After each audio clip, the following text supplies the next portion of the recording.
old. I had a brother that was 18 months older than I and still in diapers when they brought me home 3 days after being born from the hospital. And he instantly started punishing me for being born because, of course, I took Mom's attention away from him quickly. So he would push me on anything rusty rake, nails, anything. So I'd have to be taken to the doctor and given a tetanus shot or something like that.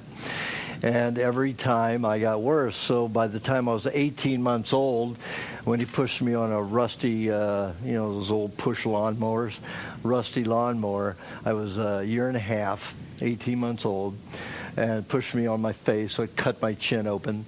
And, of course, the rust got into it. My mom's a nurse. My father's a scientist and inventor, so they think the medical way only. And so I went and had my third tetanus shot, and the mercury, as a formaldehyde, and detergent and aluminum went to my brain, to the communication center in my brain, so I could no longer talk or even think in a communication manner. So I became autistic, developmentally autistic, not congenitally, developmentally. And that went all through until I was 22 years old. My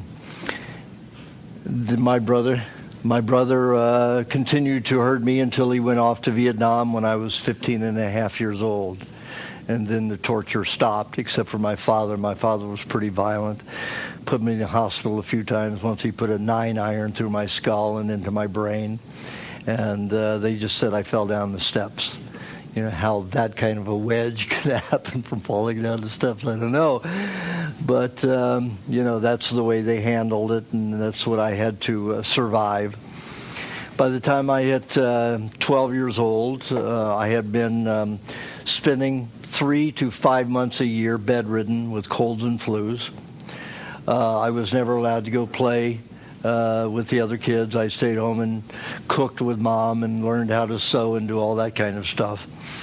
And when I hit 12 years old, I developed peritonitis that was misdiagnosed as appendicitis. So they went in to commit surgery, found the appendix in good shape, took it out anyway, just in case it caused me trouble in the future. And that's the way the medical profession thinks. Now, the appendix is a very important organ. It is a library of everything that's ever foreign that's entered the body. So when something foreign enters the body has to go through a chemical analysis of it and decide how it's going to deal with it in the most propitious way. And if you don't have an appendix to have that library of information, it takes 36 hours to do that entire analysis. So instead of an hour and a half, if your appendix is operating properly. So a person will be much healthier if the appendix is there and working and functioning. So the appendix, just because the medical profession doesn't understand it or ignores it, doesn't mean that it's not an important part of the body. Of course, after millions of years, if you look at Lucy, the skeleton of Lucy, 4 million years old almost, so the Homo sapiens been around a long time and developing, so I can't imagine that all of a sudden it has a gland that just pops out of nowhere and it has no value. But the medical profession, if they don't understand it, they look at it as no value. Tonsils are the same way. The tonsils protect the brain. And if the tonsils are removed, the amount of toxicity that enters the brain is magnified. So tonsils are very important. So I had my appendix removed. The inflammation in my intestines progressed, bleeding inside. They packed me in ice because my fever was getting over 106. They were injecting me every 2 to 3 hours. So in 5 days, I was bloated, bruised, and just about to die. So then I rejected, I started knocking the injection trays out of the nurse's hands and doing what I had to stop the onslaught of medication. And after 24 hours of rejecting anything violently, then I was able to get out of the hospital and was able to repair enough to get out of the hospital. And the body always left on its own will heal itself, especially if given the right nutrients. So from there, with all of that injection, of course I had medication all those other years for everything. I still continued to get injured. I was called accident prone, and it was all at the most of it at the manipulation of my brother. But I was unable to speak and talk coherently, so I could not explain how my brother did this. And when, by the time I was 8 years old, I learned to bounce back sounds like a parrot does, it was still pretty incoherent because I knew the words, shut up, sit down, be quiet. And those were, if somebody'd say something to me, and if one syllable sounded like a phrase that preceded those words, I would throw that back to somebody, teachers and everything. So I was in trouble all the time. And I had not a clue why. They just, because I didn't look autistic, like congenital children are autistic, developmentally autistic, my parents wouldn't let me space out. And that was a common thing of autistic children, just to go away. Because you don't understand the communication going out there, and most everybody lies, and the children know this. And your children know that you are lying every time you lie, up until they're about 6 or 7 years old, and then something happens in the brain, and then they don't trust it anymore. They have to believe to keep moving on in life. But up until they're 6, 7 years old, they know every time you lie. So lying is futile because you will lose their respect every day that you lie to them. So I was losing great respect for everybody and everything, so I would shut down, but my parents wouldn't let me shut down. Anytime I shut down, they'd slap me on the head or slap me on the back. My father slapped me on the head, my mother would slap me on the back or shoulder or arm or chest, just so I wouldn't go into that space out. Because they knew, they had a sense of what was happening, but they were not going to allow it. And rather than finding a different approach, it was violence. Back in those days, you had to be strong and tough. Take the abuse, take the punishment. Whatever their wish was, punishment is how they arrived at it. And that was in my family. My mother was from a family of 13 children, so she was one of the oldest and had to take care. So she learned that she had to be tough and succinct and curt, to get things done quickly to handle that many children. My father was pretty much isolated because he was raised on a farm, and his mother was from a very wealthy family, and all his sisters, which is all he had, were isolated. So they got to do, all the pretty things and go shopping and buy antiques and stuff like that, and he had to do all the work around the farm. So he was unable to communicate socially very well, had no social skills, and just became a violent person because he didn't know how to communicate, very frustrated. So he was a very violent person. And that, every day I was getting beaten in some way, either by my brother or my father, mother sometimes. So that was my whole life. I lived in fear. I didn't sleep at nights because I was afraid that there were other things. I was raised Catholic, and, they told me about the devil and stuff like that. So, I was afraid to look under the bed. I was afraid to go to sleep.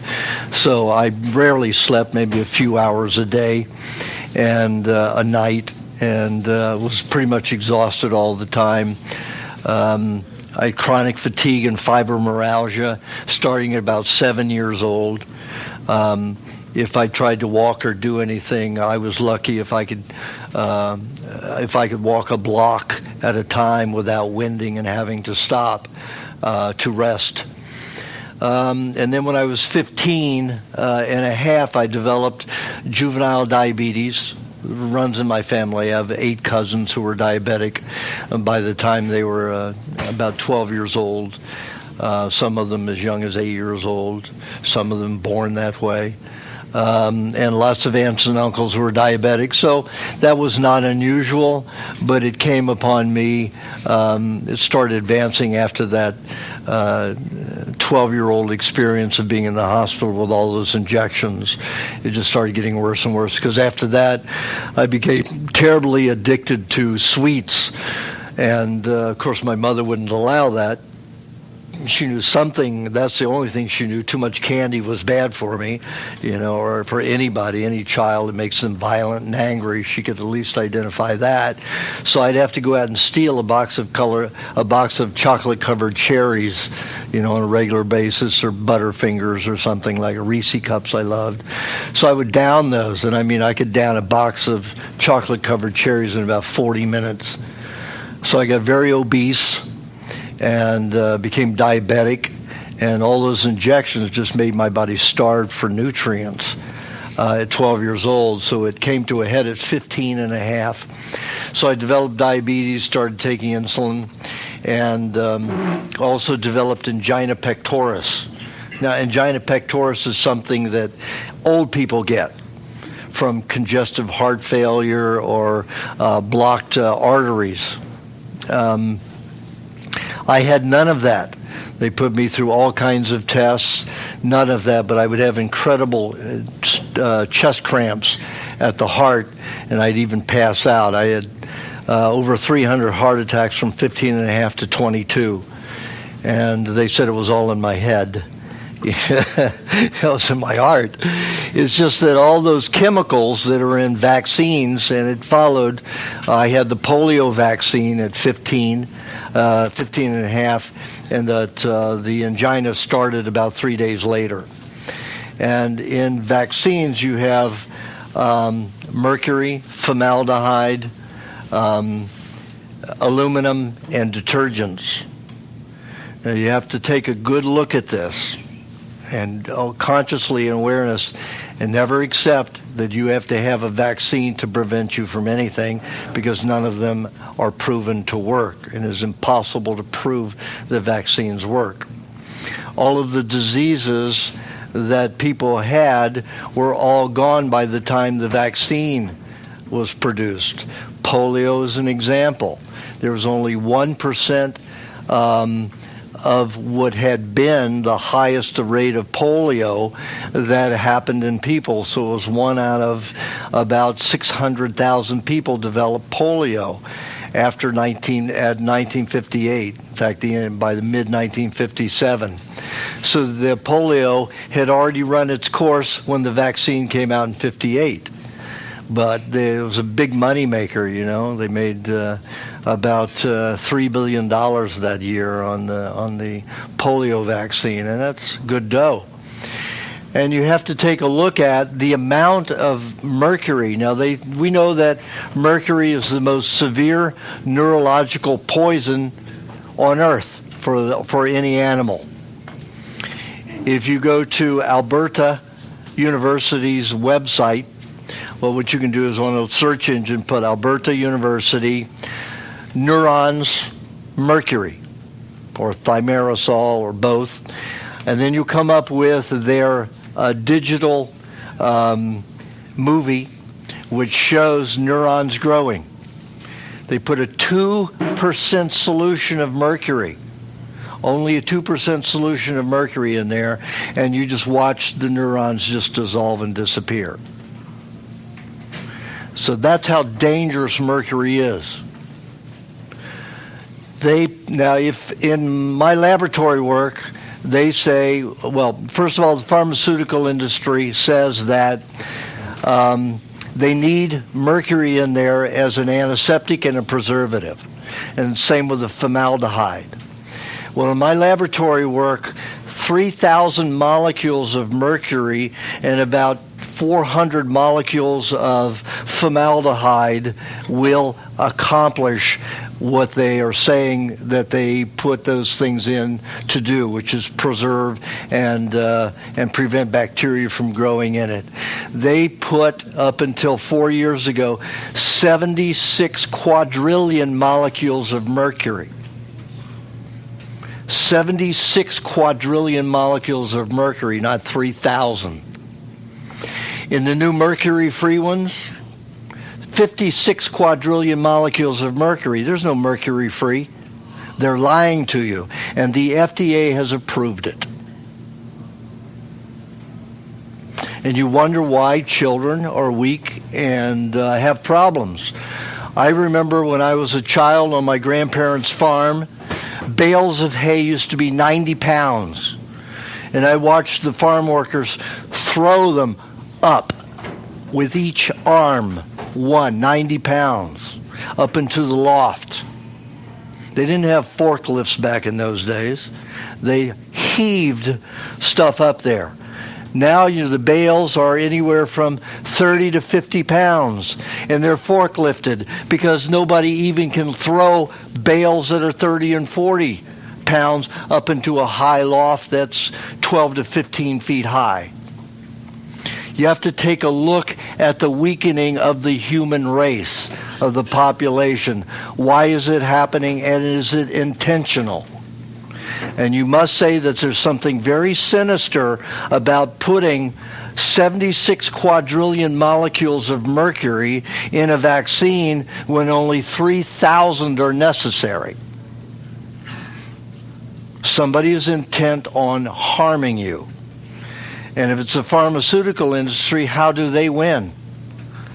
Everybody gets sick and everybody runs to a doctor and everybody gets medication. Just like the tobacco industry. And the whistle was blown on them about 15 years ago. They were putting agents in the cigarette to cause addiction, to cause you to smoke more every day. The pharmaceutical industry is as sinister, if not worse. They want to make you sick. It is obvious. And it is obvious by that proof of the amount of poisons they're putting in vaccines and giving them to our children as soon as they're born, especially the hepatitis B vaccine. Absolutely absurd. And when we get into the workshop end, I will talk to you about virus and show you how sinister and evil all of that is, because viruses are never contagious. They can't be. There's no nucleus, there's no respiratory system, and they are entirely a soap. And that's like saying your laundry soap is contagious because it occurs in all the households. Most absurd thing in the world, so I'll get into that in the workshop. So by the time, after having all those heart attacks, they couldn't find any congestive heart failure. They couldn't find any blocked arteries, so they said it was all in my head. So I would have heart attacks in class, fall on the floor, lie there for 20 minutes, wake up, get back in my chair. So good, because they didn't treat me. If they had treated me, they would have given me all kinds of medications. So thankfully they didn't, because I probably would have gotten worse and worse. Then about 15 and a half years old, 16 at the same time, I met a girl who was one of the smartest girls in the school. I went to Catholic schools, and the nuns back in those days were very violent. And so were the Franciscan priests at the Catholic high school I went to. I mean, very violent. And they expelled me the first day of my sophomore year in high school because I was a disciplinary problem the year before. And because, again, I was autistic, so I threw back these shut up, sit down, to priests, and you can't say that to them, without getting badly damaged. So I was badly damaged. That first year, my freshman year at Roger Bacon High School, I was given 45 days of detention, 2 weeks of shoveling coal, on weekends. It was pretty bad because they didn't understand. They didn't have a clue about autism or learning disorders. So they put me in a public school, which was an absolute blessing for me, because there the teachers and the dean were very interested in the person. So they listened, they observed me. and they tried to talk with me. Of course, they saw right away that there was a learning disorder, so they kept me in art classes and shop classes and things like that, so there wasn't a lot of communication. And they gave me good grades because I was good at anything that they let me do, on my own. So that helped a lot. And, of course, I always picked the smartest, most sensitive girl in the class to sit next to, and I would copy her hieroglyphs because that's all they were, just designs on a paper. And, I couldn't get that T was a letter, and when it fell in combination with other letters, it was a word that made up a sentence, that made up phrases, that made up concepts. So there's no way that my brain worked in that way. So sometimes when I did the glance over and then, a T would all of a sudden be not a T, So the teachers were very confused because I was passing and yet couldn't talk. They'd ask me to stand up and read, and of course I'd just stand there. And then they'd yell at me and argue with me and think that I was just a wise guy, James Dean character, who was too tough and too cool to talk. So, but in the public school, they didn't discipline me for that. They just left me alone and told me that, you'll never succeed unless you apply yourself.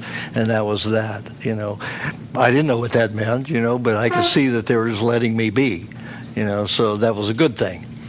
So in this public school, I met this girl who was the second top student a year ahead of me, and she liked me a lot, fell in love with me, and then I fell in love with her, So we got married when I was 16 years old.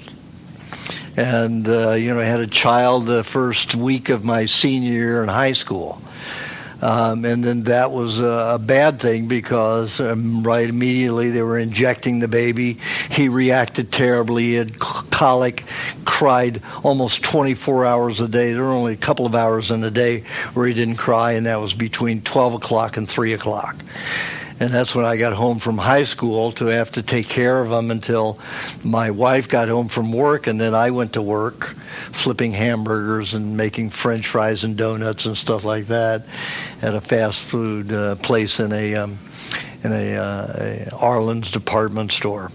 So I had to work, go to school, and take care of the baby. So all this love and attention that I'd gotten from my wife was gone in a flash, just like that. So I was raised with 3 brothers and my father, and we were all macho assholes. So, of course, I didn't treat her well, and, of course, the marriage didn't make it, So my uncle, who was matriculating for his doctorate in psychology in Los Angeles at UCLA, knew that there was a problem with me, so he helped me move out to Los Angeles, and we lived together in a 2-bedroom apartment. He was able to help me in odd ways. I mean, he even took me to UCLA to experiment with LSD. That was, back in those days, 1966 and 67, when they were exploring with those things to see how they affected the mind. Well, I was immune to LSD, so it didn't help. I was immune to all those psychotropic drugs. Probably good because I'd be on them now, still probably, or actually be dead. So I became an alcoholic when the marriage was going bad. I started smoking when I was 8 years old to be cool, because if I had a cigarette in my mouth, I didn't have to talk. So I was being cool. The more I smoked, less people expected me to answer them because I would look like I was busy smoking. So by the time I had 16 years old, I was smoking 2 packs of Lucky Strike non-filter a day. And I became an alcoholic because I was so unhappy. And I was drinking a 5th of gin or bourbon a night. and then I was also very weak, and then I was getting Benzedrine to keep me awake and to drive me in the day, and drinking 11 cups of coffee. So all this started developing after my heart attack started and my diabetes started at 15 and a half. Started drinking the coffee, smoking more, taking uppers to help me function, because basically I would be unable to get out of the bed, literally unable to get out of the bed. So I would sneak down into and drink cold coffee just to help me get going. And by the time I hit 19 years old, it ate a hole in my stomach and I started vomiting blood. And this was in Los Angeles after I'd been there for a few months.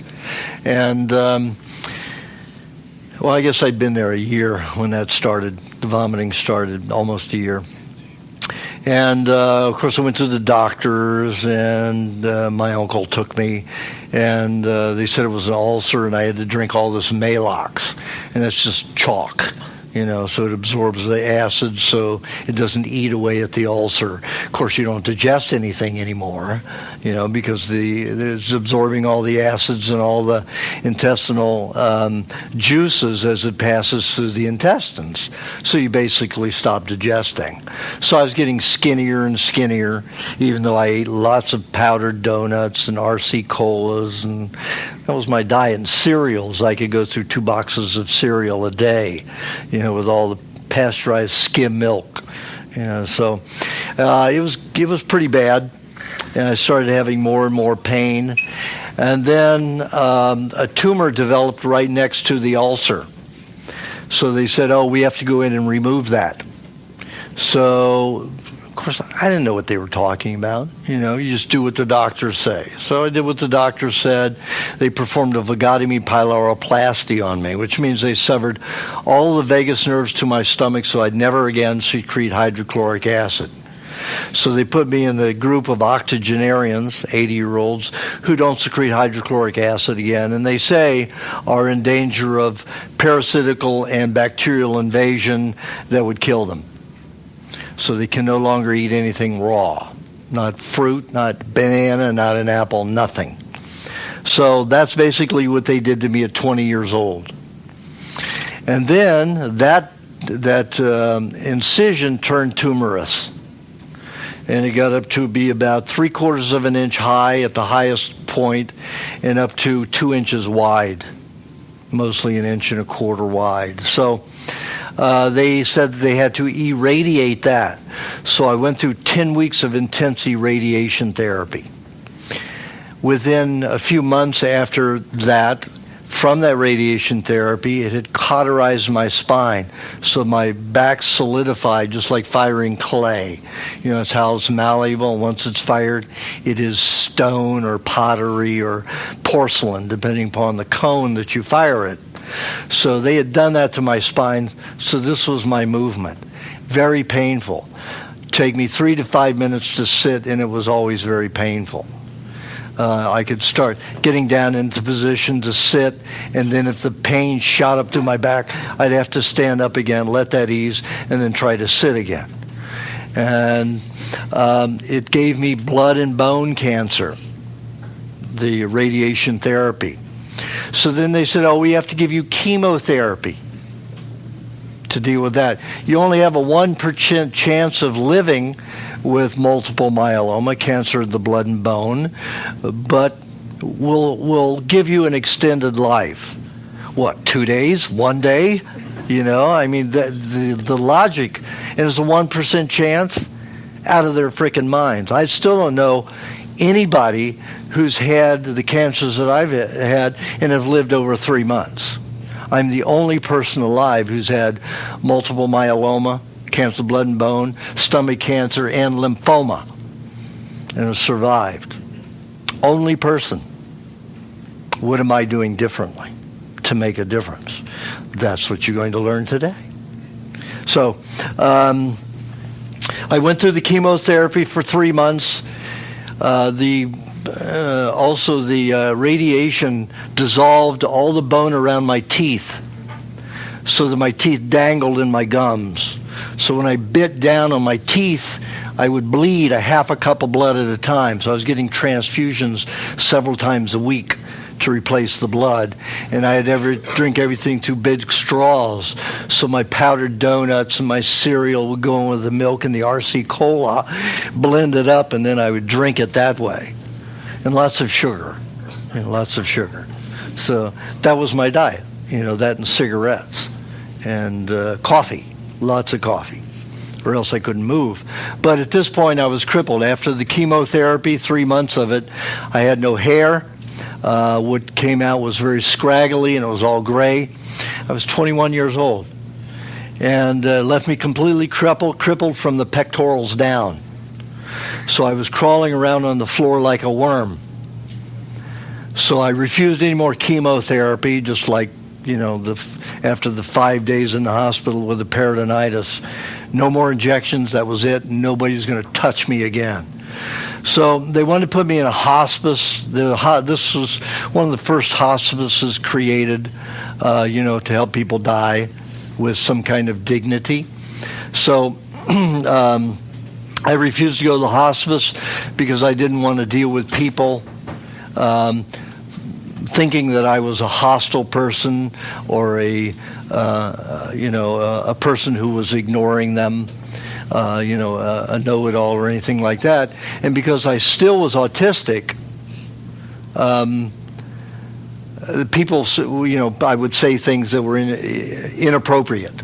I would throw out, although I got quite a dialogue of different phrases that I could pop out, they weren't usually coherent, so people thought I was a wise guy all the time. So there's no way I was going to go into a hospice. Another thing that I forgot to tell you was that after I got out of high school, by all my cheating, when I cheated, it was never math. I, like a lot of autistic children, I had a gift for math. Look at a problem and write the answer. I didn't have to go through any stages of analysis or figures to get to the answer. I could just write the answer. So I was always accused of cheating in math, and that was the only place I didn't cheat. So my mother, when I graduated from high school, my mother took the older brother used to hurt me to a new school that had opened, the Cincinnati Institute of Technology, and they taught computer programming and wiring of unit record equipment, and for girls it was key punch. Everything was on cards in those days for computers. So I'm 60 years old, so it takes you back. So, what fits in a little bitty memory nowadays used to fill this whole room with computer disks. So, took me to that school and they tested me. And not one question on comprehension. It was all designs, math, figures, everything that I understood. So I got top grades. So they took me into school. They understood. The professors understood. They were all pretty young. The oldest was probably 55 years old. And all of them, no older, other than that, no older than probably 35. They had one woman who was 27. Who was all of them were very bright people, ingenious. So they understood what they had with me. So they placed me with these big companies like Time DC, the third largest trucking company in the world, and Carte Blanche Corporation, was a big credit card, one of the first credit card companies back in those days. And then Avco bought them and bottomed them out. So they put me in as a systems analyst. I could write a program in an hour that would take them a year to write with no errors. So I was an idiot in making a fortune. Lots of money. So when I moved to California, I transferred with both companies and worked for both of them. And they had a house in Beverly Hills at 20 years old, a 2-bedroom house in Beverly Hills. So after the chemotherapy, I had nothing. And I was about to lose my house because it was going back to the bank. It was almost paid off. And it was going back to the bank because I couldn't afford to pay the last few $1,000s. So I decided just to go home and spend my last few weeks in my home and die there. So 2 volunteers from the hospice agreed to come into the home 2-3 days a week. They would clean up all my mess because, like I said, I was living on the floor. I had to defecate and urinate into bottles and jars and pans. And most often I didn't make it. It was too painful. I couldn't sleep for more than 10 minutes at a time without excruciating back pain. So it was pretty miserable. So I was living in urine and fecal matter, so they'd come and clean it up. They also went shopping for me, prepared my food, my RC Cola and donut mixture, and bring my cigarettes. They're going to make me as comfortable as possible. And then one of the volunteers was an 18-year-old African-American black boy who was a great singer and worked for the Ford Motor Company as one of the going thing. It was a group of 5 kids, anywhere from 18 to 27 years old, who were musicians and singers, and they would sing, Up and Away and stuff like that in the 60s, for the motor company, and they were advertising, the Mach 1 and stuff like that. Well, this kid, just out of nowhere, said, I think I know what can help you. Here's this book on this woman who reversed her uterine cancer by drinking a gallon of carrot juice a day. I didn't know what he was talking about. I was still autistic. But I got the idea he wanted me to drink this carrot juice. Now, the only thing I had ever had was cooked carrots, and they made me projectile vomit. My parents used to make me sit for an hour and a half to 2 hours at dinner every night, because if I put any cooked vegetables in my body, and I didn't have anything but cooked vegetables ever, except lettuce, was raw sometimes, I would projectile vomit. If she fed me Brussels sprouts or broccoli, I could hit that wall over there. So they would force me to sit every night and eat every bit. Now, it was only usually one portion of vegetables, and it took me 2 hours to eat that portion, because my body just wanted to vomit that. So I had to learn to shut off my taste buds, all sensitivity, take maybe a quarter of a teaspoon of honey and get it down, of milk to get it down. And then I had to wait 2 to 3 minutes to hold the vomit. Because if I vomited, then they'd give me the amount that I vomited and put on my plate, and I had to eat it. So that went on for the entire time that I lived at home. So I was very anxious and eager to leave at 16. So it was fine that I got married young and got away from home. So when I was on the floor vomiting and defecating on myself, and this guy's offering me this carrot juice, I didn't want anything to do with carrot juice. He said, just take a sip. And finally, after a few days, he got me to sip it. And it was the only thing that had any taste, because after chemo and radiation, most people have no taste buds. They're gone. Sometimes the rest of their life, they are gone. They're poisoned out of their system. So this carrot juice had a flavor. So I started drinking a lot of it. In about 10 days, I woke one morning and I had the communication center in my brain open. I said, letters, make words, make phrases, make concepts. Oh, okay. I got it. So I called my uncle saying, is this really you? I'm having this conversation with you? I said, yeah. I said, it's incredible. And I think it's this carrot juice. And of course, he's academic. Oh, carrot juice. Your brain finally just matured and it opened up and developed, So he was a doctor, So certainly couldn't tell him that had anything to do with food. So I called Steve, the volunteer who turned me on the carrot juice, and I said, what can you tell me about diet and health? Because I think this carrot juice did that. He said, I'm sure it did. So he told me what he knew, and I said, can you take me to get a wheelchair for me and take me to a bookstore, and I'd like to get as many books as I can on nutrition. So he said, sure. And I said, I don't have any more money. So would you loan me some money? And they were, this is an 18-year-old boy back in 1969 that was making, 68 and 69 was making about $75,000 a year. So he said, sure. So he loaned me $110. Well, that's what the books came to. And back in 1969, that was a lot of books.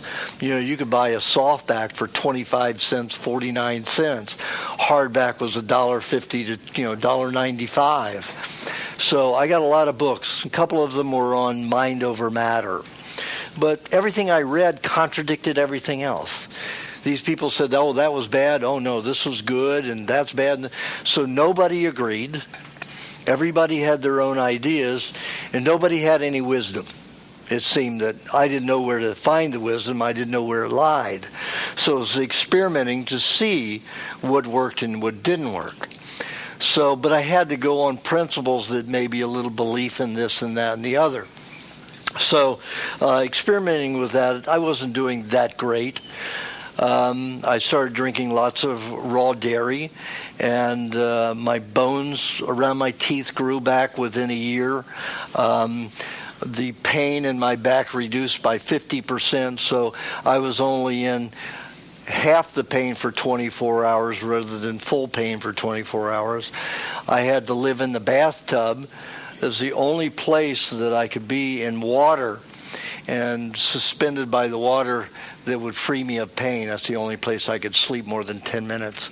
And I could sleep 2 hours until the bath water got freezing, and then I'd wake up in the freezing water, let a couple inches out, put some scalding hot water in, and then float for an hour and a half, 2 hours again in one of those old clawfoot tubs, pretty big, and they're cast iron, so they held the heat pretty well.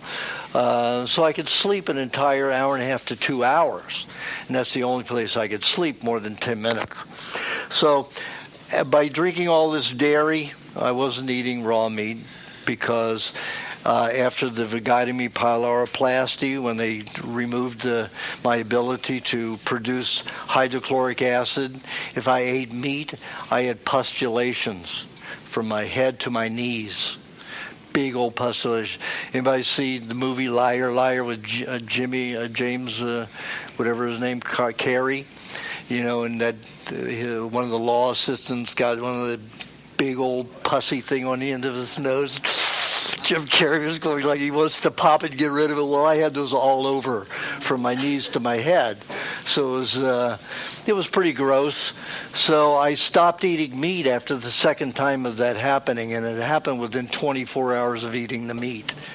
So meat was out. So I never got into meat at that time again. I just ate lots of raw dairy and was improving. And that went on and then I studied those books. Also, like I said, I got a few books on mind over matter. My uncle told me one of the first books I should get is a little book called Siddhartha. It's about this boy who grows up in a wealthy family, becomes a wayward child, goes out and whoremongers and spends money and drinks and does everything bad, then becomes a mystic and a prophet, and then helps everybody. So, I grew up with a bunch of macho, mean guys. So that was my experience, except for my uncle and some of those people in the public high school. So it gave me a new concept about behavior, that it could be gentle, it could be compassionate, it could be kind, it could be respectful of human life or any life. So and the way my uncle put it was, you're a diehard Republican asshole. Get the book Siddhartha and read it. So it changed me. That was the first book I read, rather than the books on nutrition. It was about 80 pages long, and it took me the whole week to read it because I was in the dictionary. I could read at that point, but I had no vocabulary and no understanding, so I was basically in that dictionary. And it took me 12 hours a day, 7 days to read that 80 pages with comprehension, because I go to look up a word, and I look up the words within the definition, because really I had no vocabulary. So It was a very difficult thing. So the next 4 years, 5 years, I studied heavily nutrition, trying different things. I got a tutor who tutored me, one of the probably the most intelligent nutritionists I'd ever met, and he was into 70% raw. He had a problem with fat. He was an Italian and had an overweight problem, so he was very much against eating much fat. He said fat was very important, and it had to be specific fat, but very little of it. But when I'd eat a lot of fat, like raw cream and raw butter, I'd feel so much better. I'd feel relaxed. I wouldn't be irritable. My back wouldn't hurt as much. And all of my pains would go away. I'd have more energy. So after 3.5 years, I said, he's not right for me anymore. I got to go my own way. So I hopped on a bicycle. I got a Legy touring bike and 4 saddlebags with physiology, anatomy, biochemistry books, and a little dog on the back and a little crate. And we went off traveling, and I was going to live in nature and live with the animals and primitive people to discover the true answers to health. So I did that. I bicycled with my bicycle and went all the way across the United States 5 times, up and down several times, all the way from Alaska down to the Yucatan, the bottom of Mexico, in almost a 3-year period. So I lived with 4 Indian tribes, the Mayans in the woods. It still spoke Mayan in the woods in the Yucatan, down in Oaxaca, in that area, and the Yaqui Indians in northern Mexico, the Sioux in the Dakotas, and the Inuit in Alaska. And all of them told me, what you're missing is raw meat. Well, I understood, when I started reading and got into communication, that you'll get parasites, brain flukes, from meat, raw meat. And I already knew that I broke out with pus from eating meat, so there's no way I was going to eat meat. I had no hydrochloric acid, so I would definitely get a brain fluke. So I ignored those sayings, eat raw meat, all of that wisdom. I ignored it, blocked to it, adamantly against it. Also, by that time, I had become an avid vegetarian. I loved animals more than I loved people because they didn't expect me to talk to them. We could just be together, and that was it. Like my wife and I, like my ex-wife and I, we never had to talk. We could just be together, and we just had so much affection for one another until we weren't together anymore because she was working and I was working and school and everything. We didn't see each other. So we were frustrated. So at this point, after 2.5 years of traveling, I was in Alaska with the Inuit, and they have this festival every September, early September, mid-September, depending upon the weather. They dig up these hides that are wrapped around this moldy, black, green, patinaed, white, moldy stuff that stinks terribly, like a slaughterhouse has been cleaned in a month, and just collects and collects and collects. So they dug these out of the ground, and the kids smelled them, and it was like cotton candy. I mean, they were just jumping up and down. I couldn't wait to eat it. And here I'm about to puke every time I take a breath. And the adults were the same way. They weren't jumping up and down, but they were all happy smelling it, And then they had somebody call an eagle signal from about a half a mile away, and that eagle signal told them that it wasn't ready. It didn't smell half a mile downwind. So they had to bury it. Another 4 days, dug it up, and it stunk a half mile downwind. By that time, I couldn't get within 5 feet of it without actually starting to vomit. So they were eating it and all loving it and happy and wonderful. So I had some cotton balls with me. So put some musk oil in, shoved it up my nose, and I had about a ping pong ball sized amount of that stuff. Now, I didn't think meat molded. I didn't know that gangrene was a mold. In medicine, they don't teach you anything intelligent. They teach you everything that has to do with drugs and everything wrong. So they didn't teach me about the nature of molds or bacteria or, parasites or anything, the good qualities of them. They just labeled them bad. They labeled them pathogenic, that they cause disease, and that was the end of it. So I had no idea what gangrene was really, understanding it, how it works. And I didn't realize that meat got gangrene. I just thought it either turned into beef jerky or some animal ate it or ants ate it, some insects, and it just disappeared. If it's a human, you embalm it with formaldehyde and bury it, so with a poison. So I didn't know that. I thought they were lying to me when they said it was high meat. High meaning it makes you happy, and it stinks. High stink. They have two words that mean the same thing in high meat. So because I didn't understand that meat molded, I didn't really believe it was meat. I just thought they were trying to coerce me into eating raw meat. And I thought that I'd seen many leaves and compost piles, those kind of molds all over, but I didn't know they occurred in meat. So I ate it thinking that they were just playing a game with me.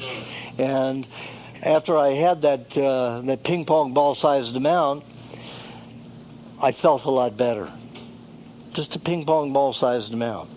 That night, when I went into my sleeping bag and got out the next morning, it only took me 45 minutes to get out of the sleeping bag and about 20 minutes in the sun. Normally, when the temperature dropped below 50 degrees, and it was getting that at night in early September in Alaska, I was freezing. I would be in such pain in every joint. I was crippled. I could not move an inch, a fraction of an inch without severe pain. So I'd lie there until the sun baked my sleeping bag for a couple of hours. Well, this morning after eating that foul-smelling stuff, and it was very soft and just like melted in my mouth, so that wasn't a problem. It was the odor. After that, it only took me 20 minutes to bake in the sun after I got out of the sleeping bag, and I was mobile, stiff and in pain, some pain, but I was able to get up and start functioning. And that was incredible because it usually took me 2 hours inside the sleeping bag with the sun beating on it and 45 minutes out of the sleeping bag with the sun beating directly on me. So I tried for the next few weeks, and to find out what herb solution that was so I could make those herbs. I said, no, it's raw meat that we wrapped in the hides and rotted in the ground. I thought they were just lying to me, that they weren't going to tell this white man any, good information. We had taken over, and we were in Alaska starting to screw up that place too. Now we're really doing it. With this oil pipeline and everything, and the Valdez spill and stuff like that. And they were already concerned back then, and this was, 1975, 76, summer of 76. So I got on the multiple myeloma was getting worse, except after that ping pong ball size amount. I realized they weren't going to tell me their secret, I thought. So I was too weak to bicycle back to California. So I started hopping freight trains. I'd bungee cord my bicycle up to the side of the boxcar and hang my hammock from one side of the boxcar to the other on the sides where the doors were open so I could see the beautiful scenery as we passed by. And, when I was passing over the borders, there were always the Border Patrol and the private dicks, they call them railroad dicks, railroad detectives, that caught the bums who were hopping the freight trains. And, at that time I was very religious, and I dressed as Jesus did. Had a robe, beard, long hair. So, when you jump on a freight train and you see this guy standing there like this against the wall, and they've got a flashlight on you, you don't know if you're seeing an aberration or what it was. So, one time they had the guns pulled and just ready, cocked. And I'm just standing there inside. They see the bungee corded, bicycle against the side, and they look at me, and they just stood there for a whole almost 3 minutes, 3 minutes, dumbfounded, and said, "Stay out of sight," and then left. So I was always left alone because, I looked like that. So it was very convenient, and I almost always slept in graveyards, and nobody ever bothers anybody who looks like that in a graveyard. So I was glad. One time a lot of times I'd be bicycling somewhere. I was a hippie, so it was a matter of, getting rid of me. And Mexico is really bad because the federales would have, 5 or 6 machine guns pointed on me and go through the entire bicycle, to look for marijuana or some kind of drug, because all hippies take drugs if they're from America, so. And I was subjected to that a lot. But if I slept in graveyards, nobody bothered me. So it was very convenient. So I got back to California by hopping freight trains, and went to near Palm Springs, an old Indian burial ground, to fast myself to death because I hadn't found the answers. The multiple myeloma, the blood and bone cancer was getting worse. It was down, 40, 50, 49, 50 degrees. I was completely crippled, and that's just too painful unless I were living in the tropics. Then it would have been okay, but I wasn't. So I decided to fast myself to death, and a group of coyotes lived up in the canyon. They'd come down every night about midnight, wake me up, sounded like a bunch of crazy people. They played this game with me. I guess it was a sensory thing. I could get a point where I could sense where they were, with one out there running around, jumping around and screaming like a crazy person to distract me. So after that happened, after about 2 weeks, they hunted and brought me a jackrabbit, about this tall with the ears that tall, and about 7.5 pounds, probably only a year old because it was pretty tender. And they had ripped it open at the throat and put it on my feet as an offering. And I'd been a vegetarian at that point for almost 6 years, and or a little bit more than 6 years. And I loved animals, and, here was this slimy rabbit, the Easter bunny, on my feet. And, they wanted me to eat this rabbit. And, my immediate thing was, I don't want to be disrespectful, but I'm not going to eat this rabbit. And then a whole sound bite drove back in my brain from when my uncle was telling my brother and cousins, when they were going rabbit hunting, that if they shot and killed a wild rabbit, that they needed to cook it thoroughly, had to be well done, had to be burnt on the outside, and turn it over the fire, because there is a microbe in it that will cause a disease, an intestinal disease, where you will suffer 24 to 48 hours of excruciating cramps, stomach cramps, and you will die. Without question, you will die if you get it. So that went through my mind, and I said, oh, okay. So I picked up the rabbit to eat it, and I thought, well, I'll die in 2 days. 2 days of pain I can handle easily. If I fast, it could take me 40, 60 days to fast. So I started eating the rabbit, and of course it was coming right back up. It was not cooked. It was slimy. It was, all the stuff you think about, raw meat. So I was pretty squeamish about it. So, I had a few bites, and it came back up, within a few minutes. So I went back to the dinner table at my parents' house, and I thought, I can do this. I can get it down. I want to die quickly. I don't want to prolong this thing. You have to drink a lot of water when you're fasting, and I was out in the desert in the heat, in the day, and the cold at night, freezing cold at night. So, I wanted to get it over with quickly, so I forced myself to eat this rabbit. It took me about 5 minutes to psych myself into it. So I ate about 3.5 pounds of that rabbit, but after about 10, 12 bites, it started tasting good. So I started devouring it. So after about 3.5 pounds, about 7-pound jackrabbits, 7.5 pounds. So the coyotes ate the rest. I went back to my sleeping bag to die, to have my stomach cramps and die. And I knew I was dying because I felt good. And the only times I ever felt good was in my 3 near-death experiences, 2 on the operating table and 1 with a drug experience, where my blood pressure dropped, and they revived me. So during that time, I left the body, and there was no pain because I wasn't attached to the body. And after eating all that rabbit, I was walking back to my sleeping bag and feeling less and less pain as I was going back to the sleeping bag. So I knew I was dying. Had to be. The only way. I was leaving the body. But I woke in my sleeping bag that next morning, same place. So I didn't go to heaven. I didn't go to the light. I didn't go to the tunnel of brightness and all of that. I was still stuck in my sleeping bag and in the body. But I was able to get out of the sleeping bag in 45 minutes.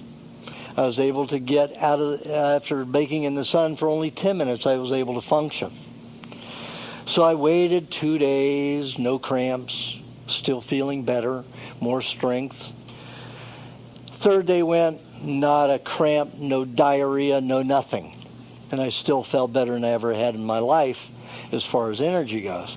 So I said, can't be that stupid. The Indians were telling me raw meat. First raw meat I ever ate. Pretty good. No cramping, no problem. And at that moment, a sidewinder rattlesnake went past me. And I'd seen Indians go up and put their foot, on the head and pick it up in front of the rattler and spin one around, different kinds of rattlesnakes, snap its head off. So I was pretty hungry. It had been 3 days since I'd eaten a rabbit and only had water. So without even thinking, instinctively, I went right up and put my foot on its head as it's, swishing away or sashaying away, and then picked it up in front of the rattler and started spinning around and said, "Oh shit, what are you doing?"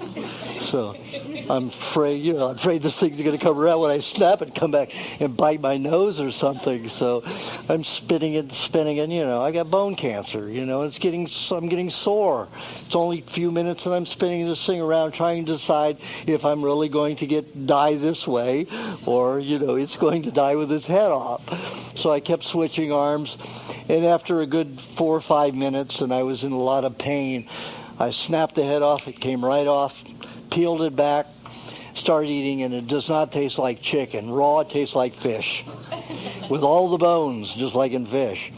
But it's in South and Central and Mexican Americas.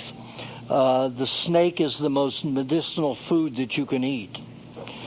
If you take a snake and you wind it in a glass jar and let it sit in a cave in a cool place or in a refrigerator, in about 6 months all the oil leaves the snake and you have this oil in there. Snake oil, a true thing. You can take if you have arthritis or rheumatism or rheumatoid arthritis, even with huge swollen joints, eat a teaspoon and within several hours your pain will be gone. So snake oil was a true thing. It's just that people were taking mineral oil, putting a little animal oil in it and calling it snake oil. Because snake oil, you have to be very patient, months for it to leave the snake. And it has to be in a cold place, so you needed a cave. So it was very hard to get. So after I ate that snake, man, I was feeling pretty good. So I started trapping, birds and eating chipmunks, and there's no meat there. Scorpions and tarantulas, I'd break the poison gland off of and eat. There's just not enough food in the desert.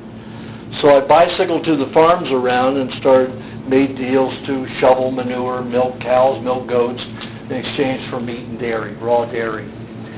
2.5 months, I was scaled down on Arnold Schwarzenegger, put on about 50 pounds. Went from 118 pounds up to about 160. So, pretty good. And I felt great. I mean, I was able to work for the first time in my life without coffee, without cigarettes, without all the Benzedrine, all the uppers. And I felt good.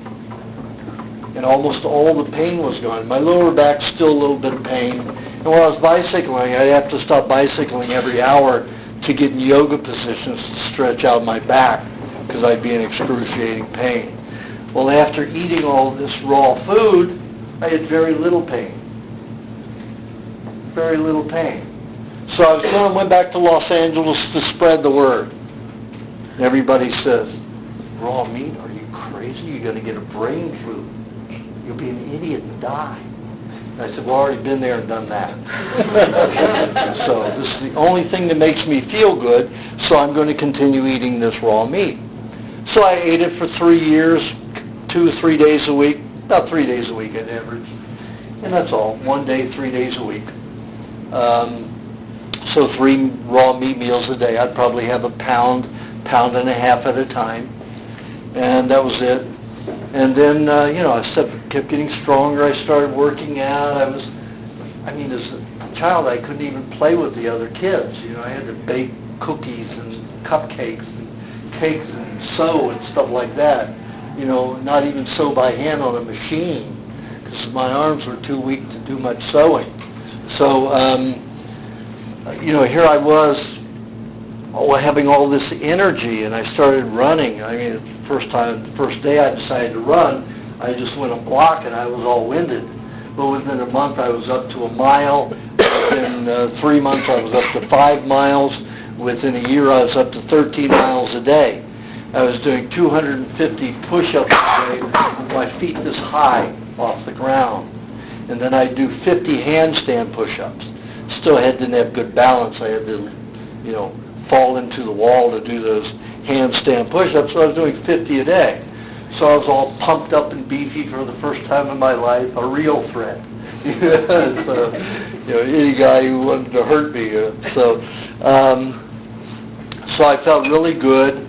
And after 3 years of hearing every day somebody who saw me or I talked about it, was saying, you're going to get a brain flu. You're going to get a brain flu. You're going to get parasites, And I remember I had no vagus nerve, so it's likely that if what the medical profession said was true, I was susceptible to bacterial and parasitical invasion and death because I had no hydrochloric acid. So one time I had done a 42-day fast, and I'd come off of it. I wanted to go 45 days, and I don't agree. I don't suggest anybody ever fast more than 5 hours. I did 42 days, and when I was to the point where I was getting headaches so badly and I had to eat, I went down to 113 pounds. I went to find something to eat, and it was a Sunday night, like 2 o'clock in the morning. Nothing was open except for junk food places. So I went to a couple of health food stores and looked in the garbage cans and couldn't find any meat. And then I went to a fish store and I found lots of, fish thrown away. I thought, oh, this is great. So I ate about a pound right there in the right outside the garbage can, and it was salmon. It was delicious.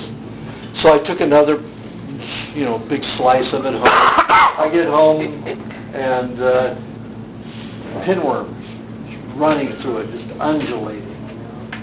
So I'd eaten all these pinworms, and then I had another, and I was still hungry, and I ate the whole thing with all the pinworms and everything. So then when I became conscious the next day from all of the terrible hunger, I thought, oh shit, I've really done it. Now I'm in trouble. So I went and had my urine and feces and blood checked for 10 weeks afterwards. No parasites, not a one. So I started wondering what's going on here, why not? Well, Maybe it's the chemotherapy. They're eating chemotherapy in my cells, and I'm going to die. So I went 10 more years. Every day, every time I ate meat, worrying, is this the time I'm going to get parasites? Maybe the parasites, the pinworms that all I ate tissue that had been poisoned with chemotherapy, and they just died. They couldn't live in my body. So I ate meat for another 10 years. So it's 13 years, but worrying about it for that last 10 years every time I ate it. And in 1981, I accidentally ate the death cap mushroom, 15 times the amount that would kill me. Somebody had poisoned this property, and it mutated the amanita mushroom, so it wasn't identifiable as an amanita mushroom, so I ate it. So I got very, very sick. And I started eating meat on a daily basis twice a day to recover from it. And it was working. So I stuck to it. So I'd had all that raw meat all those years and never got a parasite. So I decided, okay, I'm going to go to the universities and see how they did those tests. So I went to UCLA, I went to USC, I went to Berkeley, I went to Yale, I went to Harvard, I went to Duke, and I went to Columbia.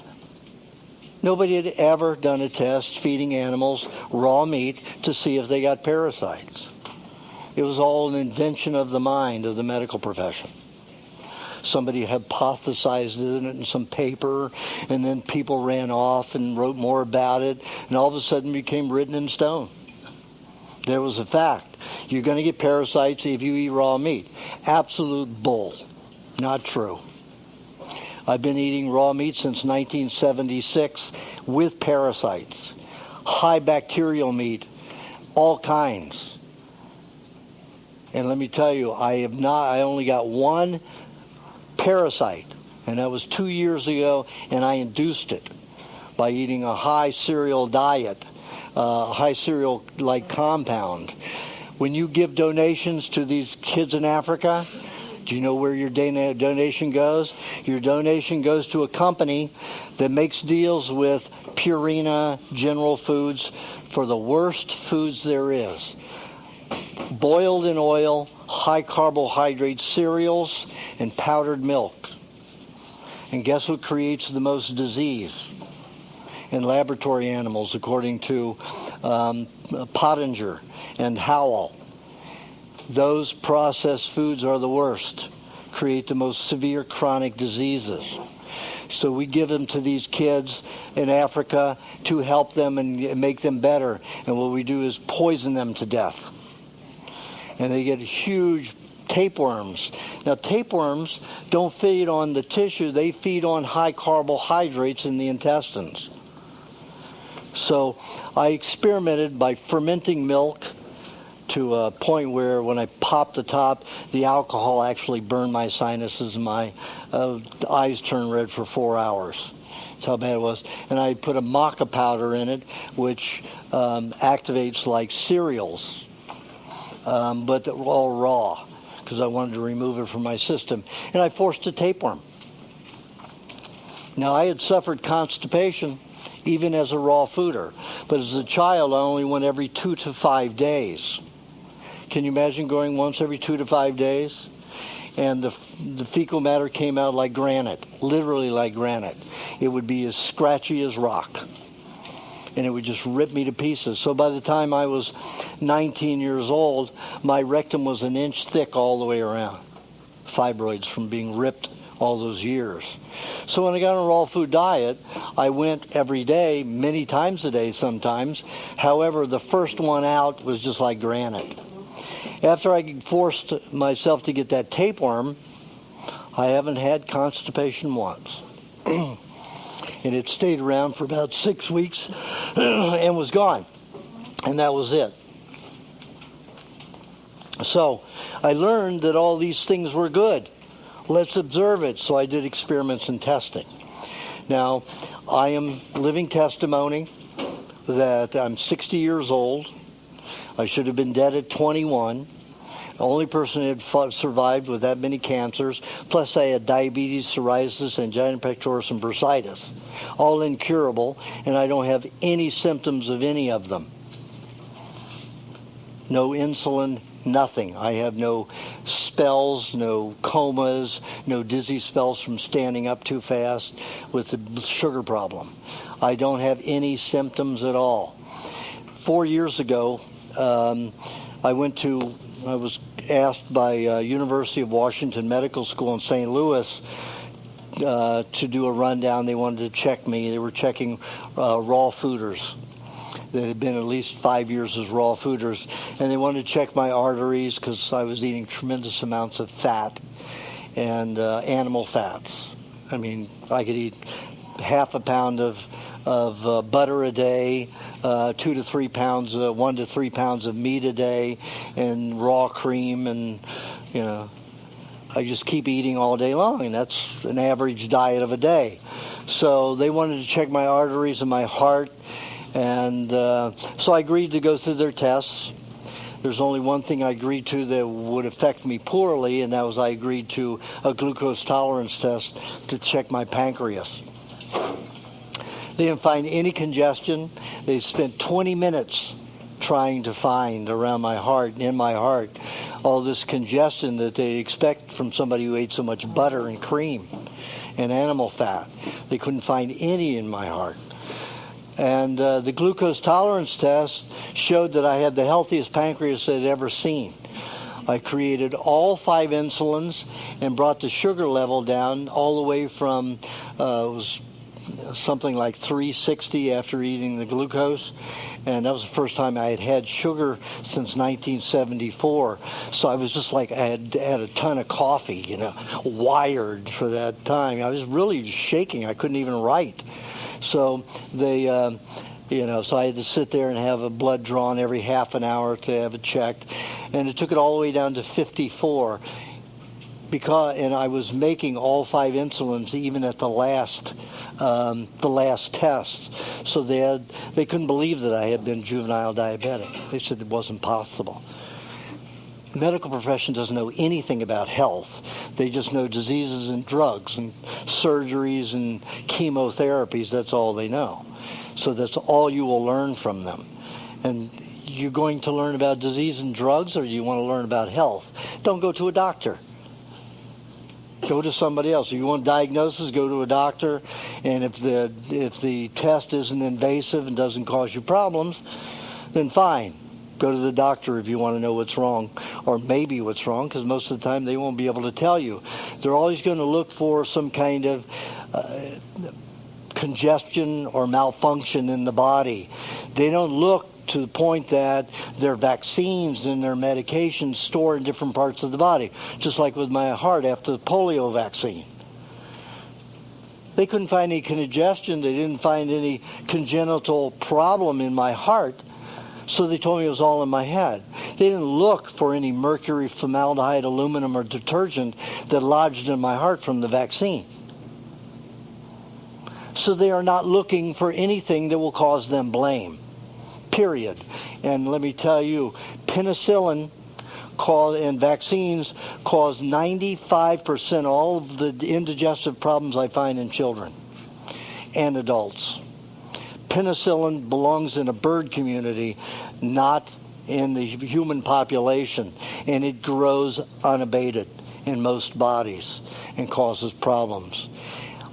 95% of the people I see still have penicillin growing in their body, even if they haven't had a penicillin in 30, 40 years.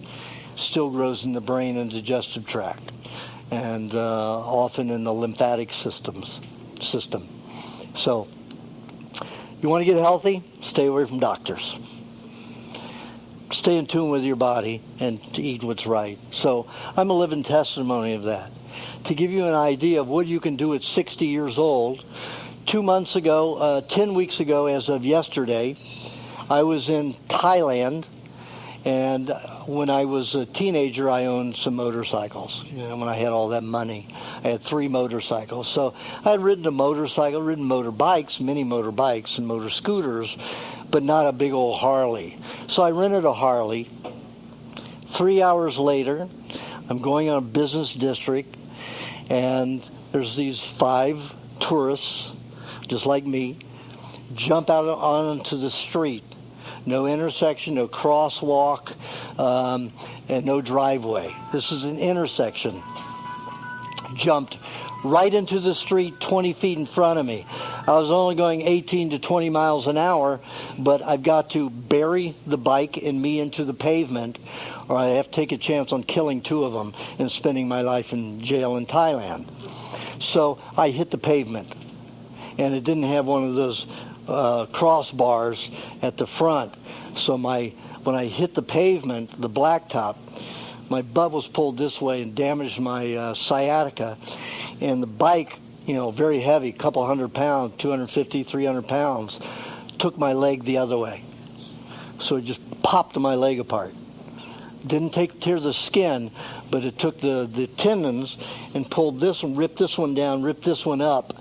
And the pain was excruciating. I refused to go to the hospital.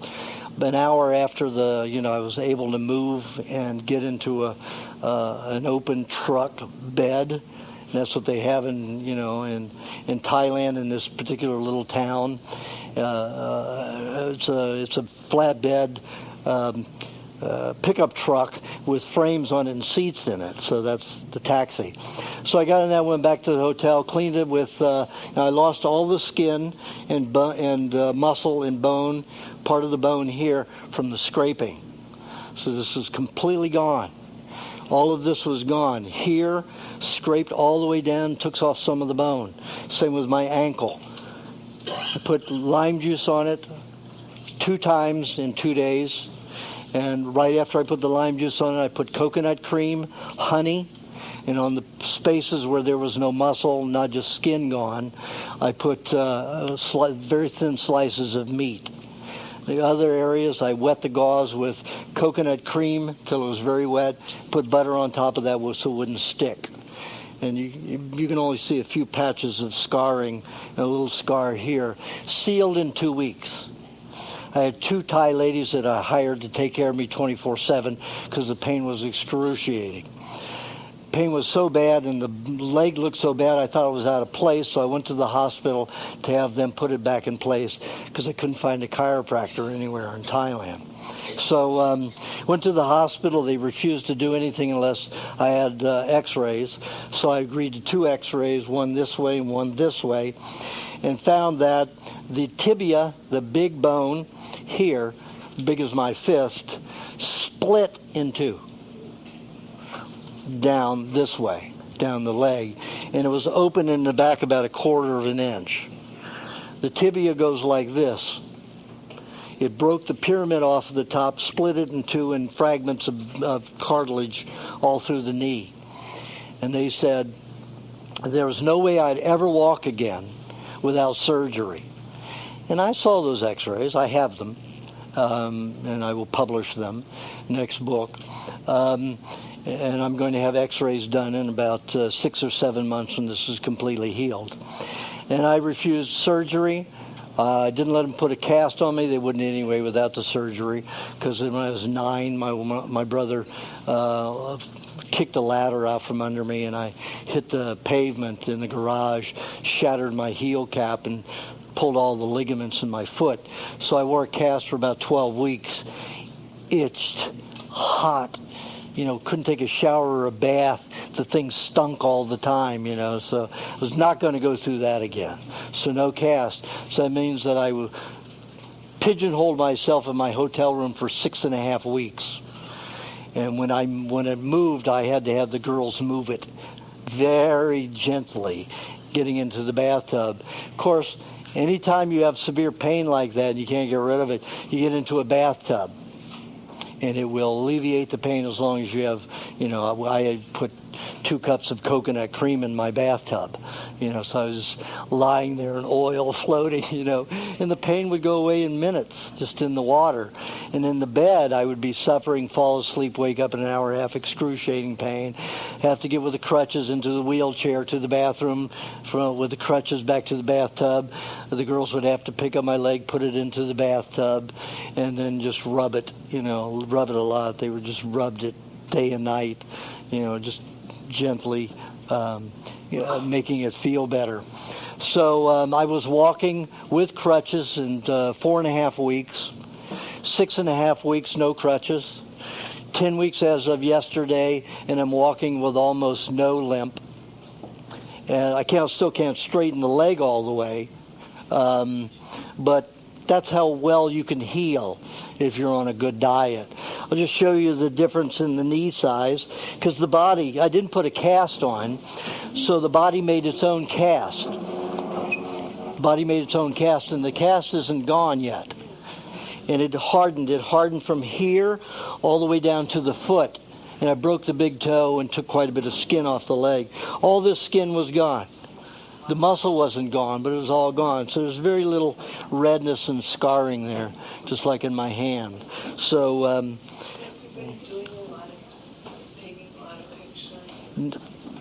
I was in pain, and I was with 2 Thai girls that didn't know anything. I wish, No, now it's pointless.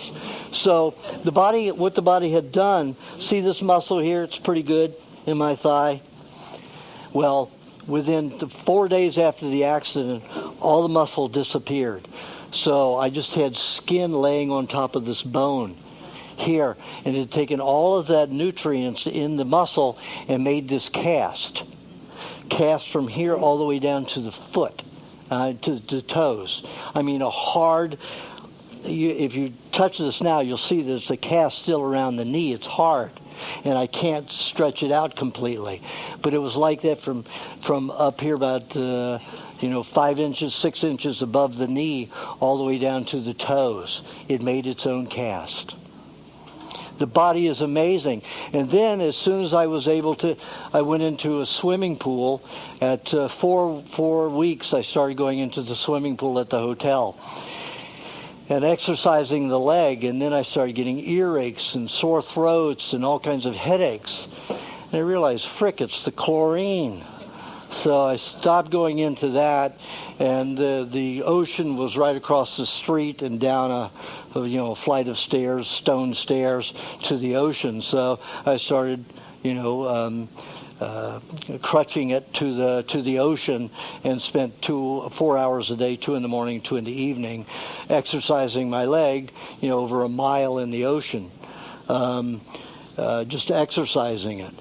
And that helped, relieve it, and started moving, and started, the whole thing getting better quicker, so that I could walk, and it wouldn't be so stiff when I started walking without crutches. So, as you can see, I'm doing pretty well. And they said I'd never walk again without surgery. The one thing I did to make sure that the bone dissolved, those pieces dissolved, so they wouldn't be, they were afraid. Most people don't dissolve those bone fragments, so they'll stab the nerves in the joint. And, it's like that. You can't walk because you're being stabbed in the nerves. So they didn't have the concept that a person could dissolve those bone fragments and mend that little pyramid at the top of the femur and put that tibia back together without pushing it back together and pinning it. That's what they wanted to do, screw a screw in there to put it back together. And I thought, if I do that, I'm going to spend 2 years repairing from the surgery. If I let my body do it, I may spend a year at the most healing that. So my option was, I'll see you in 6 weeks if I can't walk. Osteosurgeon kind of cringed a little bit, and he said, okay, you're a doctor, So I didn't do anything except just take care of it naturally, and here I am today. I still have a little pain. The leg doesn't stretch out, but it's only been 10 weeks. It's pretty good. So that's what your body can do if you eat, very well. Now, this is the end of we're way over. I always go rambling because I want people to understand depth of things. The extremes and the nuances. So this is the end of the free lecture. We're going to go into the workshop. Now, in the workshop, I'm going to tell you how your body works. We're going to go over the different body parts, the circulatory systems, so you'll see how simple it is to understand the body, so you won't be afraid of it, so you don't run to a doctor every time something happens to you. Then I'm going to explain how food works in the body, how we digest and why we digest certain foods better than others. And then we're going to get into foods in general, how to combine, how to make a diet work for you to make you mentally, emotionally, and physically the most productive of every day. So you won't have to rely upon anybody else other than your own instincts. Unless you're very diseased, you might want to come to me and get some help, individual help. Or if you're very confused, come and get some help from me. But I wrote these books so that everybody could be independent of the medical system, so they could be independently healthy. Not even have to use my help, but I will help you if you want. Now, after the workshop will run about 5 hours, sometimes a little longer, but about 5 hours. Then I'm going to do mini consults where I look at the palms on the hands.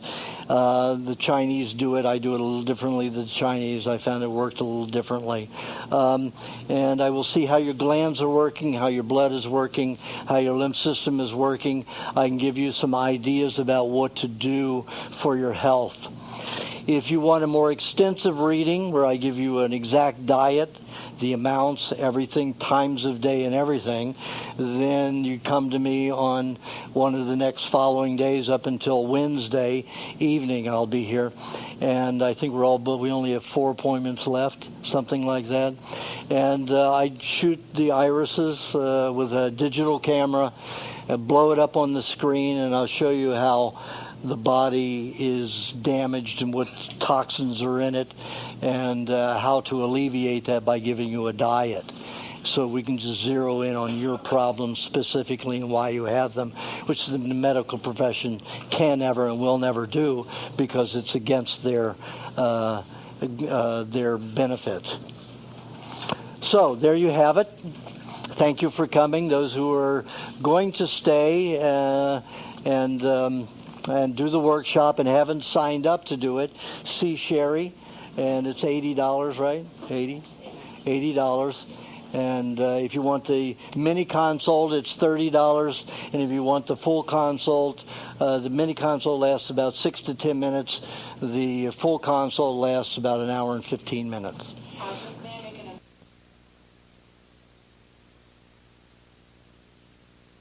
Printing and visit all 550 legislators, both in the House of Representatives and the Senate, all the Congress people. So I formed an organization called Right to Choose Healthy Food, and we're going to be lobbying for raw milk on a federal level. Because now, and I sent a cease and desist order to the FDA and the CDC back in December to stop giving out the false information about raw milk in their brochure that wasn't based on any fact, and if they had the fact, present it. So didn't get any message back for them. I told them for each pamphlet that they hand out after December, it'll cost them $10,000 a copy. So that they send out. So very few have been sent out, since then. So Diane McDonald? Patty Markle. Patty Markle's friend made these bookmarks with Right to Choose Healthy Food on it, and they're for a donation if you want to give to help us do more in Washington, D.C., because we have to pay for a condo, 3-bedroom condo for the 3 of us, and do all of that. So if you'd like to make a donation and take one of these cards, that would be nice. If you can't, that's fine. Okay? So you just come and see Sherry. One of the breaks are at the end. Okay. All right. So let's get started on the workshop. I'm going to do more sitting this time because my leg's getting a little tired. Well, this leg's getting tired because most of the weight is on the left. Would you like a chair up in front of you? No, it's fine. It'll force me to bend it. Okay, so first we're going to talk about the human body. Now, we have three circulatory systems. We have the blood, the neurological system, and the lymph. And they're all very, very simple. They each have jobs to do, and they're crossing over because we're so toxic. The basic job of the bloodstream is to transport, the red blood cells transport oxygen. They also transport carbon dioxide out of the body. So do the white blood cells. The white blood cells are your defense mechanism. The white cells are mainly phagocytes, which are mainly fatty cells that eat toxicity in the system, in the bloodstream. Not anywhere else but in the bloodstream. So they keep the bloodstream clean. If you look at the research of some of the scientists out there, you'll see that when you eat a cooked meal, your body, your intestines will fill with white blood cells. Almost half of your white blood cells will invade the intestinal tract to deal with the toxins that are formed from cooking. It's called leukocytosis. If you eat some raw food with the cooked food, it won't happen. Showing that the raw food has enzymes and vitamins and everything else necessary to balance it, but still causes overall toxicity, eating cooked foods. So the blood is a very simple system. It transports oxygen, removes carbon dioxide, and protects the bloodstream from any kind of toxicity. The neurological system is also very simple. It transmits light and electricity for communication between the body parts, every cell even. And it does that mainly with metallic minerals. Everybody know what metallic minerals are? Lead, cadmium, iron, mercury, all those kind of things, but it uses trace amounts, always in unit with other minerals, because those heavy metals all are acrid. They have a tendency to cause burning and dissolution of tissue, cause tissue to dissolve because of the over-acidity. So your body always combines a lot of calcium, phosphorus, magnesium, and potassium with any one molecule of those to make sure that it's a good, healthy balance for the human body. But because everybody eats cooked foods, it causes all of those heavy metals in the food to become free radicals. Free radicals do a tremendous amount of damage. And they do the damage by burning it and causing irritation to cells. So the body, the brain and nervous system have the highest amount of free radicals, heavy metals. Almost 80% of all the heavy metals in your body are in the brain and nervous system. That's a massive amount of toxicity. So why does man keep getting a larger and larger brain every year? Because he's a garbage can. And because you fatheads say thank you. Because that fat in your brain is the main reason that all those toxins are going there. Toxins are attracted to fat. When fat holds on to toxicity, it doesn't cause harm to surrounding cells. If you don't have fat, the toxins get into the cells and damage the RNA, the functionality and structure of cells. If we keep it all very simple and eat raw, you don't get any free radicals. There are no free radicals when you eat raw. The brain and nervous system are vacant of those free radicals. When you have them, they have to dump somewhere. And usually from the brain, they dump out the sinuses, the tear ducts, the earwax, mainly the gums, the tongue, and the salivary glands.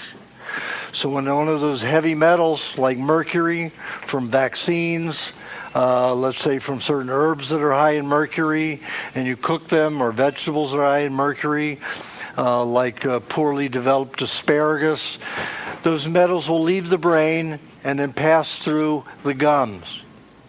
Now, the body will use a tremendous amount of the alkalinizing minerals to bind with those. Calcium, magnesium, phosphorus, potassium are the main. And it'll create plaque all around those heavy metals. If it doesn't create the plaque, that metal will damage the dentine immediately and cause a cavity. If the plaque gets on there, you have so many hours or so many days before that heavy metal will neutralize the alkalinity of the plaque and eat right into the dentine wall. So it is never bacteria that causes decay. It's the heavy metals that burn the dentine. Then your body develops bacteria to eat the decayed or damaged dentine. So your bacteria is your janitor. It's not the problem. The problem is the medical profession injecting you with all this heavy metal, mercury, and all the other garbage that leaves the brain and damages the teeth. Now, a lot of years ago, people lost teeth because they didn't eat enough protein. They were living on carbohydrates. And that involves any country that lives mainly on carbohydrates, lives on potatoes and grains. They all have a problem with their teeth starting in their 30s, and most of them have completely deteriorated their teeth or lost them by their 50s. Asian community, that's heavy because 80% of their diet is rice, 10% is vegetables, and only 5 to 7% is meat. And it's almost always cooked, except in your more rural areas, they'll still use raw meat. But that percentage of the diet in meat is not enough to maintain teeth. And they aren't milk drinkers where they can get a heavy supply of those alkalinizing minerals to build the teeth. So there are many reasons why the body deteriorates the teeth and deteriorates in general, but most of it's because our industrial progress. So if we want to restrict the amount of heavy metals in the brain and nervous system, don't cook. Stay away from pollution, airborne pollution, because that's full of toxicity. But you're living in Chicago, right? Can't avoid it. I'm living in Los Angeles. Well, I don't live in Los Angeles. I live in the Malibus of mountains in Malibu. So I'm way up there in the north end, and I'm surrounded by deers and trees and everything. So not polluted where I am unless the military is dumping its chemtrails, which they do frequently.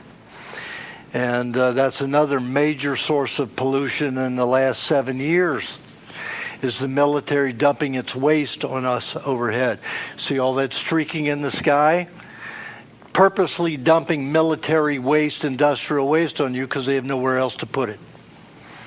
So they dump it on the population everywhere in the United States, everywhere. The only place I haven't seen it is in Hawaii. But they do it everywhere. They even have Thailand doing it in certain areas. I was there last year, and the military, U.S. military was there doing training exercises with the Navy, and they started dumping chemtrails on the area where I was for the first time. So it's spreading everywhere. But the military, all in Europe does it, England does it, they're doing it everywhere, Australia. Everybody's dumping their industrial waste on their population and people. And that is, it's full of aluminum, it's full of barium, it's full of fluoride, all of the things that are a product of making weapons, of steel manufacturing. So, in order for you to have guns and ammunition, they're going to pour poisons on you. So where's our freedom? We're all going to be sick.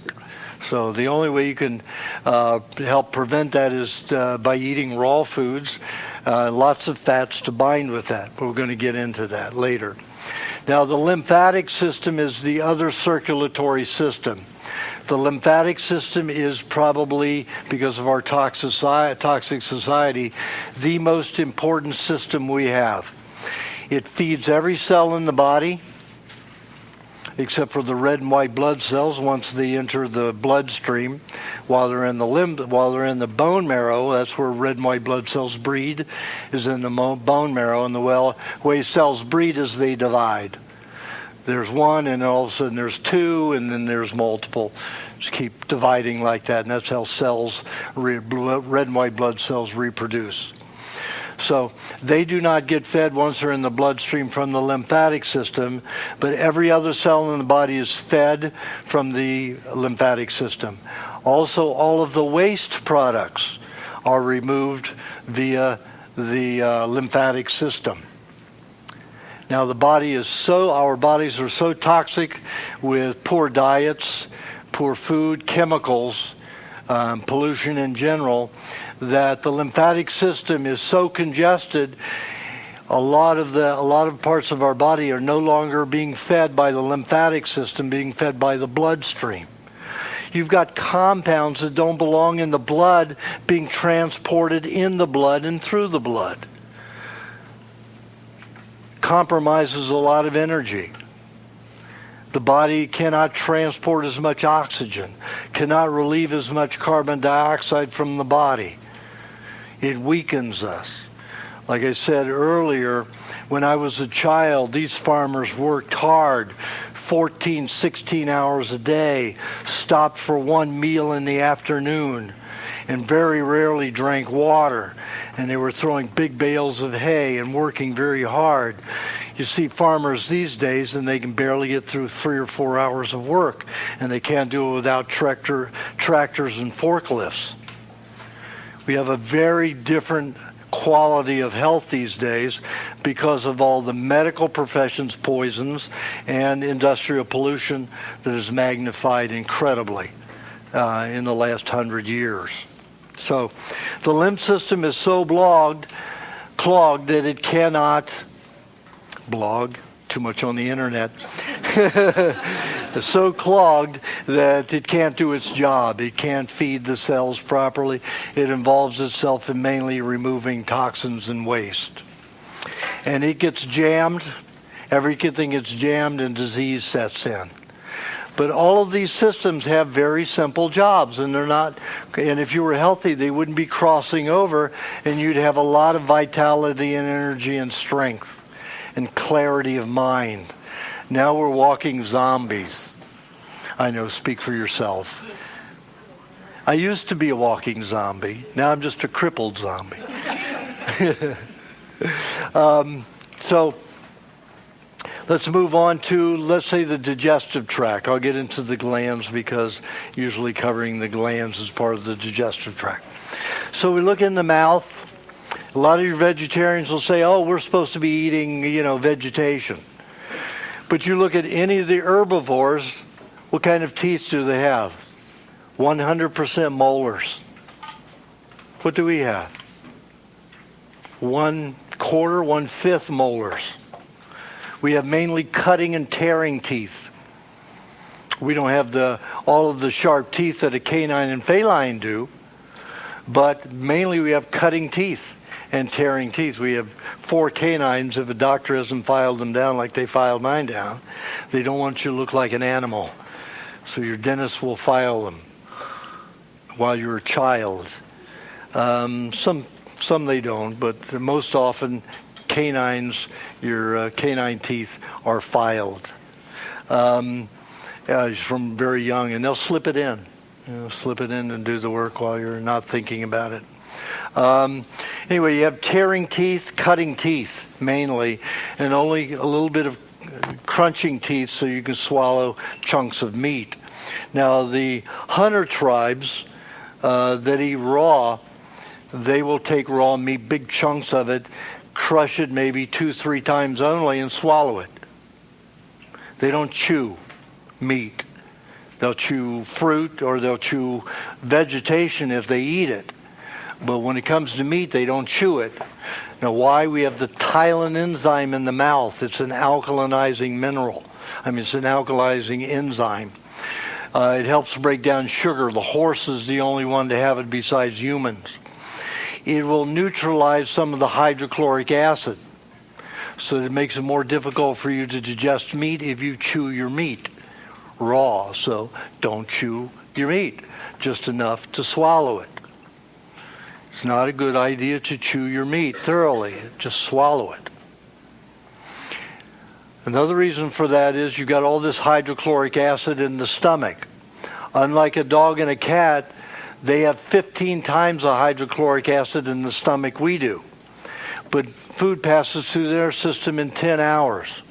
It takes 24 to get through ours.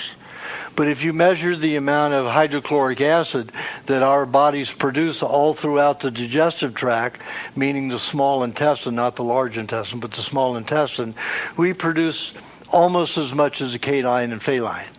But we don't do it all in the stomach like they do. So we produce it all through the small intestine.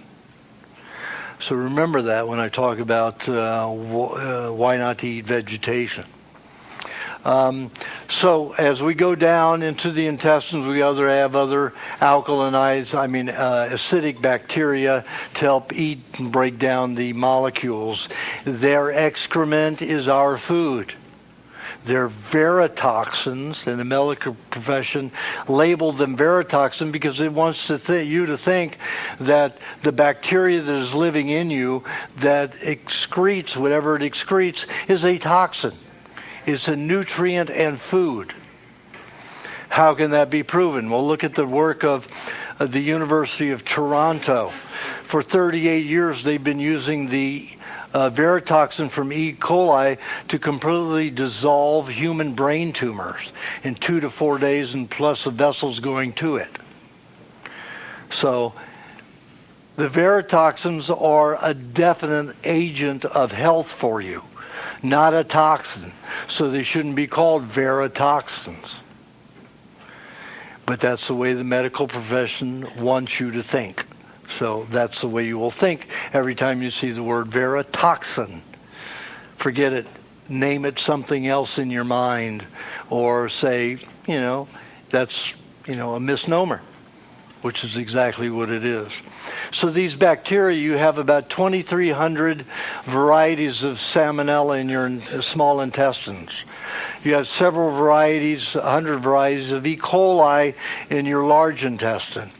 Now, the E. coli is the most important for your brain and nervous system. And it's getting all this bad press. Then they'll use, the 0157H7 as the big culprit. But it all stems from E. coli. If the E. coli didn't exist in your bowels, it would not digest the final stage of protein and fats in your system. Your brain and nervous systems would not be fed with that finite molecule that only the E. coli can render naturally in the body. I've told people how to do it in my recipe book, how to make high meat. And the bacteria will break down the same way that the E. coli will. And then you ingest that toxic meat, so-called high meat, the way the Eskimos do, and you become happy in 10 to 20 minutes. Because the brain and nervous system get a rush of protein and fats that are in the exact molecular size that feeds them. So that E. coli is so important. Now, why would this E. coli business start about 10 years ago? What is in it that will profit somebody? Spinach was the last big phase. Now, when you see Popeye in a coffin from eating spinach and you blamed E. coli, there's a problem, isn't there? Why blame E. coli on spinach for anything? E. coli is part of manure. It's a major part of manure. Any manure you use as fertilizer is going to have E. coli in it. It's a good thing. We find that it breaks down the nutrients and feeds Earth just like it does us. And it makes for good growth, great growth. But what industry is going to profit if fertilizer is outlawed?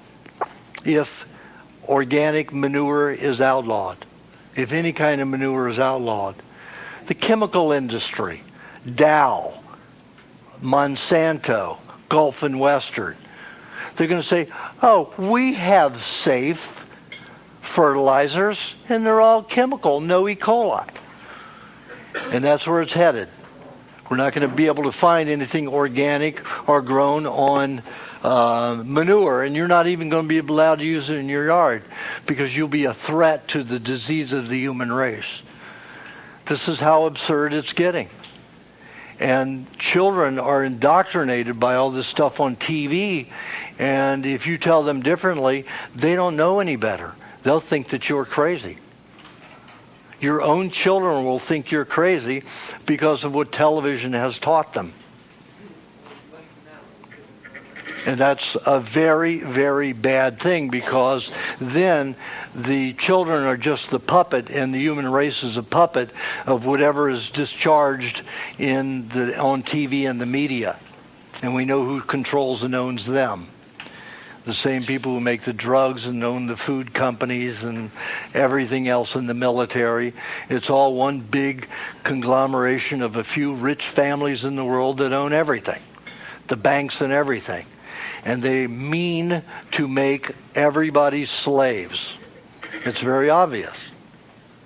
So take a look at the E. coli. It's a very major factor of everybody on the planet. Now, what do you see happening every day? Everybody eats shit every day. All creatures will lick each other behind. A mother will eat the feces. A bird will eat the feces of her babies. Cats, dogs eat the feces of the babies. Gosh, if E. coli were that bad and manure were that bad, every species would be dead. The only one that doesn't go around licking each other in the behind is the human. Everybody else gets their dose of E. coli every day, several times a day.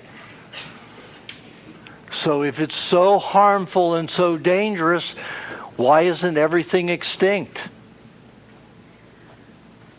Because it's not true. It is a lie. E. coli is so important for your brain and nervous system. Why would the big industry want you weak and stupid and incoherent and emotionally unstable? Maybe because you'll overeat and you'll go to the doctor all the time and make them more money. How much money do you need? I can't answer that for these people. I know it's a monopoly game to them, and I know some of them, And I don't know some. I know only one of the Rockefellers directly, but that whole family is nuts, So the Rothschilds, I mean, they're really nuts. And if you look at Aaron Russo's film, Something to Fascism, was it Freedom to Fascism? He's buddies with one of the elder Rockefellers, and Rockefeller was bragging, in a party one night about how they've planned all this to make everybody sick and to do everything that's happening purposefully. So you have to take a big look at that and see where we're going and protect yourself as soon as possible. And you have to speak out and do what you can, not in a place where you'll get yourself harmed, because I know that. I've been targeted for the last few months pretty heavily, the last 6 months. I found rat poison in my desk chair, a cup and a half of it, 3 months ago. Rat poison in my desk. So every time I sat on it, wafted. Well, thank God I had upholstered this chair myself 10 years ago. 20 years ago as an antique. And I started getting sick every time I sat down. And all of a sudden I started smelling the heaviness. So I looked down under the chair and just this slight powder. So I took it out onto the porch. I got myself covered in an Israeli gas mask, a ski mask, and covered my body completely. And I ripped the bottom that I had put, the cloth that I put on the bottom to seal up the works of the chair, and there was a cup and a half of rat poison in it, in my house, and no obvious break-in. And I kept buying, my computer shut down on me in November. I kept buying, computers.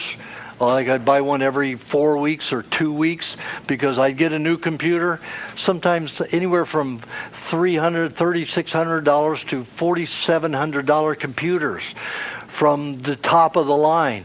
And I'd get them, and a message would come up in a few weeks saying, severe hardware problem, contact the manufacturer, and I wouldn't be able to use it, so it'd be shut down for weeks while I tried to get them to return that much money, and to get another computer.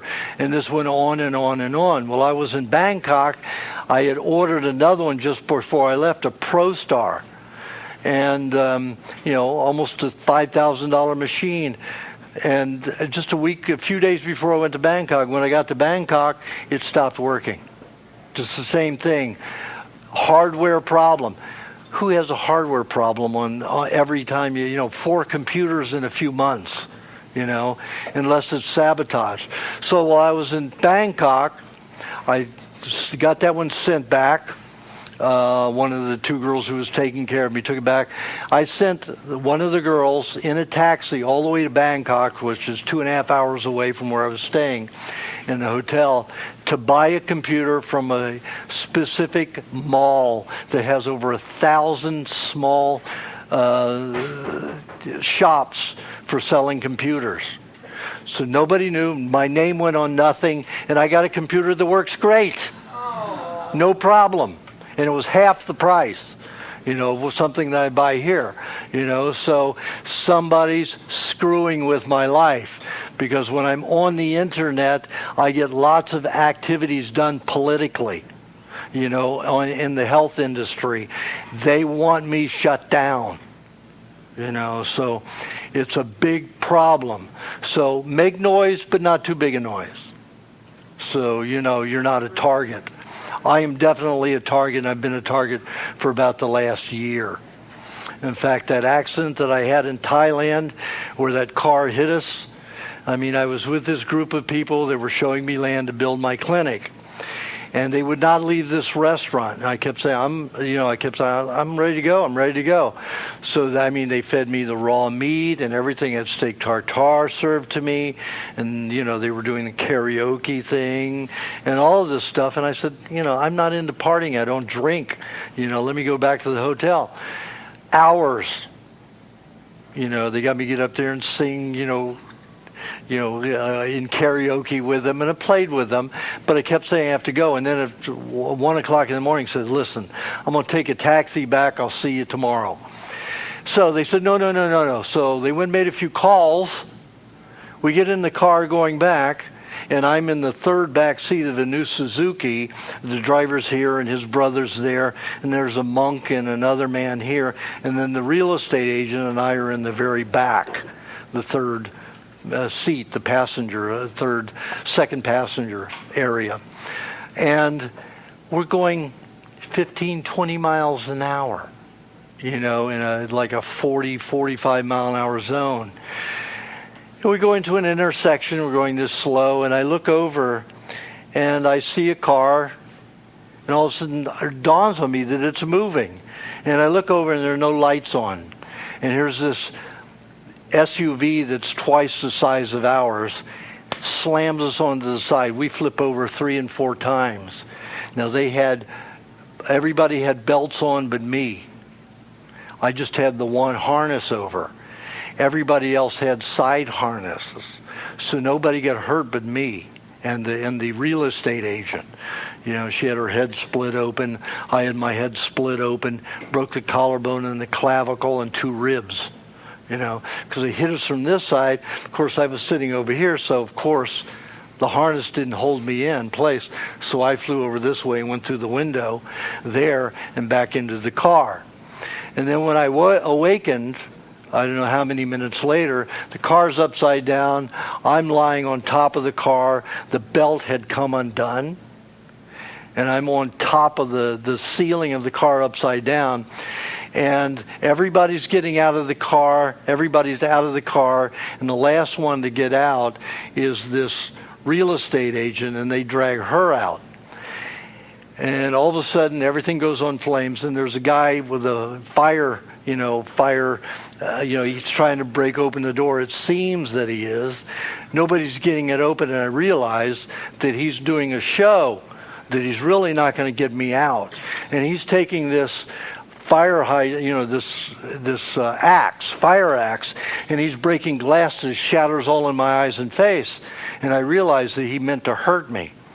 So even with all the severe pain I was in, I dragged myself with my legs out of the car just in time. So it looked like it was set up. This young person in this SUV driving with no lights on, and we're going that slow, it was like very set up.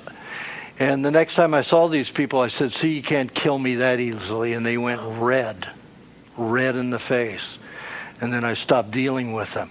So I've been a target a while because I'm making noise, causing some problems, get too much information out there. So, but I'm going to do it anyway. And I'll just deal with it as I go. So, but you need to make noise, just not too much. If I ask you to email, your congressman, send an email because it will work. Call them, fax them. Best thing to do is fax, always fax. Jam their fax lines up. It works. They said that I would never get the law in California and Los Angeles changed to allow raw milk.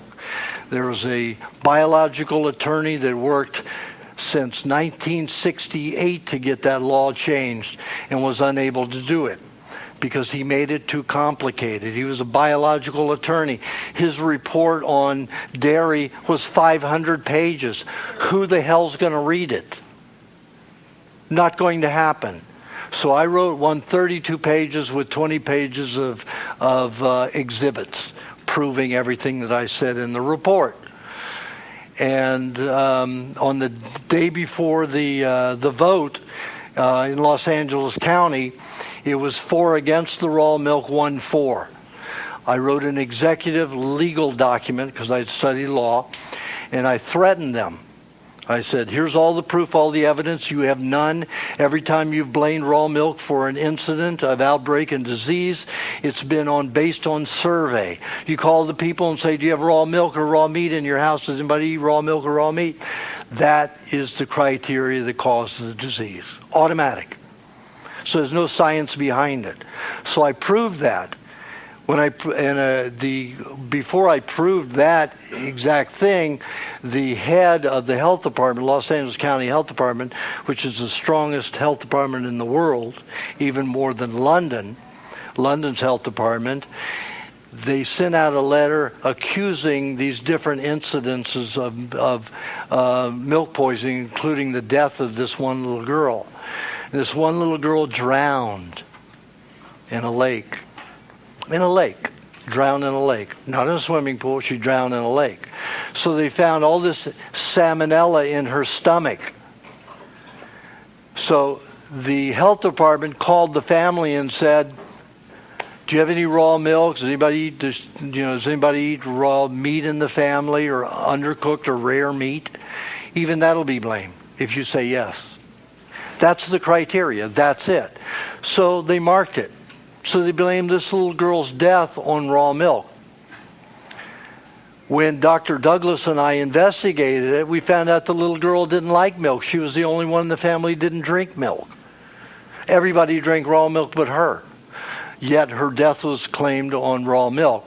So I showed that evidence to the board, and guess what? That head of the health department was fired. Fired because he set the department up for a hell of a lawsuit to lose. So when I wrote that legal document and had 2 retired senators hand deliver it to the Board of Supervisors, hand deliver it the morning before the vote, and say, you better read this, you're going to lose a lot, county's going to lose an awful lot of money. So they read it, and guess what? It was voted 4-1 for. So we got raw milk in Los Angeles and California. In any store where you can find it, it can be sold in any store. And they said it could never be done. It can be done. You just have to go at them and prove that they are false. Prove that their science is wrong and that there is no science behind what they claim about raw milk and any other raw product. So I've got all the research in the world to back all of that. That's why I'm going to Washington. But I'm going to be a little bit more delicate than I was with the Board of Supervisors, because I'm sure they were part of the problem of me threatening to extol millions of dollars in a class action suit if they didn't vote the way I wanted them to vote. You know, I mean, it was so touchy at the end, at the day of the vote. The new acting MD that was heading the health department sat down for questioning. The mayor, when the Board of Supervisors head is the mayor, and the mayor said, you know, we had raw milk here for so long, and, you know, we're not allowing it anymore. Did we do something wrong? Baiting question. The head of the department sat there and babbled and didn't say a complete sentence for almost 90 seconds. The Board of Supervisors knew right away if this guy were questioned in court, anybody was questioned in court, it was going to be the end of them. So then all the supervisors started bombarding this guy with questions, and he couldn't support or substantiate anything. So the mayor sent his health deputy over to me way out in the audience and said, listen, you've got the vote. Do you need to speak this morning? Can we just end this? And I said, as long as I've got it written on paper, you know, you'll vote that way. So you go up there and get everybody to sign it and bring it to me, you know. Well, I won't have to testify, and we won't have these 80 people testify, you know. So, because that's what we had. We had 85 people there. And boy, when you get 85 people at a council meeting, you know, then they're impressed. You know, so we had to picket outside, and we did a demonstration and everything. So we got the vote, and that was that. It's been legal in California. And they also put a little blurb in there that when they passed the law, that there was going to be a year of observing and close watch on anybody who developed any kind of disease from the raw milk. A year went by. Now one incident. They started to blame one again and was survey oriented, so I stopped that in a flash. You know, so, but that's how they judge whether something was created by some natural thing. And remember, the medical profession is always going to judge and blame something natural. They are not going to blame the toxins in our environment. They're not going to blame themselves. They're not going to blame industry. That's where all the money is. So that's kind of how they cook up the spinach? Pardon? Is that how they cook up the spinach? Oh, absolutely. And you know, when I went looking for0157H7 E. coli, couldn't find it anywhere. Even in slaughterhouses, I couldn't find it in factory farms. I couldn't find it anywhere. The only place I was able to obtain it is a friend of mine in the laboratory. One of the universities gave me a sample. And when I put a fractionating enzyme on it, it did not splice into it did not divide into 5 parts the way an E. coli will normally do. It kept splitting in 2. So it had to be spliced a man-made E. coli. So it's all set up in a false incident, you know. And this outlawing our raw juices. Outlawing raw juices. We can't even have raw carrot juice unless you're right out of a juice bar getting it juiced right then and there. But any pre-made juice cannot be raw. It has to be pasteurized. You know how they slipped that in? They blamed that death on that little girl on 1 E. coli from orange or apple juice. I think it was apple juice. 1 E. coli in it. They found 1 E. coli in one of the juices set up, of course. And Coca-Cola was behind all of this. And guess what Coca-Cola did? Coca-Cola paid this woman, this mother, that was told that this E. coli in this fruit juice, killed her daughter. She doesn't know any better. So she goes on a rampage, goes before Congress. Coca-Cola paid for all of it through a trust fund where they hid their name involvement with it. And guess who bought Odwalla juice? Coca-Cola at an incredibly inexpensive price. Who owns Coca-Cola? Rothschild? Well, it all links back to a whole network of them, a group of the rich ones. So you have to take a look at what's going on.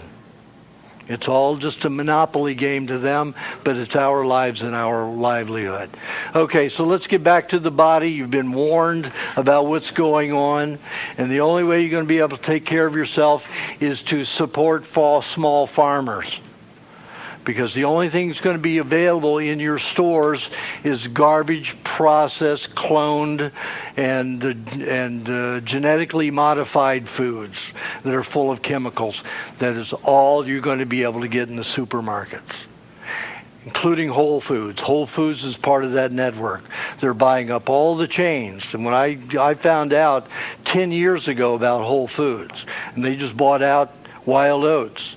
Whole Foods, years ago, I started investigating them. I said, okay, what are you feeding your cows? You're saying this is all natural meat. Well, we don't feed them any hormones or antibiotics, I said, okay, but what do you feed them? And they said, well, we have different ranches that supply us, So I said, well, who handles it all? So I got back to that person, found out they were feeding their beef 15% bakery waste, stale donuts. So I called the head office of Whole Foods and I said, you can't call those animals natural. You can't call that all natural beef. You're feeding them bakery waste. And he says, yeah, but there's made of grains what they eat. I said, where do you see a cow going out and boiling grains in oil and eating it? That's how donuts are made, They don't eat donuts. That's not natural. Yeah, but the grains that make it up are, so it's natural. The mentality of it. You have to understand, they don't give a damn about your health. They are out to sell you and take all of the money they can.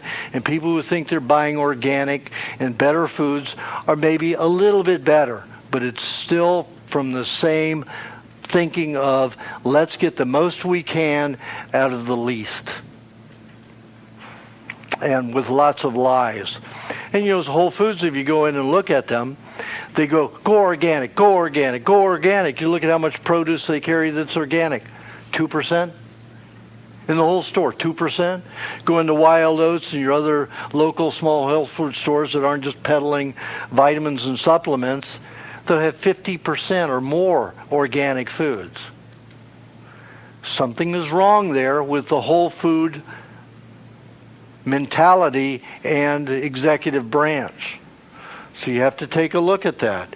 We need to support the local farmers who will take care of us, because that's the only way you're going to get pure food. Now Max found that the guy who was selling him sheep's milk and all of that, an Amish farmer, was buying GMO corn and feeding his sheep GMO corn. So the last two batch of milk, they're getting it back, getting a refund on it, and shut that farmer out, And we have to go on. We have to find out what these farmers are doing, because they want it easy. They want it just as easy. Farming is not easy, especially with all the pollution and the bad foods out there, and they're starting to buy it too for convenience instead of the old ways. So they get into the trap too. So we just have to be very careful about, our farmers and our food. So support your local farmer. Buy here less, and get this food from your farmers more. I'm sure they don't like that, me talking like that in this store, but I'm going to have to tell the truth. And Whole Foods just bought this chain out, Wild Oats, so you know where it's going. So that's why I say think about shopping elsewhere, like at Sherry's Co-op, where we can get better foods. More expensive, yes, but it's better than eating poisons. Do you know what Trader Joe's just sells? Trader Joe's is just like Whole Foods. Yeah. If you have any questions, save them to the very end, because if I get interrupted, I babble now, so you can imagine how late it will go. So we've gone down the digestive tract, and where most people get constipated is in the sigmoid colon, where the body's trying to absorb the last bit, because when that fecal matter gets down to the last point, that's where most of the E. coli has done its job, and the body's trying to absorb as much as it can out of the sigmoid colon. And what happens? It dries up and hardens. So eating a raw diet usually takes care of it, but for me it didn't. I had to get the parasite to do it, to help me. But there's another way that you can do it also. You can take 2 tablespoons of butter, 2 tablespoons of dairy cream, 2 tablespoons of coconut cream with about a 1/4 teaspoon of honey. Put it in a 4-ounce jelly jar, shake it, put it in a bowl of hot water. Not hot as hot that can burn your hand, but enough to heat that mixture until it's body temperature, or a little bit more than body temperature. Take an enema bulb syringe and insert it in you as a suppository before you go to sleep, and leave it there. That mixture will coat the feces and the sigmoid colon. The rest of it will pass up into the colon and feed the E. coli, so it makes them stronger. So initially that night, the body's going to be a little bit more deficient in the nutrients from E. coli because it's going to be coated. But the next 2 nights, or days and nights, your body's going to get even more than it lost from having it coated. And usually you only have to do that every 3 days to take care of constipation if you have it. But even constipation is the body's response to trying to get the most it can out of your fecal matter before it leaves the body, because the E. coli has worked so hard. And with all the poisons we have in the system, we don't even have trichinosis anymore. The human, like the pig, had trichinosis for millions of years. Every time we find a body that's been not mummified, because then the formaldehyde was put in, or some kind of chemical that destroyed the parasites, and then they dissolve and there's no trace of them.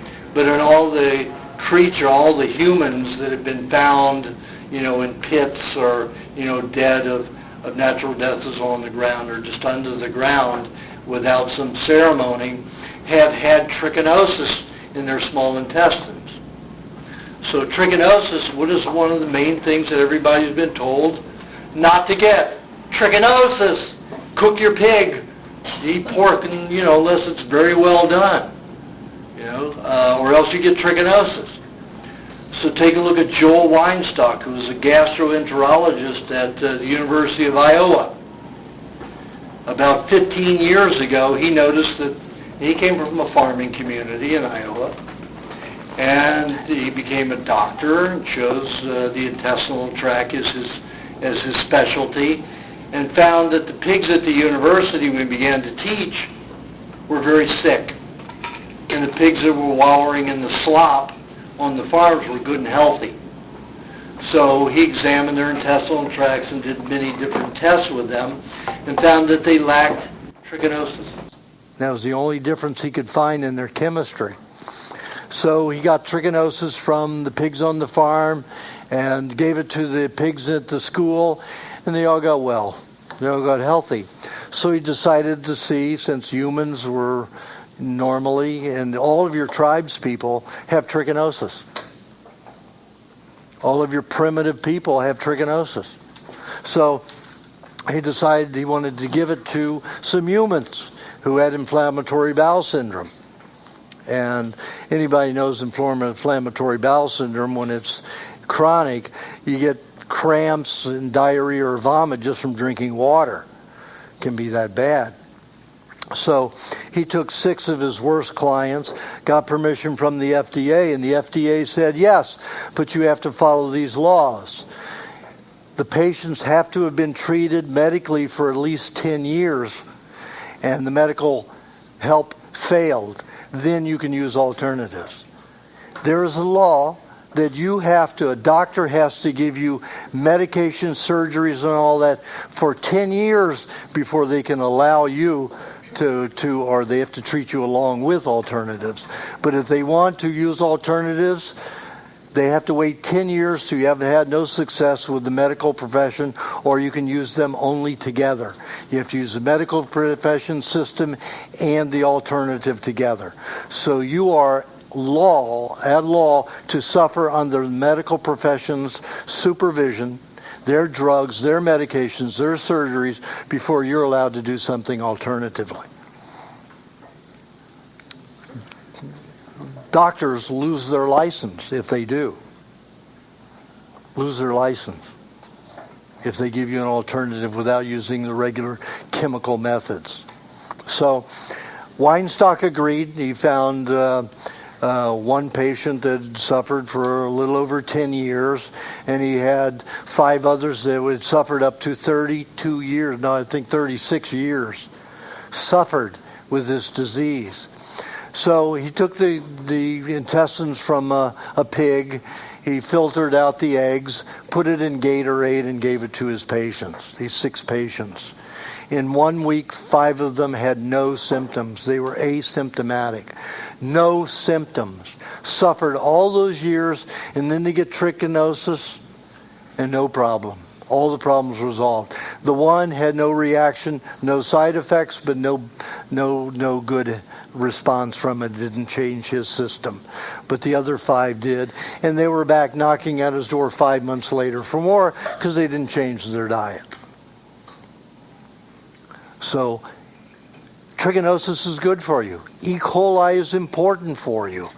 All of those things that we are told are bad are good. All these things that we're told are good, like medications, all of that stuff, are bad.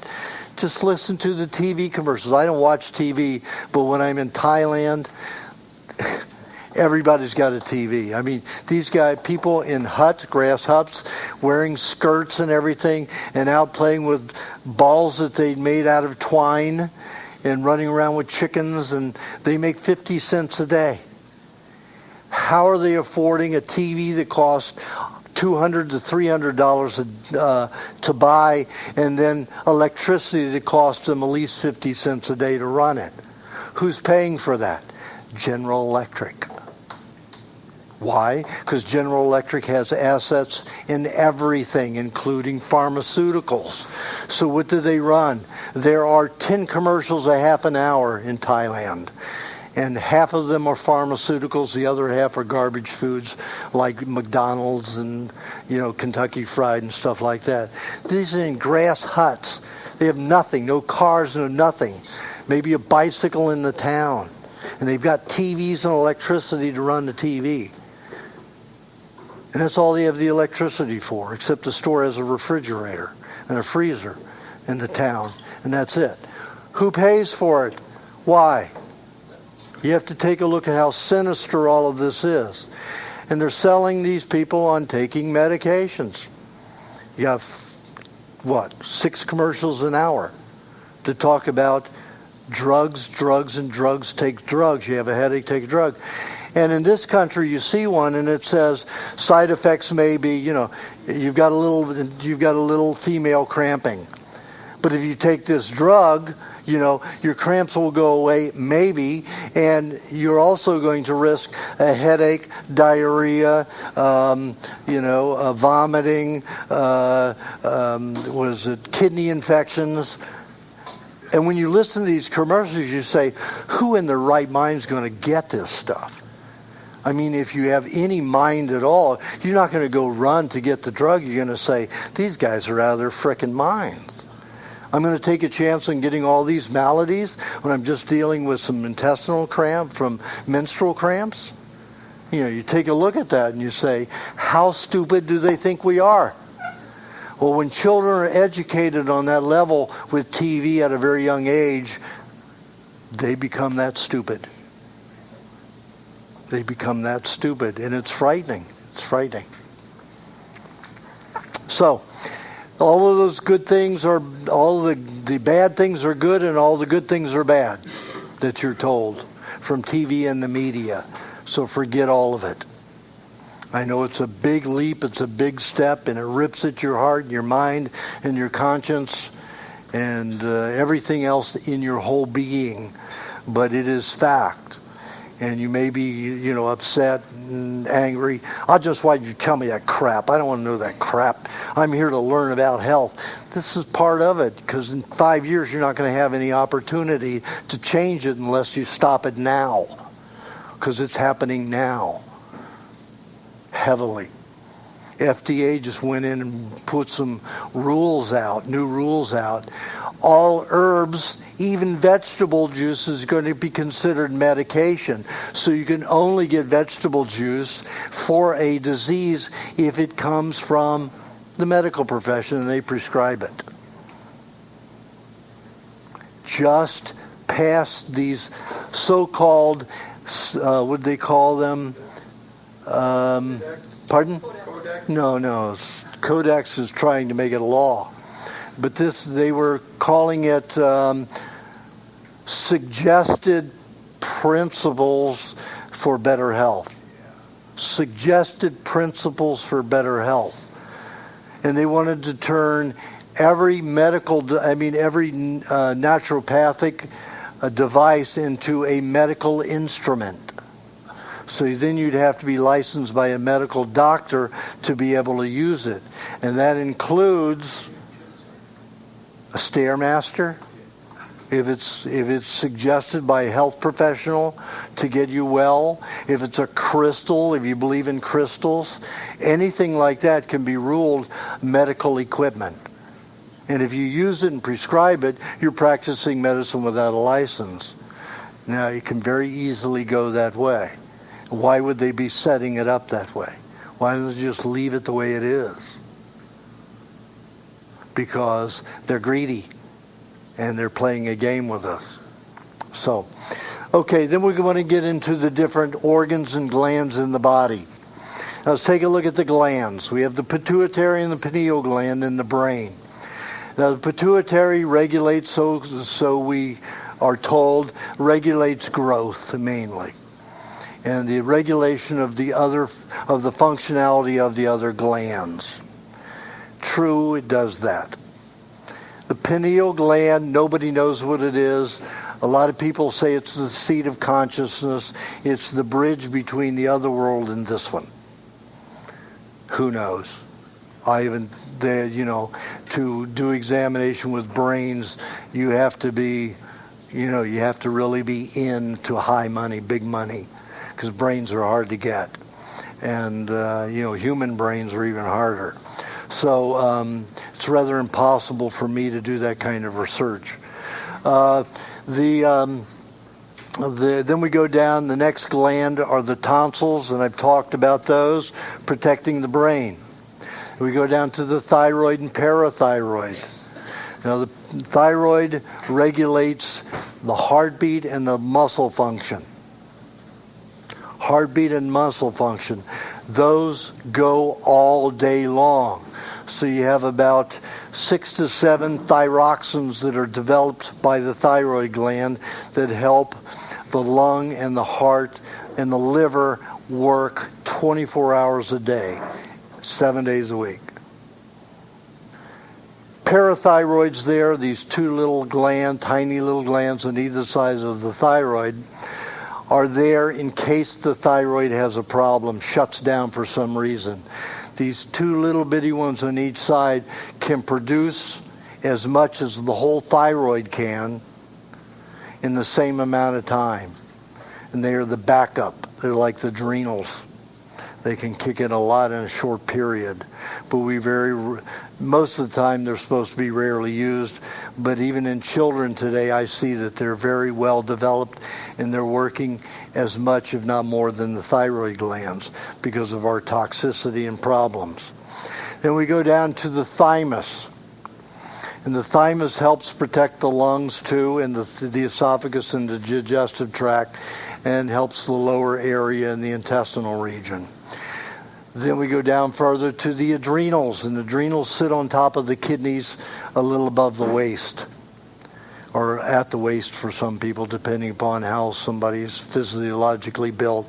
If you're built like me with a long torso like a gorilla, they're a little bit lower than the waist. If somebody has a short waist, those adrenal glands are a little bit above the waist. So, and those adrenal glands are what help you produce physiological energy for muscles. So they help pump your muscles. They help give you physical energy for your muscles. Now, all of the glands, the body can substitute hormones and convert them. It can take thyroxine and make it into an adrenal. It's a little complicated process, but many times the body is so fatigued and damaged that it does that. It substitutes one hormone or transforms it into another, transmogrifies it into another. So all of these things go on when the body is very simple.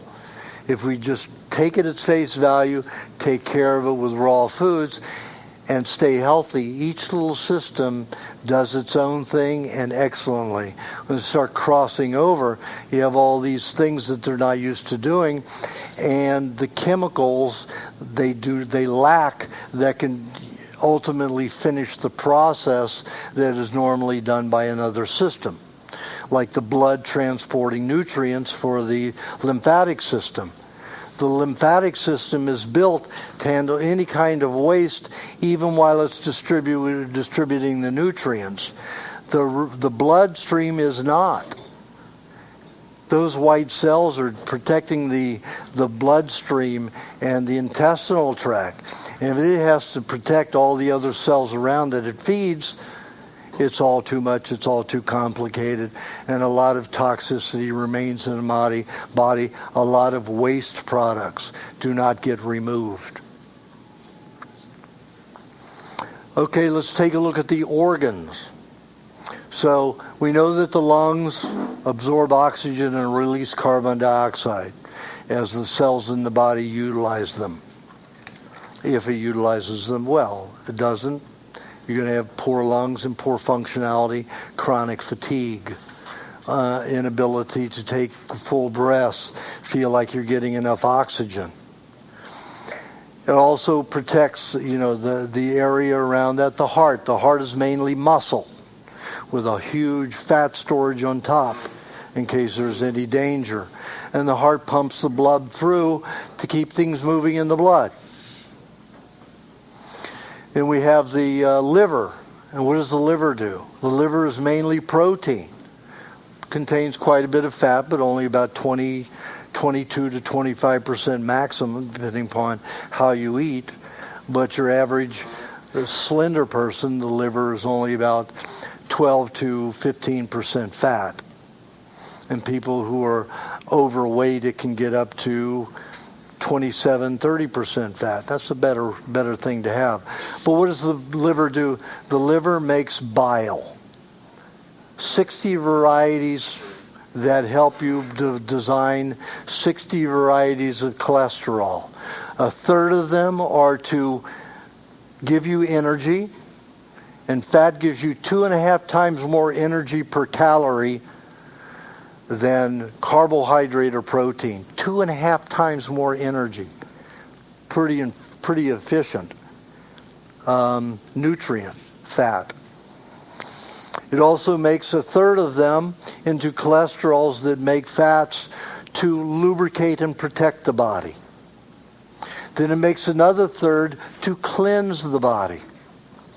Now again, would the liver be spending a third of its career, its activity, on building something that it doesn't need to do? All this cleansing, all this solvent, if we were taking care of ourselves and we weren't inundated by the pollution.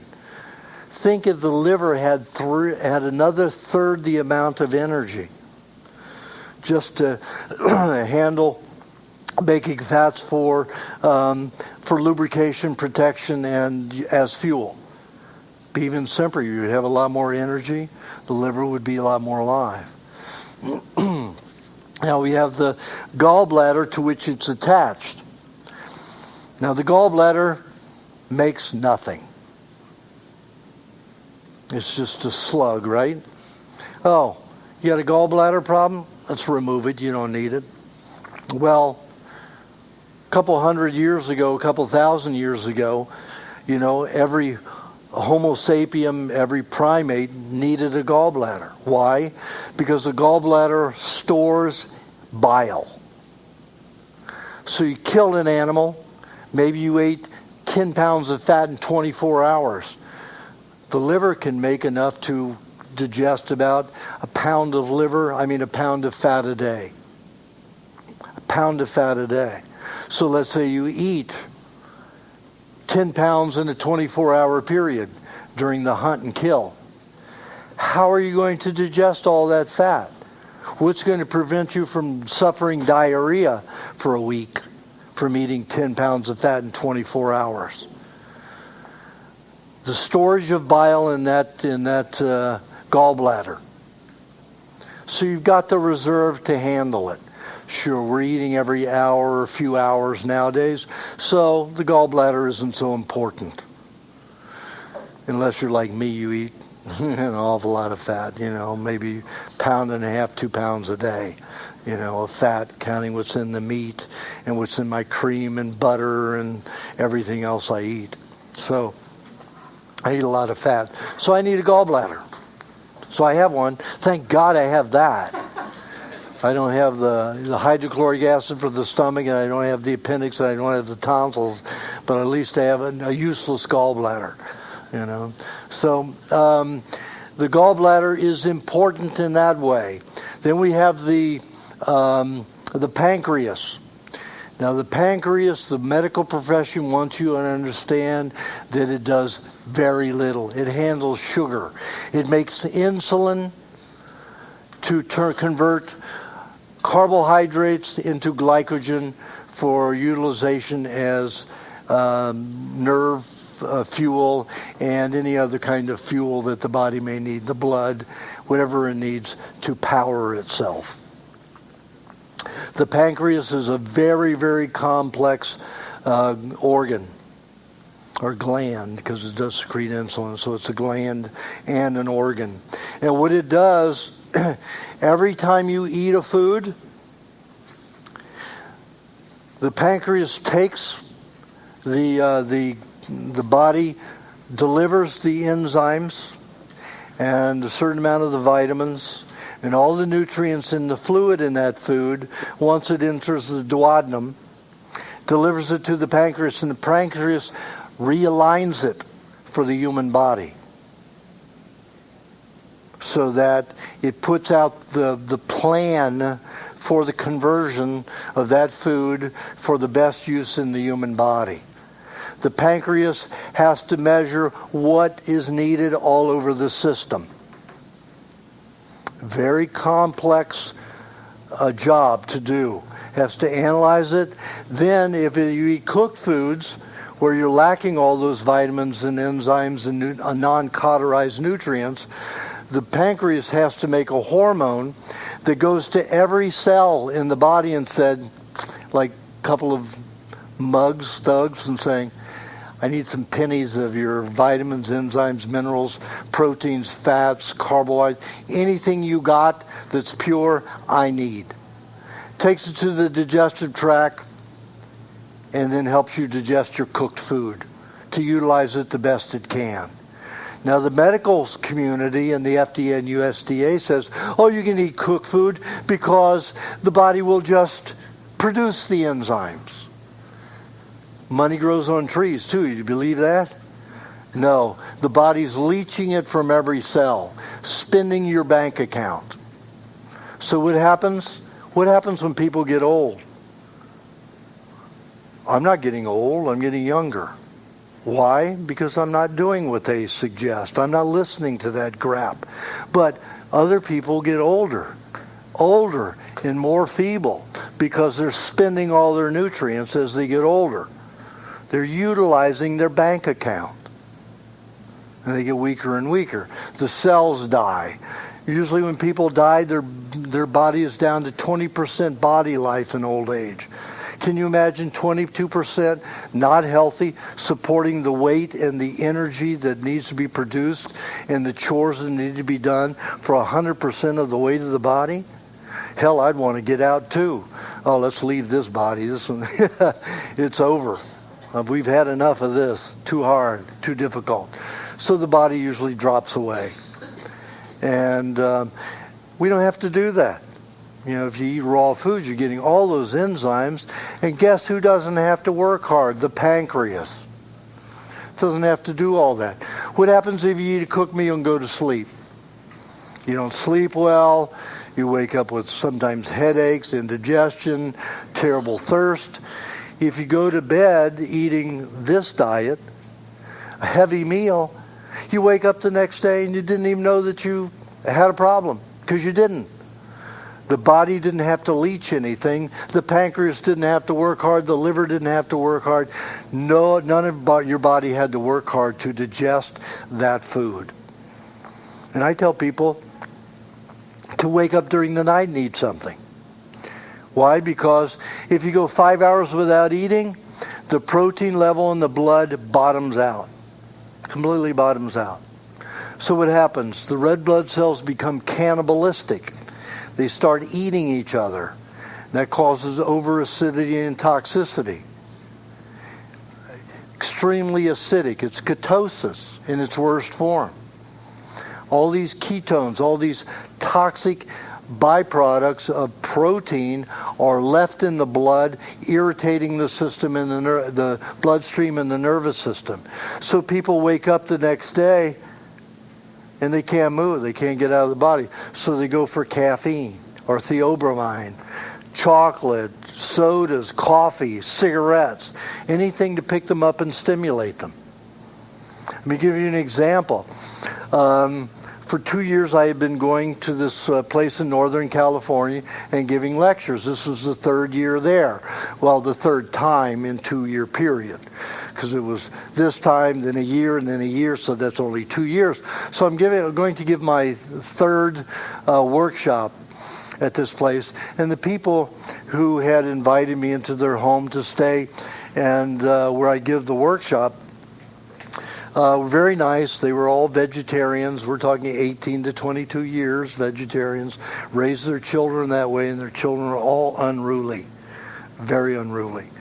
And, they were like this. The man, 46 years old, and like this. He thought he was 79, 80 years old and not in good health. And, his whole spine was deteriorating being vegetarian. And that's the thing that I find with long-term vegetarians, no matter what age. Had one 57 years vegetarian hygienist. And on his he was 72 when it happened, and his spine went in 1 year. 50% of his spine disappeared.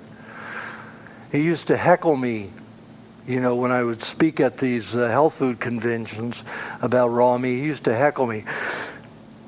I've never eaten meat raw nor cooked, and I'm this way and I'm that way. I've got all this energy, and I wake up at 5 o'clock in the morning. I only need 6 hours sleep a day, and I do all this workout every day. And he's big. The only man that I'd ever seen that kept a big, large body like a bodybuilder, But he was hyperactive, not a nice person, didn't have a good personality. And guess what diet he went on when his spine went? This diet. He started chowing down the raw meat. And the only reason I knew that, because his assistant was on my diet in the closet. She's getting healthier every day, and he's starting to deteriorate, So she tells me he's eating the raw meat, but not telling anybody else that's how he's recovering. And it only took him 2 years to recover. But this one fellow where I was giving the workshop said, I got there on Friday evening, and he said, Aajonus, he says, I just don't get it. This diet has just changed my life. Because he's standing up, straight, full body now. He's got some muscle here, not all that skinny, frail thing. And he said, this diet is so great. It saved my life. It saved my marriage. It saved everything, with my children. He said, but I have no energy till noon. 10 o'clock in the morning till noon. That's when my energy picks up. And I said, are you eating during the night? Or are you going 5 hours without eating? And he said, yeah. I said, well, everybody has to come to these workshops to hear everything every year, because you can only absorb so much of that information. You can only relate to so much of it. So I tell people to come back every year or every 6 months to hear my lectures, because you're going to get so much out of it each time. And it'll be different each time. So he said, no. I said, well, 5 hours, the bloodstream loses its protein, red blood cells eat each other, causes fatigue. Wake up tonight and see what happens in the morning. He set his alarm, awoke during the night, had an egg and some milk, about 3/4 of a cup of milk and one egg. And guess what? He woke with complete energy in the morning. That's simple. Changed his life. All these little things are important. Now, if you were the Maasai, the Samburu, the Fulani tribes that eat all raw foods that are meat and milk and blood, and it's all raw, you don't have that problem. If your body eats itself, it's okay, because you're built with good cells, and it's not a problem. But we are toxic. We go eating our own cells, and we're going to be very polluted, more so, and toxic. So you have to look at the differences and forget all the stuff that says you need 8 hours sleep altogether. No. Some people will set their alarm for 5 hours, wake up, eat, and can't go back to sleep. Well, set your alarm for 3 hours and then sleep 5 hours. Easy.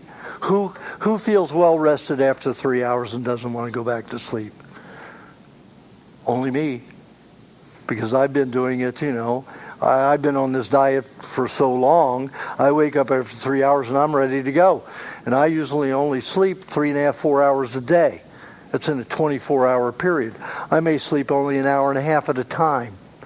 And I go. There's one time I went 21 days only sleeping 10 minutes at a time, an hour and a half a day. And I was suing the city of Los Angeles and the police department. I'm the only non-attorney to ever get into federal court, the LA Police Department and the city of Los Angeles for harassing the runaways on Venice Beach. They're out there just doing hair wraps, doing artistic stuff, singing, and the police are running them off and throwing them into the drug trade and prostitution. So I fought them for 5 years on it, and they attacked me and beat me up, an undercover cop, and I caught them. Caught the relationship, so I had them in federal court. I had to prepare, it was only me, and I had two stacks of documents that I had written over that 5-year period to get them into court. So I had to have everything. I had 22 police officers on that stand in that 2-week period. I cost them millions of dollars in processing through that court. And I had captains and, lieutenants and sergeants galore and detectives that are paid a lot of money off the LA Police Department and in that courtroom, costing them fortunes and scheduling problems. And I was only sleeping 10 minutes at a time, an hour and a half a day. And when it was all over, I slept 4 hours the next night. That was it. Didn't get tired. I ate all the way through the court. You're not allowed to bring food in. I told them I had been diagnosed as diabetic, so I had to eat every hour. So they would see me drink my raw milk, honey and butter, sometimes suck a raw egg right there in the courtroom, So I put them through it, I put them through it. But, and sometimes I'd fall asleep right there. One time I was at the podium because I was mostly doing the questioning. You know, I'd have the officers up there, and I had to get them to the point of admitting, you know, so sometimes it would take hours. I'd be up there 6 hours a day, 7, sometimes 8 hours a day, getting testimony, standing at the podium. And one time I fell asleep for 10 minutes, you know, but staring at the paper. You know, I had to have my nap right then and there. So several times the judge had said, you know, we need to pick this up a little bit. And, you know, I heard this in the background. I said, screw him. You know, so I stayed asleep. I needed my 10 minutes. Woke up every 10 minutes and went at it again, just like that. So, you know, usually I said I need a 10-minute break or something like that, and then go sleep 10 minutes and then back at it. You know, but one time I did fall asleep. Several times I fell asleep while the while the defendants, the officers, were being questioned. You know, I just fall asleep because I knew what they were going to say anyway. So I didn't win. You know why?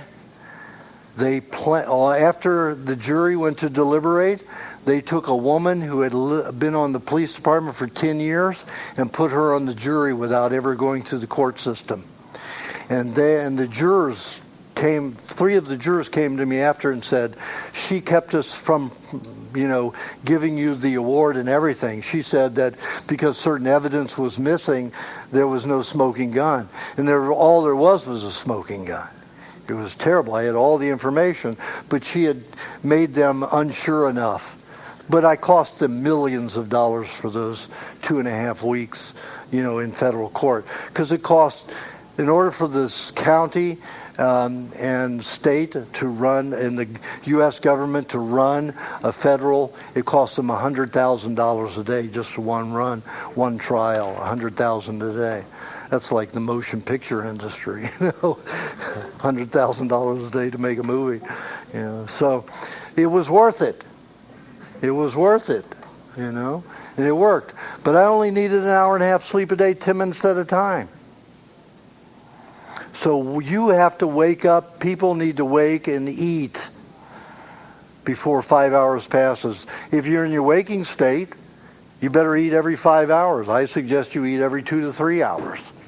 Something, drink some milk, do something to ingest to keep the system working. You're full of pollution. Your body needs help all the time, nutrients immediately all the time, because we're so toxic.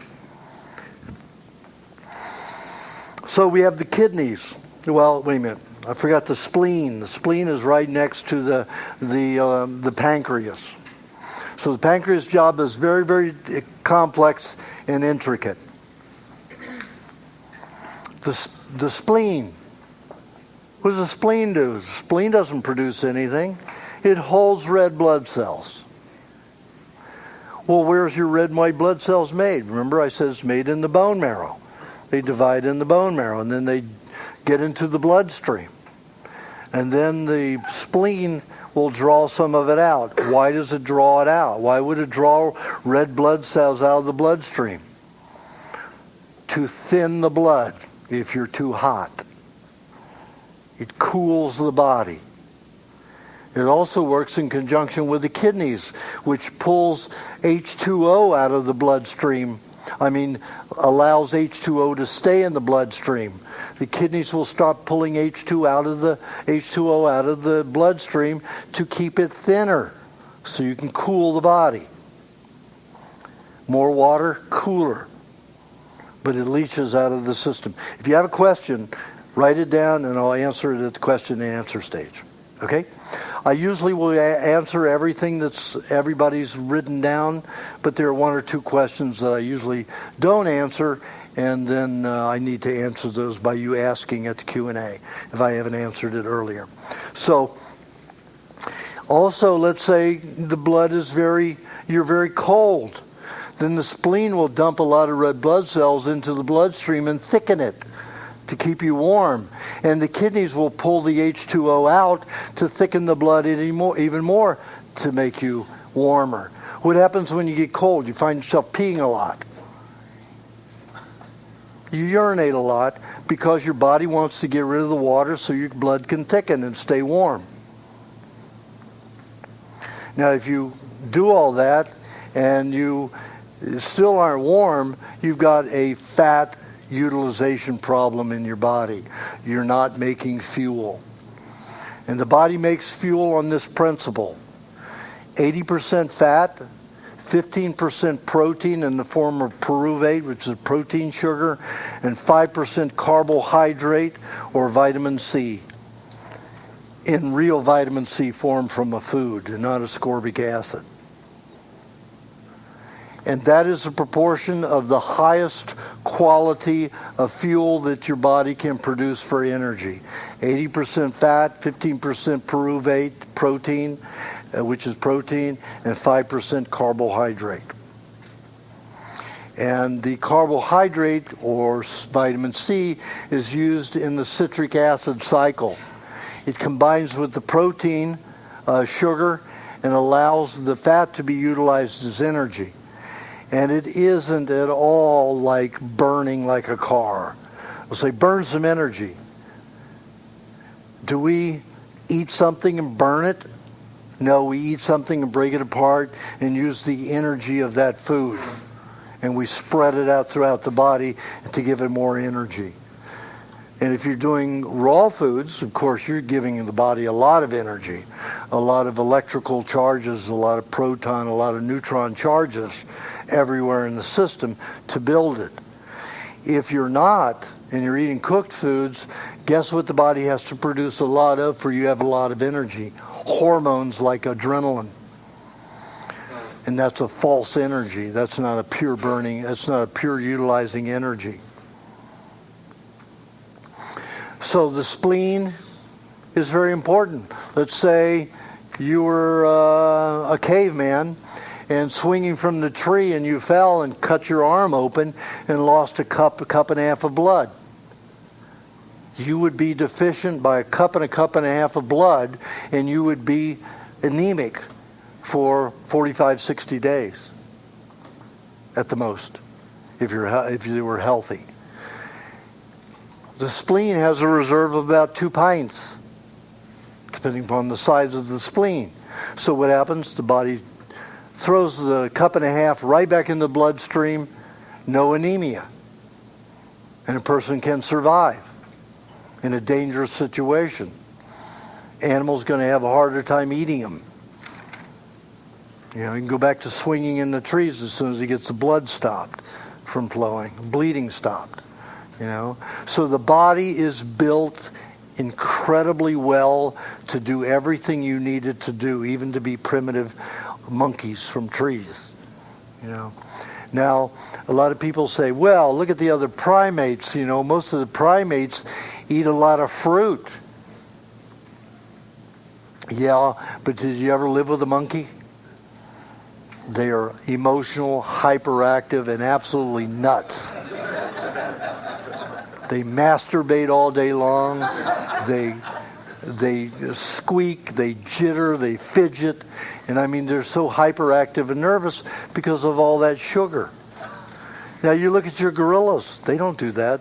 They'll eat green bananas. Have you ever tried to eat a green banana? It's completely hard green. And it's alamy. You can't even chew it. You can't even get the saliva to chew them. Yet that's what they eat. They eat the peel and all, green. And they eat leaves, and every 28 days about, they slaughter an antelope.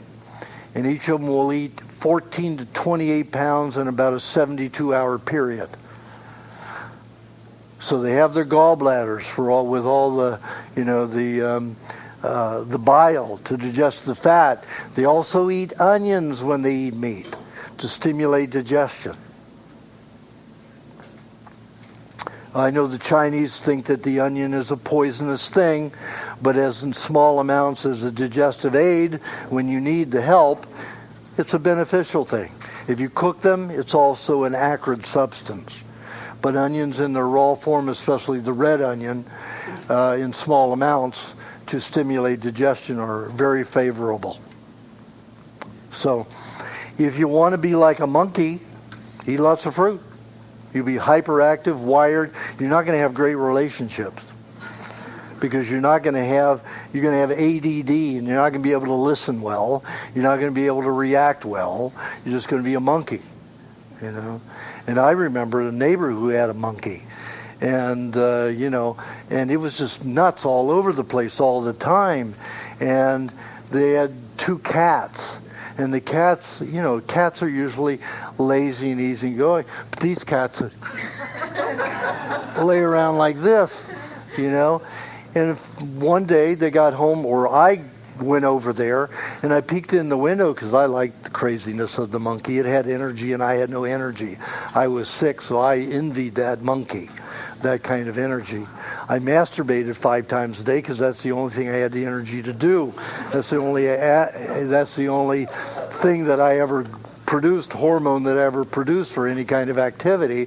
So that's the activity I did. So I was basically like a monkey without the physical energy. And I saw this monkey raping the cats. He would screw those cats every day. And they were just, poor cats are like this. And I mean, it did not rape them nicely either. It grabbed them, held them down, and pumped them hard. It was awful. They were screaming. Nobody's home. They're at work. They had no idea. The monkey knew how to get out of the cage and just do what it wanted to do in that house. You know, when they found that out, that monkey's got a lock on its cage. And then those nice cats became alive again. But I don't know how many times those monkeys were doing those cats. That monkey was doing those cats every day. But those cats were like dead, emotionally, physically, in every way, because they were raped badly. So I don't see how emulating a primate's diet that has that behavior is a good thing. Now your killer monkeys, they go on a fermentation binge 24 hours before they go out on their kill. They'll eat fermented figs and fermented berries that are high in alcohol. And they inundate themselves with all this alcohol before they go off on this killing spree.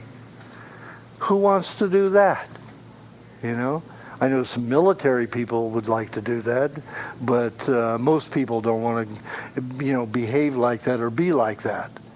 You know, I know that the nomads did it. They would eat, you know, moldy bread that had, you know, rye bread or corn bread that had lysergic acid in it, you know, LSD, and it would make them crazy, and they could just go off on a killing spree.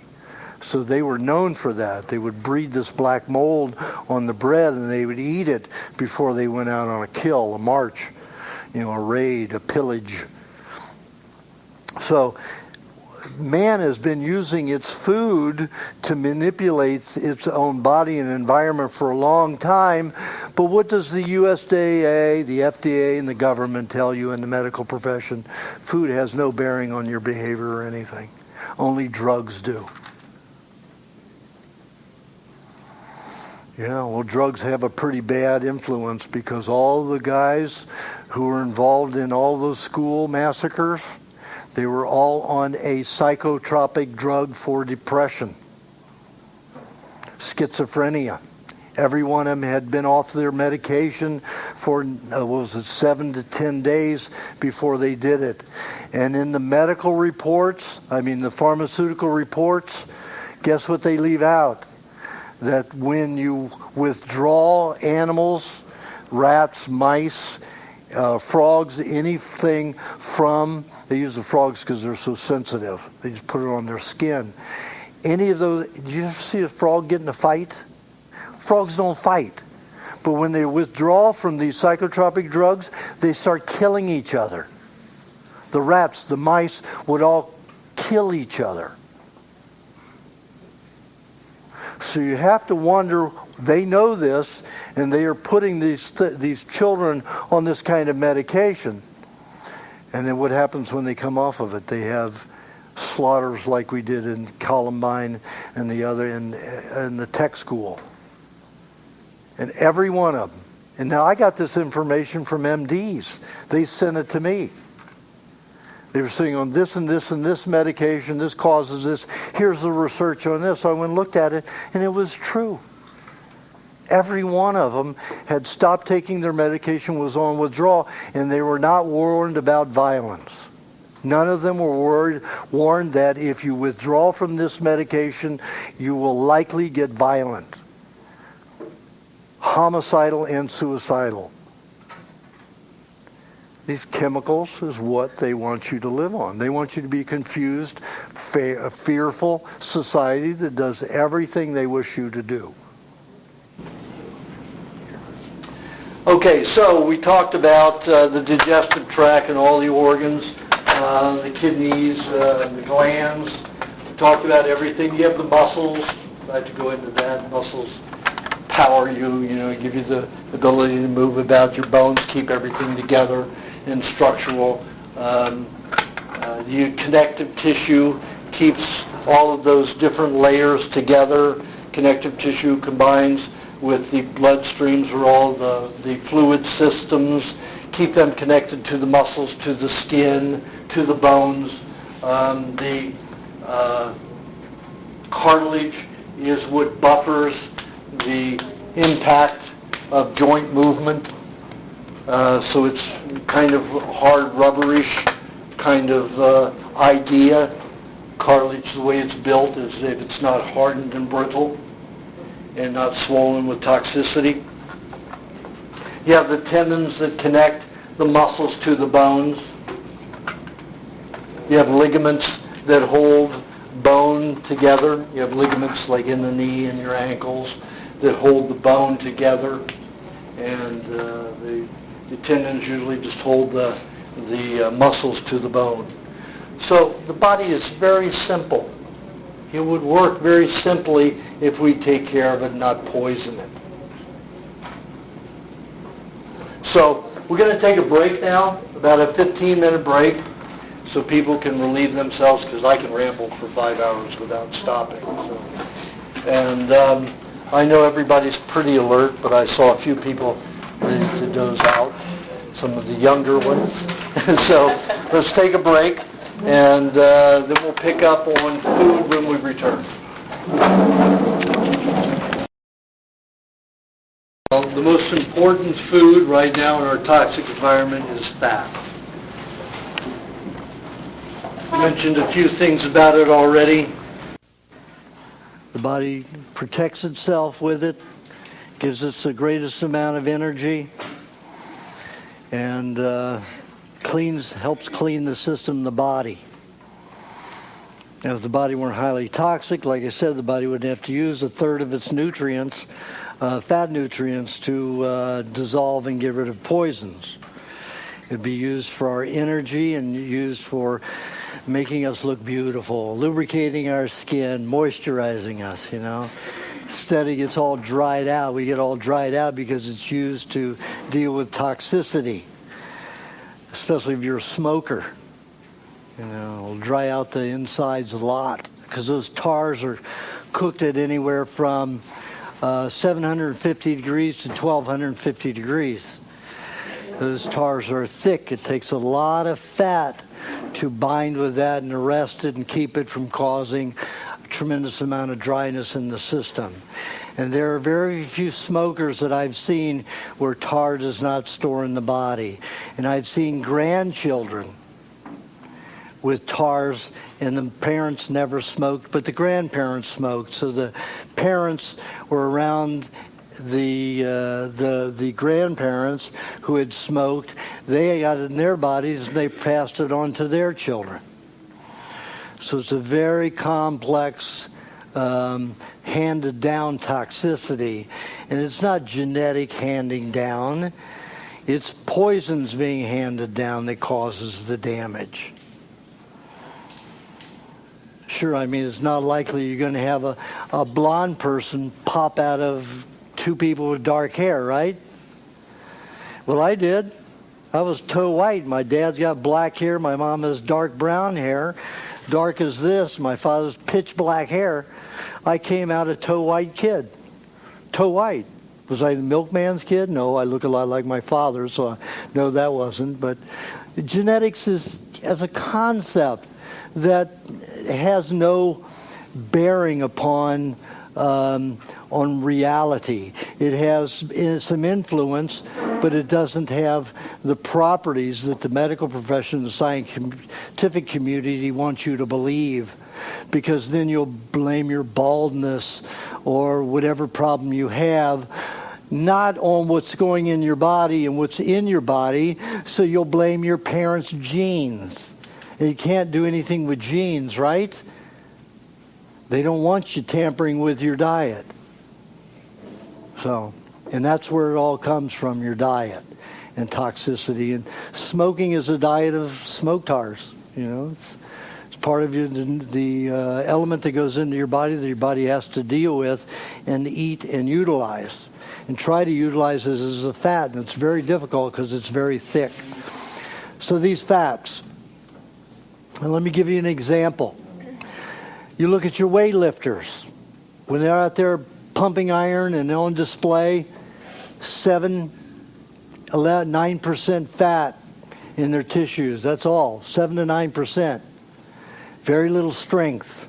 When Schwarzenegger was performing, out there exhibiting, showing off his muscles, he went from lifting 400 to 500 pounds to lifting 250, 275 when his fat got way down. So you get weaker without fat. Take a look at your weightlifters. All of them are fat. You never see a skinny weightlifter. They're all fat. All of your wrestlers are fat. You don't see a trim wrestler anywhere. And that's probably the hardest profession there is wrestling. I mean, if they really were out to hurt each other and not just do a dance and exhibit and a show, they could kill each other in a second. One blow with the elbow in the throat or in the temple, and the guy would be out. That's over. But they're out there to exhibit. And when you're throwing your body around 10 feet in the air and bouncing on top of somebody, you better have a lot of fat and a lot of muscle to hold fat. And these guys are brutal. They're brutal acrobats. It's a tremendous profession. And boy, you don't see a skinny one out there. Not even the women who wrestle are skinny. You can't be. You have to have all that fat as protection. Now, to see how it happens on a biological level for protection, I go to Asheville, North Carolina, usually once a year, and I do a workshop and see a lot of people there. And when I first went there, it was an unusual area. They were called Earth Haven. It was a community of vegetarians. We're talking long-term vegetarians, some of them 37-year vegetarians. And they were the unhealthiest people I'd ever seen. And one of them was so sick, he was only 36 years old, and he looked like a raccoon. Actually had black circles in his skin, and the rest of his skin was very gray. And he was chronically fatigued, had fibromyalgia. So he was searching for it, all the herbalists, everybody who helped him, energy workers, all of that, none of it helped. So he ran into my diet on the internet, started doing it in the closet, taking meat onto the property, having it in, coolers, so nobody saw it, eating it at night, or eating it in the bathroom, so nobody saw him eating this way. And he started changing radically, and everybody says, "What are you doing? Are you going to a certain kind of healer? What are you doing?" He said, "You don't want to know. We're still in the experimentation era, So, and after a year, he went from this depressed, anxious, lethargic individual and sagging and despondent individual to this vibrant, healthy, energetic, working person and functional person. And everybody said, okay, they cornered him and said, "You got to tell us what you're doing." He said, "Okay, get prepared." He said, "But you cannot kick me off the property. I've invested a lot, 10 years of my life into this community. So you cannot kick me off the property because you don't like what I do, and it works. And if it's what I have to do, it's what I have to do. You guys can do whatever you want to do, but it's what I have to do." So he told them, 3 months later, 80% of the community was growing pigs, goats, chickens, doing the whole thing because of the reaction that happened to him. So this is my 3rd year there. And, these hippies, I was a hippie, They look like hippies. They dress like hippies. They're slovenly, not as neat, and that's cool, And then this guy that looks like came right out of a motorcycle gang came for a private consultation. Very out of place with all these vegetarians, because he'd abused drugs and everything. So do a private consultation for him, photograph his eyes, and he's maybe about 15 to 25 pounds overweight, as according to the medical profession's guidelines, and not mine, but their guidelines. And his organs and glands were clean. He was about 53, 54 years old, something like that. But yet he had the resilience and the cleanliness in his organs and glands like somebody in their mid to late 20s. So I said, I've never seen anything like this before.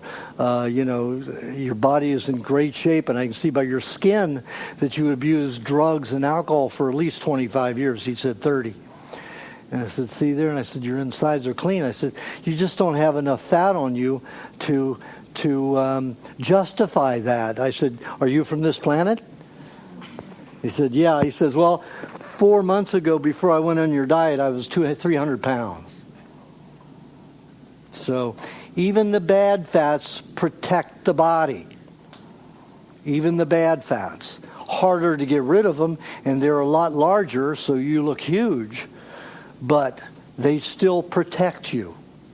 So people who are fat are much better in health than anybody who is thin. And it's just the opposite of everything you hear, isn't it? If you're thin, you're healthier. Well, take a look at it. If you have no fats on your body to protect you from the poisons, where are the poisons going to go? They're going to go into your cell and damage your cell.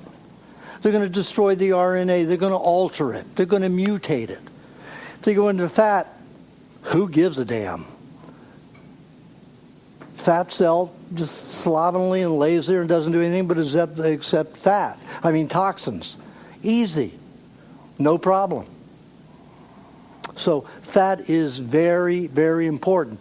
Now, you say, Aajonus, but you're not fat. You're awfully thin. I say, well, how do you know how fat I am? What's my body fat? Take a guess. What's my body fat?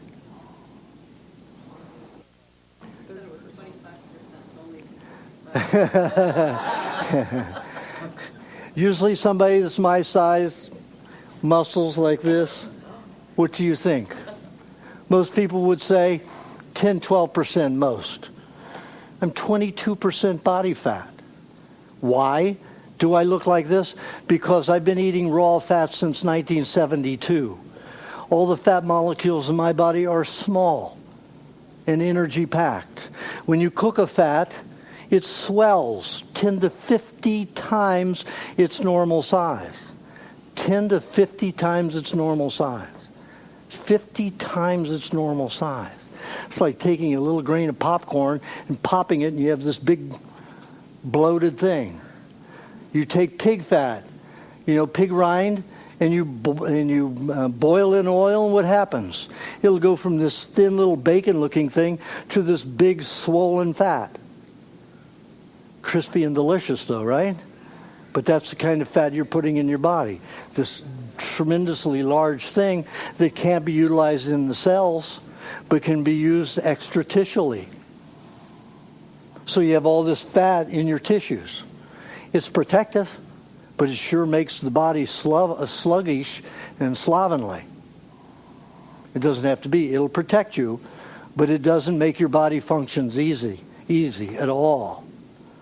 So fat is so important. Of course, if it's raw, better. So then we have, like I say, the body uses fats to make solvents. Most of your viruses are made from fat solvents. All of your hormones are 50 to 60% fat. 15 to 25% protein. A lot of people are diagnosed with thyroid problems or diabetes. They say, you don't have enough insulin, or you don't have T3 or T4, T5 or T6 or any of the thyroxins. You're not producing them. How do you know I'm not producing them? You're just looking at the blood. You're not testing how much is in my blood every 15 minutes or every hour. You're testing one time. One time in a year, maybe. What can you tell from one time in a year? If I give you $1 million to spend a day and you spend every bit out of it, are you poor? Are you poor? No, you're not poor. You spend it. So let's say you produce thyroxin and you produce insulin, but you use it all. Does that mean you're deficient? Not at all. Not at all. So a lot of these people who are diabetics, who are told they are diabetics, aren't diabetics. A lot of the people who are told that they have thyroid problems do not have thyroid problems. But also remember that if one gland is down and the body doesn't have one hormone, it can use another hormone as a substitute. So you'll be constantly using all of your hormones if your body is having a problem under heavy detoxification, or it's dealing with an inundation of toxins at the time that your body is using your hormones to arrest those toxins. Fats are always involved in arresting toxins. And if you don't have the fats, it's going to go into your cells, mainly the nervous system, and pull the fats out of the myelin. That's the sheath on the nerves. It's going to get into a cell and try to pull the fats out of a cell. It's going to bind with the fats in the cell. And then you've got a mutated cell. You've got a damaged cell that cannot function properly. So being fat is a very wonderful thing. When people first start on the diet, she is my ideal. There's a protected body, head, toe, emotionally, and everything. I was that big, and let me tell you, I functioned like a train, when I was eating like that and on a farm. When I was that big, I still like to get bigger than this, but I lost 20 pounds with this leg thing. I was in so much pain. I couldn't eat to keep up with it. And I didn't have all the foods that I needed in Thailand that I wanted all the time. So I lost some weight, but I go from a 30-inch waist up to a 37-inch waist. I have 3 wardrobes. 3 wardrobes to fit into those, 30 to a 34, a 30 to a 33, a 34 to a 35, and then a 36 to a 37. 36 gets me into 37s. I just wet the waistband and stretch it out a little bit. And then when I'm on the thinner side, I, put it in the dryer a little longer and it shrinks in. So that's my wardrobe. 3 wardrobes for 3 different sizes. Sometimes I'll interchange. If you want the baggy look, then I'll put the baggy clothes on, though I'm thinner, so I can be in style if I'm going to that particular kind of place. So 3 wardrobes is a good thing. Being fat is good. Now, in the recipe book, I say every 6 months, get fat, lose the weight. That's only because so many people are paranoid of fat. I get fat like this, I'm never going to lose it. Oh, God, I'm going to be fat the rest of my life. Usually on this diet, it's very easy to lose fat unless you smoke or have another problem. Then it can be very difficult for you to lose weight because the body wants to eat and eat and eat and eat and eat and eat and eat and eat to get rid of the toxicity. So it's very difficult to lose weight. But I don't know many people who it's very difficult to lose the weight. Maybe 2 out of 500 have difficulty losing the weight even with my help because their system is just so damaged. But I like people to stay fat for 2.5 years and let the body take it off when it has a flu or a cold or some kind of detoxification where you lose it or you break your frickin' leg, Now, just think if I didn't have that weight. Now, when I broke the leg, my waist was 36. When I finished, my waist was 29 and a half. Now I'm up to a 32, 30, almost a 33 again, But I don't look that big. But I'm wearing my 34 pants right now, just a little loose. So I wear a belt. So just think if I hadn't had the fat on me when this accident happened, I wouldn't be walking today probably. I wouldn't have repaired as quickly. So fat is so important. Get fat and happy. A lot of women say, oh, but I won't be beautiful. What's beautiful? An unrestful, irritable woman that has no fat on her body and that's always cranky. Men are the same way if they're skinny a lot. I mean, we're talking about 90% of all thin people are easily aggravated. They're much more irritable. They are much more volatile. They have triggers that blast off very quickly. People who are fat, no, doesn't happen. Take a look at 100 years ago, 200 years ago. What was beautiful? Women who were fat and robust. Women who could have children, still stay vital and strong, and make it through a winter. Can you imagine not having central heating and central air? And living primitively? And maybe what you have is a coal-burning stove in your house or a wood-burning stove, all those fumes in the house. You don't want to burn it too much. So you get into bed with several kids several kids together to keep each other warm in one bed. The husband and wife sleeping very close together. Now everything's so regulated by temperature, you find the husband and wife on two ends of the bed. No that camaraderie anymore, unless you chill the house. Honey, let's be close tonight. Let me turn the heat down. In fact, let me turn the air conditioning on. It's 30 degrees outside, but let's put some air conditioning on. Or let's open some windows. Then we'll cuddle and be happy about cuddling. If you're like me, body heat, Jesus, they want to stay far away from me because I produce so much heat. So it's good in a cold environment. Then then somebody might want to sleep with me. Otherwise, I'm a pretty hot person. So you take a look at all these variables. Fat was beautiful. Fat was important. A woman had to make it through childbirth and winter at the same time, raising many children. She had to cook, she had to clean, she had to do so many things in a very difficult way. Washing like this. A lot of energy. Now women flip on a washer, dryer, dishwasher, and they're exhausted. Something's very wrong with that picture. Very wrong with that picture. And the thinner they are, the worse, unless they're hyperactive. Then those are the worst. The worst. I had one date with Twiggy and I never called her again.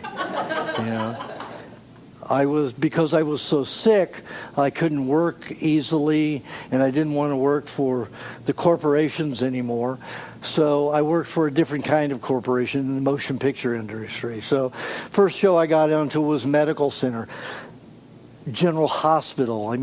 All of these things, I was always involved in some kind of, medical show. It was like plagued me. So, I was on General Hospital for 5.5 years. I was on medical center for about a year. I played a doctor on One Life to Live for a year. So all these things, I got into that because I was so ill and so sick. The only thing I could do was repeat words, which were sound bites to me still, and just emote. It was easy. And I could go lie down and vegetate for the rest of the time. And you sit around all day going, I had somebody always say the words in a tape recorder, and then I played them back till I could get them. Because I still had a problem with memorizing the written word. it was still very difficult for me to take that in, even though I could read at that point.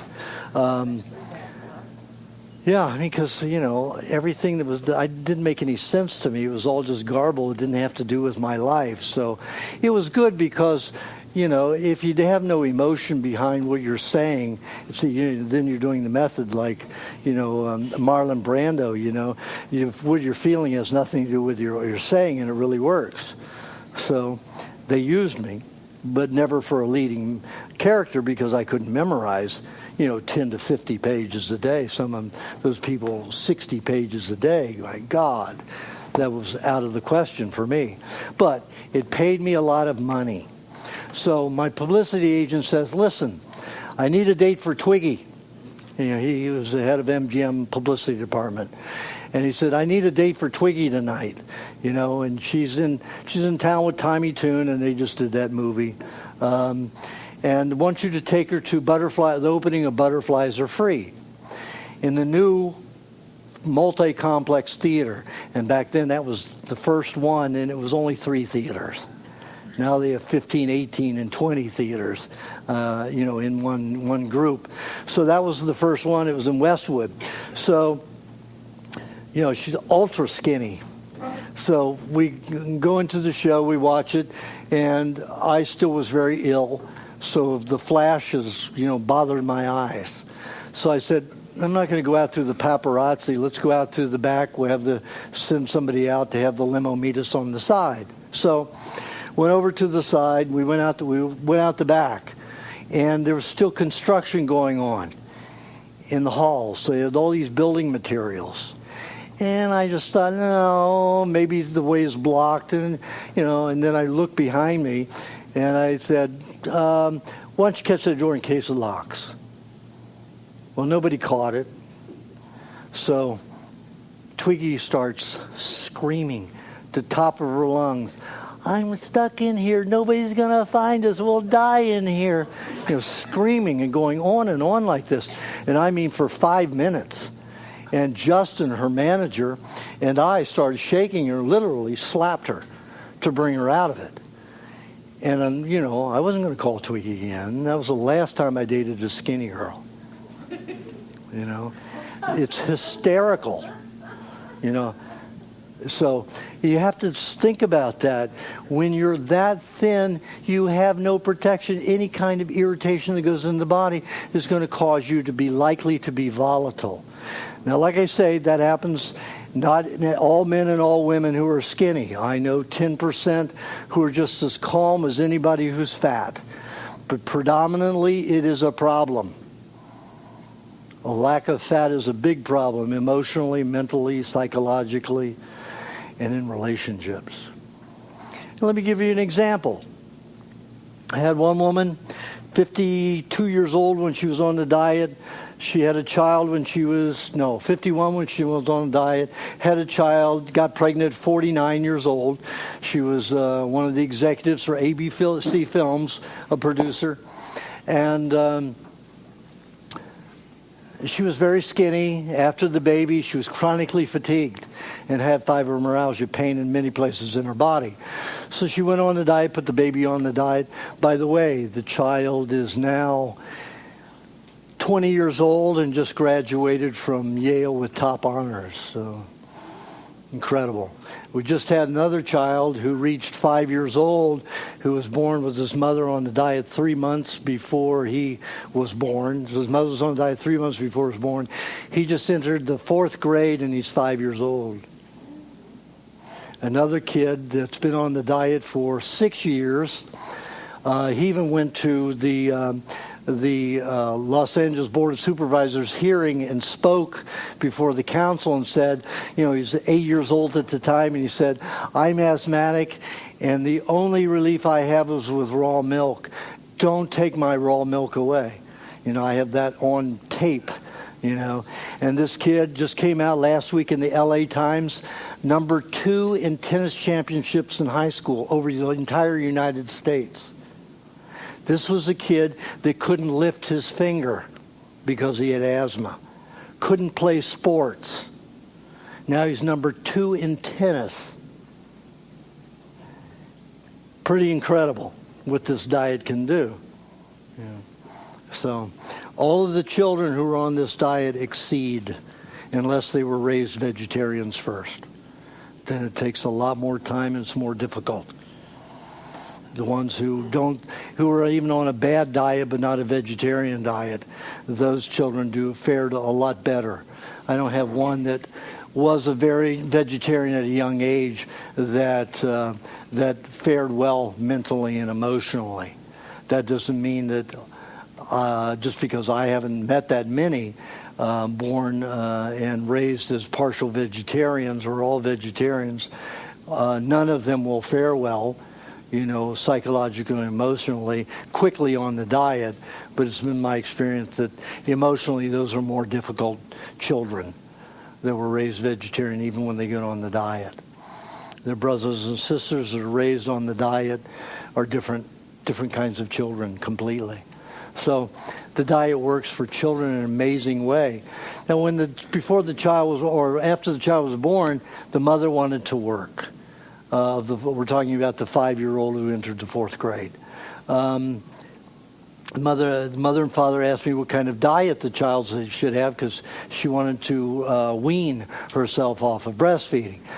And I said, well, it's better anyway because I always think that a mother should not breastfeed unless she was raised and lived as a raw fooder. Because a cow has been on a raw diet all of its life. A goat's been on a raw diet all of its life. Its milk's going to be much better than the mother's.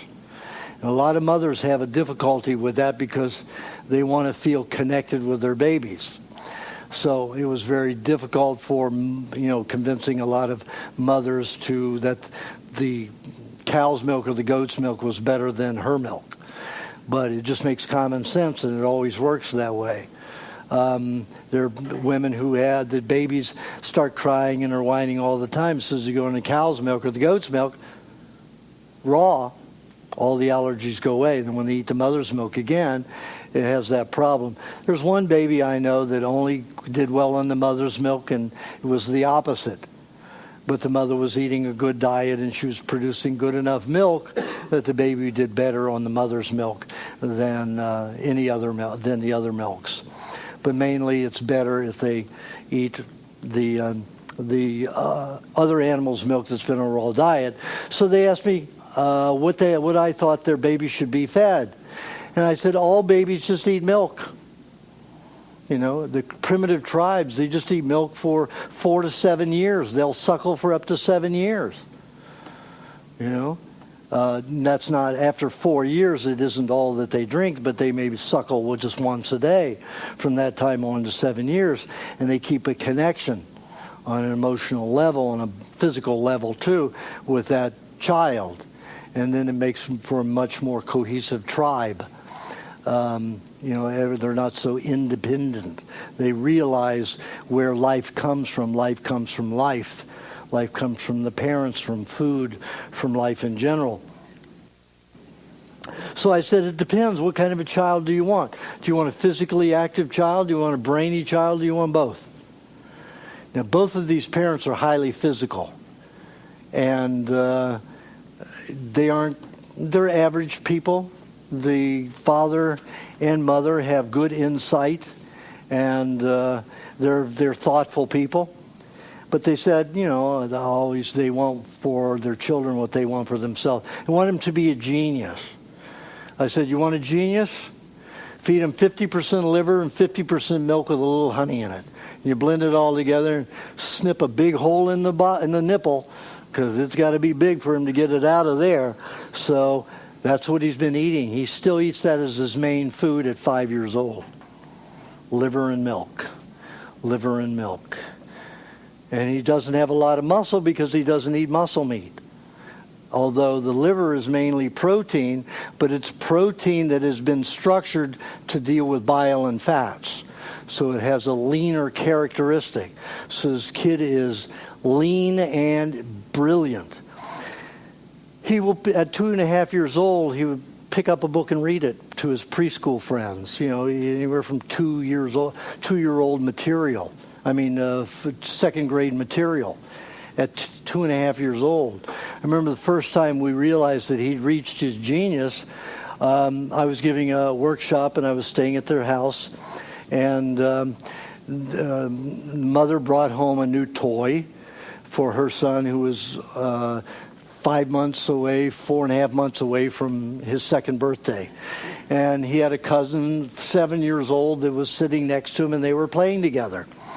And his mother brought in a new board, and what it was this wooden board with the alphabet pegs.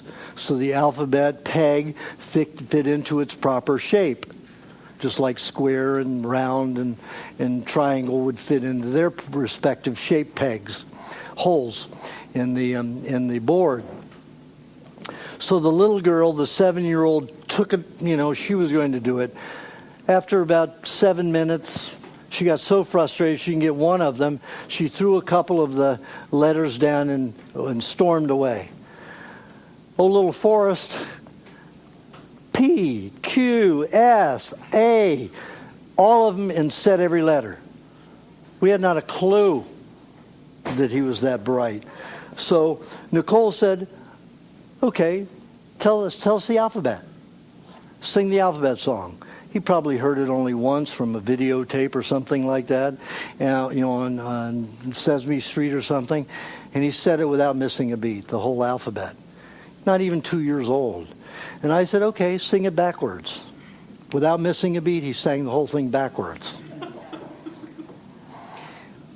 And 2 years later, he knew 187 countries, what kind of political system it had. It was a monarchy, a democratic monarchy, or a communist. He knew all that, who ran the country, and what country was next to it, and all the countries surrounding it. All on his own. He'd just pick up a book and just absorb it like that. So the children who are on this diet are all exceptional children. That is a danger to the people in power, a big danger to the people in power. They don't want people so smart. You have to ask yourself, why have all of the greatest scientists disappeared and died in the last 10 years? 50% of the major scientists that come up with cures and chemical relief and new systems of air travel. I had one patient who was a doctor, had this system of air travel that had nothing to do with the way we travel. It was almost like time travel. They killed him in a year. He had no problems, and then they started poisoning him with radar and radiation. And the only way I found that out was because I visited him, and the electromagnetic fields that I'm very sensitive to were extremely high. And I said, you have to move. And when he decided to move, he was so ill by that time, he couldn't move, and he was dead a week later. So they are out to make everybody stupid. So we have to do differently. We have to make some very smart people. So it's best if you feed your children that way. Let me give you an example of a teenager that came to me. Not a vegetarian, but she was 14 and a half years old. Her mother made her go on the diet. The mother and father broke up. They were going through a divorce. And the mother was not well. She was having a lot of trouble with the breakup, and because of the husband was a doctor and wanted everything and greedy as hell. They just had one daughter. And she was going through all of this emotional stuff and physical stuff, started getting sick, went on the diet, made her daughter go on the diet, so made her come and have a full consult with me. The little girl stared daggers at me during the whole consult. Daggers, just nasty looks. And anytime her mother wasn't watching, she let me know that she was not happy about this, So it was almost funny, but she was serious, And guess what happened? Guess who came to see me voluntarily the next year?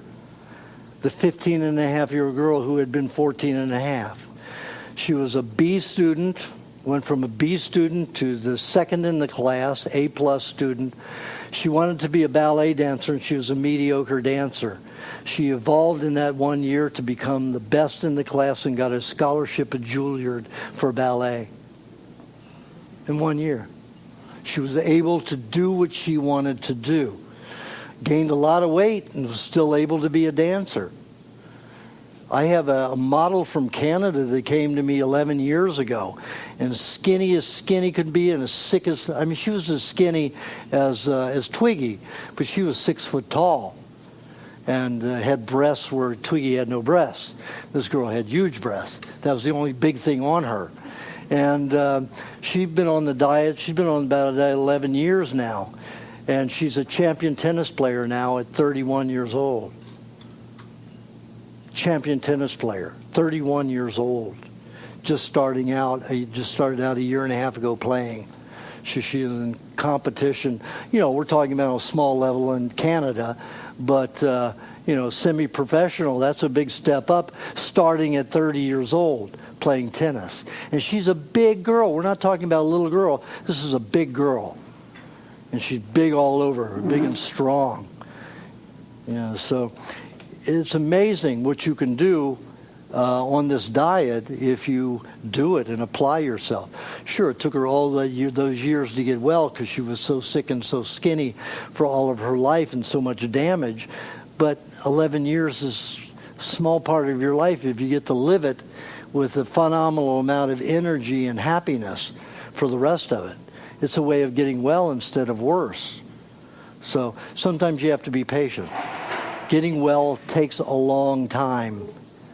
You know, according to Pottinger and Howell, who both did experiments with animals on raw and cooked diets and processed foods, found that when an animal was thoroughly diseased, that it took 5 generations to reverse to become optimally healthy. Well, 5 generations of cells in us takes us 7 to 7.5 years per generation to get to replace every cell to the bone, to the bones. So 5 times that is what? 147 years. 5 times 21. All the other animals live 7 times the time it takes them to finish maturation. So we should be living to 7 times 21, 147 years. We should be living to 147 years, and it may take you 40 years to get to optimal health. That's okay. I'm not there. I started eating raw meat on a daily basis in December of '82. Twice a day, on a daily basis, I started eating meat, about a pound a day. Now, if I count from that date, I have how many years already in? 34. Right? So I have 24. So 2 from 7. So it's 25 years. So what do I have? I have 15 years left to go. I'm already satisfied, and I still have 15 years to go. So you don't get well all at once. It's a gradual thing. You get healthier every day. And I do get healthier every day.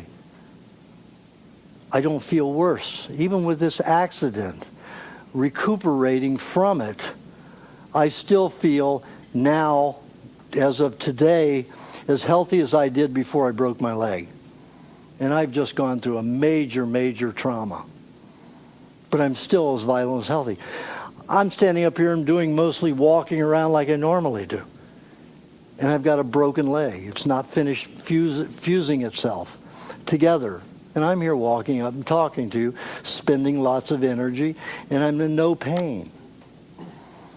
Except for a little gas from that too much cream I had at once. I've been on the diet so long, if I drink too much cream, sometimes it causes me some diarrhea. I used to be able to suck down a whole quart in a day, and it can't do that anymore. So that I have to be careful about. I can suck down the butter all day, not cause a problem. But the cream is a little difficult to eat. So there are lots of assets to going on the diet, and we're talking about fats. And I tell you all these stories so they'll impress upon you the value of the diet in fats. So, what fats are good? Animal fats are always the best. We're built to digest animal fats. We're told, though, that animal fats cause hardening of the arteries and heart disease. Well, if you take a look at the tribes that only eat cooked meats and cooked fats from animals, there's no heart disease, no arteriosclerosis. They have a little gout. They have some arthritis and rheumatism, have a little bit of osteoporosis, but they have no hardening of the arteries. They have no congestive heart failure. They have no heart disease at all. So who's telling these stories? When did they start? When did they begin? When margarine and vegetable oils became marketed in the 60s. Late 50s, they started thinking about it, cooking up the whole garbage about animal fats are bad. Animal fats are bad, and it isn't. What happens if you eat a vegetable oil? A vegetable oil in a human body will crystallize, turn hard. So that's what causes hardening of the arteries and heart. Vegetable oils, margarines, Crisco, safflower oil, that kind of garbage. An herbivore, an animal that eats vegetation, has a body temperature of 102 to 105 degrees. Ours is 98.6 and lower, except in a fever, and that's not long enough to keep that vegetable oil fluid. We've got to keep it fluid or else it starts crystallizing in our bodies. So that's why most people have a congested lymphatic system. That's why it doesn't feed the body well. That's why it doesn't clean out the garbage, and they have caking all in the lymphatic system in their irises. So they don't feed the body well, they don't cleanse the body well. How do you remove that? In We Want to Live, I talk about lymphatic congestion and lymphatic baths. That means you sit in a hot bath every 3 to 4 days, and you cook yourself at no more than 105 degrees, from 102 to 105, for an hour to an hour and a half. It takes 45 minutes to get your body heated deeply enough to get to the lymphatic system. Then another 10 minutes to about an hour till you're actually getting some of it. It's just like having a jar with butter in it. You put it in warm water, just the outside starts melting a little bit. The inside is still hard and cold. But just around the glass, we've got it to melt a little bit. It's a little fluid. Well, that's what happens in the lymph system. We melt a little at a time. And you can only melt just a little bit in an hour and a half in there, but it's enough to get it fluid. Then I suggest that you eat or drink a mixture of pineapple, coconut cream, a tiny bit of butter, tiny bit of dairy cream, blend it together, or however you want to mix it together, and you eat it right before you get in the bath or as soon as you get in the bathtub. And you wait that long, and then when you get out of the bathtub, you get onto the toilet seat or another chair in the bathroom, and you pat yourself dry for about 10 minutes because you're going to still perspire. And you want to keep up the perspiring. Then you bundle up like it's winter, even if it's the heat of summer. And you take a 45-minute walk. By that time, that pineapple and coconut cream mixture is getting into the lymphatic system from the digestive tract. It will help keep that lymphatic fluid from hardening as your body cools itself after your walk. If you're so fatigued you can't take a walk, then get under the covers with some hot water bottles and keep perspiring. But you've got to have cotton long underwear on to absorb the poisons, because they will damage your skin if they stay on your skin, because some of them will be highly toxic. And that gets the lymph system moving. Let me give you an example of what can happen. 72-year-old man, well, he was 70 at the time, and he was having a lot of fatigue, a lot of problems, and he couldn't get his energy level up, got onto the diet, was improving and improving. And I don't like to put anybody on those lymphatic baths until they've got enough fat on them, until they've got enough weight. And he was on the very slim side, about to go vegetarian. So he went on the diet, started putting on weight, and after 2 years he put on enough weight. So I suggested he start doing the lymphatic baths. So he did them for 3 months. He did short baths every day, 35, 40 minutes, but not to get to the lymphatic system. He only did that 2 days a week, 3 days apart and 4 days apart, the same day every week. So he made a hot tub to do that and had his pineapple drink before. And he did his walk gruesomely, and I mean, it was like this, going along the fence, and after 3 months, he was a different man. This is a man who had retired, made a lot of money, very wealthy. He started a new business. It's a stem cell company that takes adult stem cells from the blood, your own blood, incubates them in a laboratory in Israel with your own blood serum, then infuses them back into the heart. The doctors do all that, but he's the one who runs the company and made and developed the company. This is a 72-year-old man, works 15 hours a day. He's on the diet now for 6 years. And 72 years old, and he outdoes his son who's 46, 47. Because he's on the diet. His son doesn't die a little bit here and a little bit there. But this guy is a 99%er. The only thing he has is his one bottle of beer a week and a cup of wine a week. And he does like the French do, pigs down on some fat before, he has the alcohol, so it doesn't damage his liver or brain system. So that gives you an idea of how well the lymphatic system can work. This is an incredible company he's built, and he's the one who runs it and developed it. 70 years old he started, 71 years old he started the company. Incredible what the body can do with the right nutrients. And if you know how to clean the body properly, it can take care of itself. You need that lymphatic system working. If you've got a congested lymphatic system, you need to do something about it as soon as you have the weight. If you don't have the weight, don't do it. If you have that kind of congestion coming out of your system and you don't have the fat in the connective tissue to prevent damage in the connective tissue, then you will deteriorate the connective tissue and you have lupus. And that's a very difficult disease to reverse. So wait till you have enough fat on your body, and that's usually 25 pounds overweight as the normal medical viewpoint.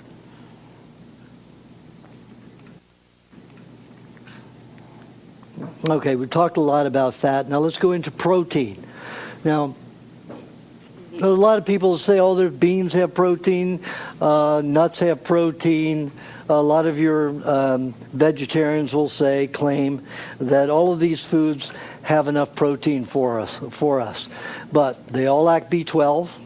They all lack some of the amino acids that you can only find in meat. So they're all deficient. Now, I've only met 9 people who've been long-term vegetarians that do fairly well with it. Very well. I told you about the one guy who was 57 years doing it, and then all of a sudden his spine went. All of those people, all 8 of the 9 people were men. I only knew one woman, and at 37, her spine started deteriorating. She went on the diet. 2 years later, she's fine. So I don't see many people who can handle a vegetarian diet. If you can and it's for you, do it. It's great. Fine. Doesn't matter. I'm not attached to any kind of a diet as long as it works for you.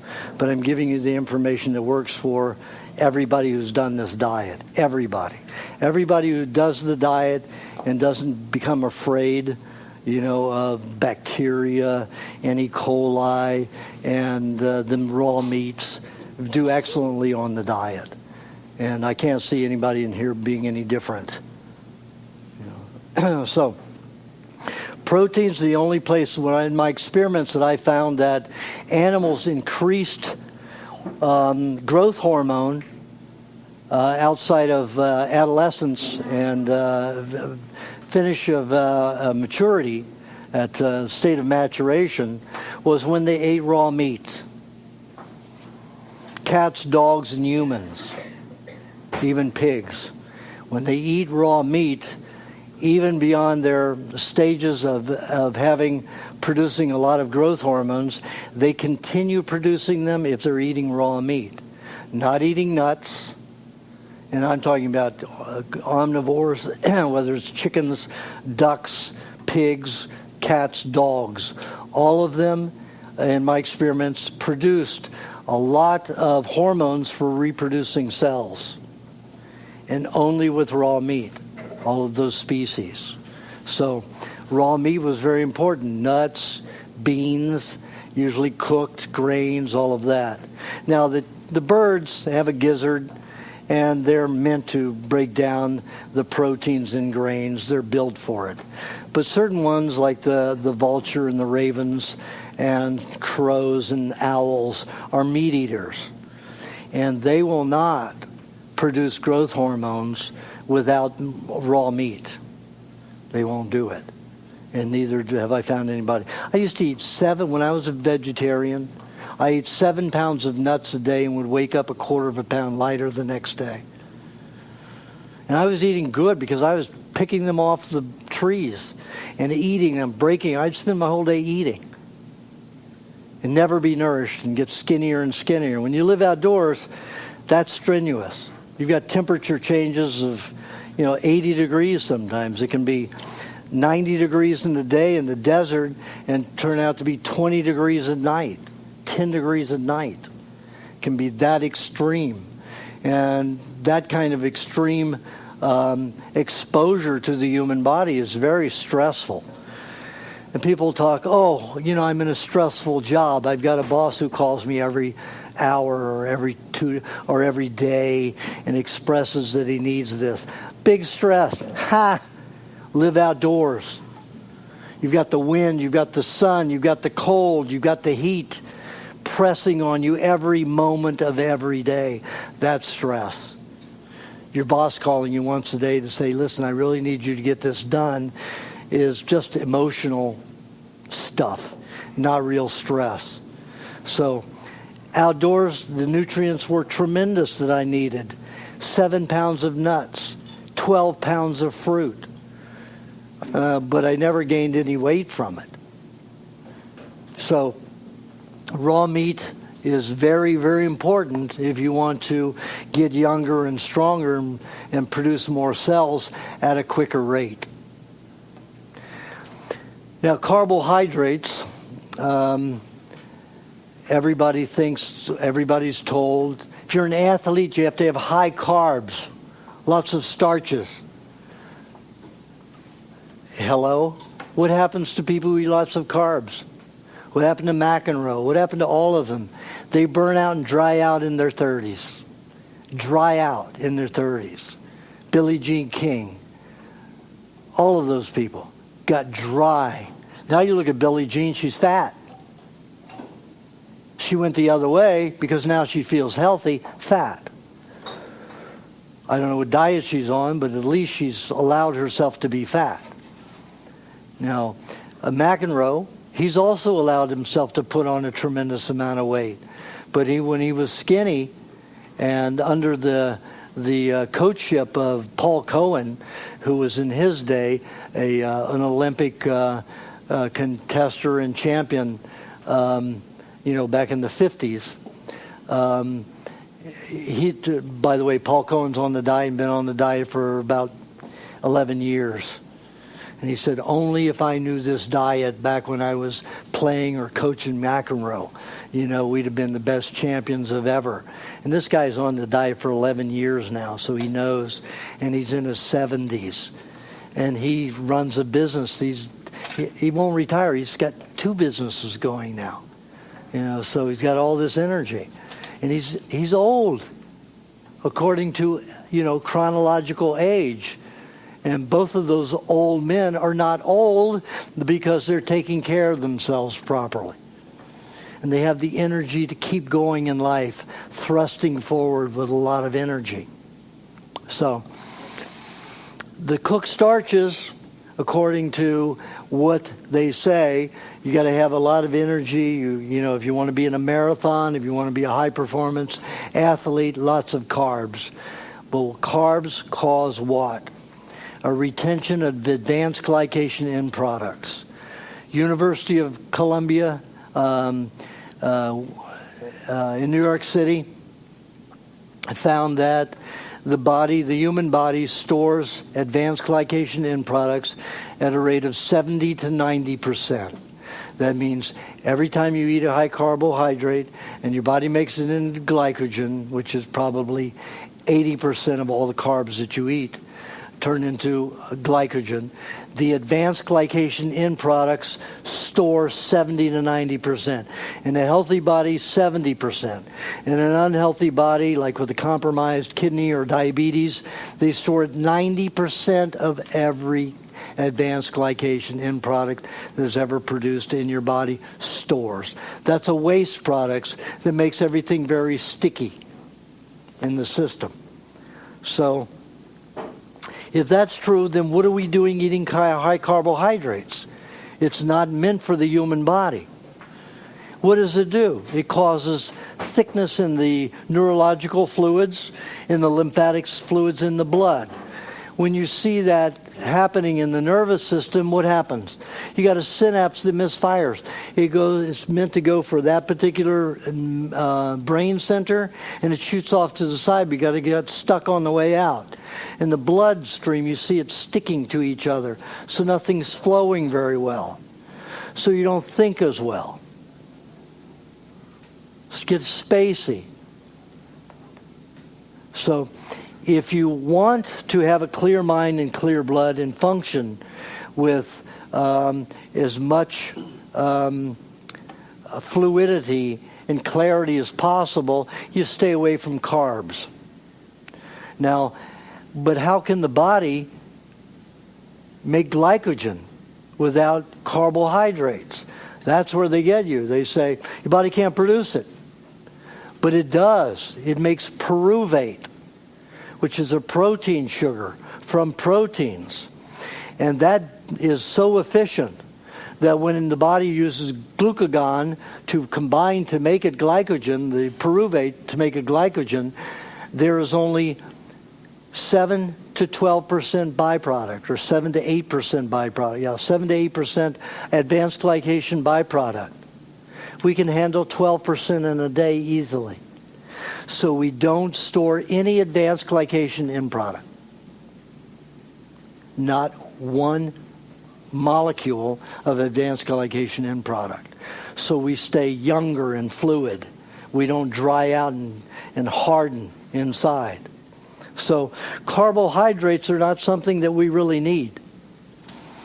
Apes eat very little carbohydrate, just mainly what they get out of the vegetable juice when they chew the leaves and spit out the pulp.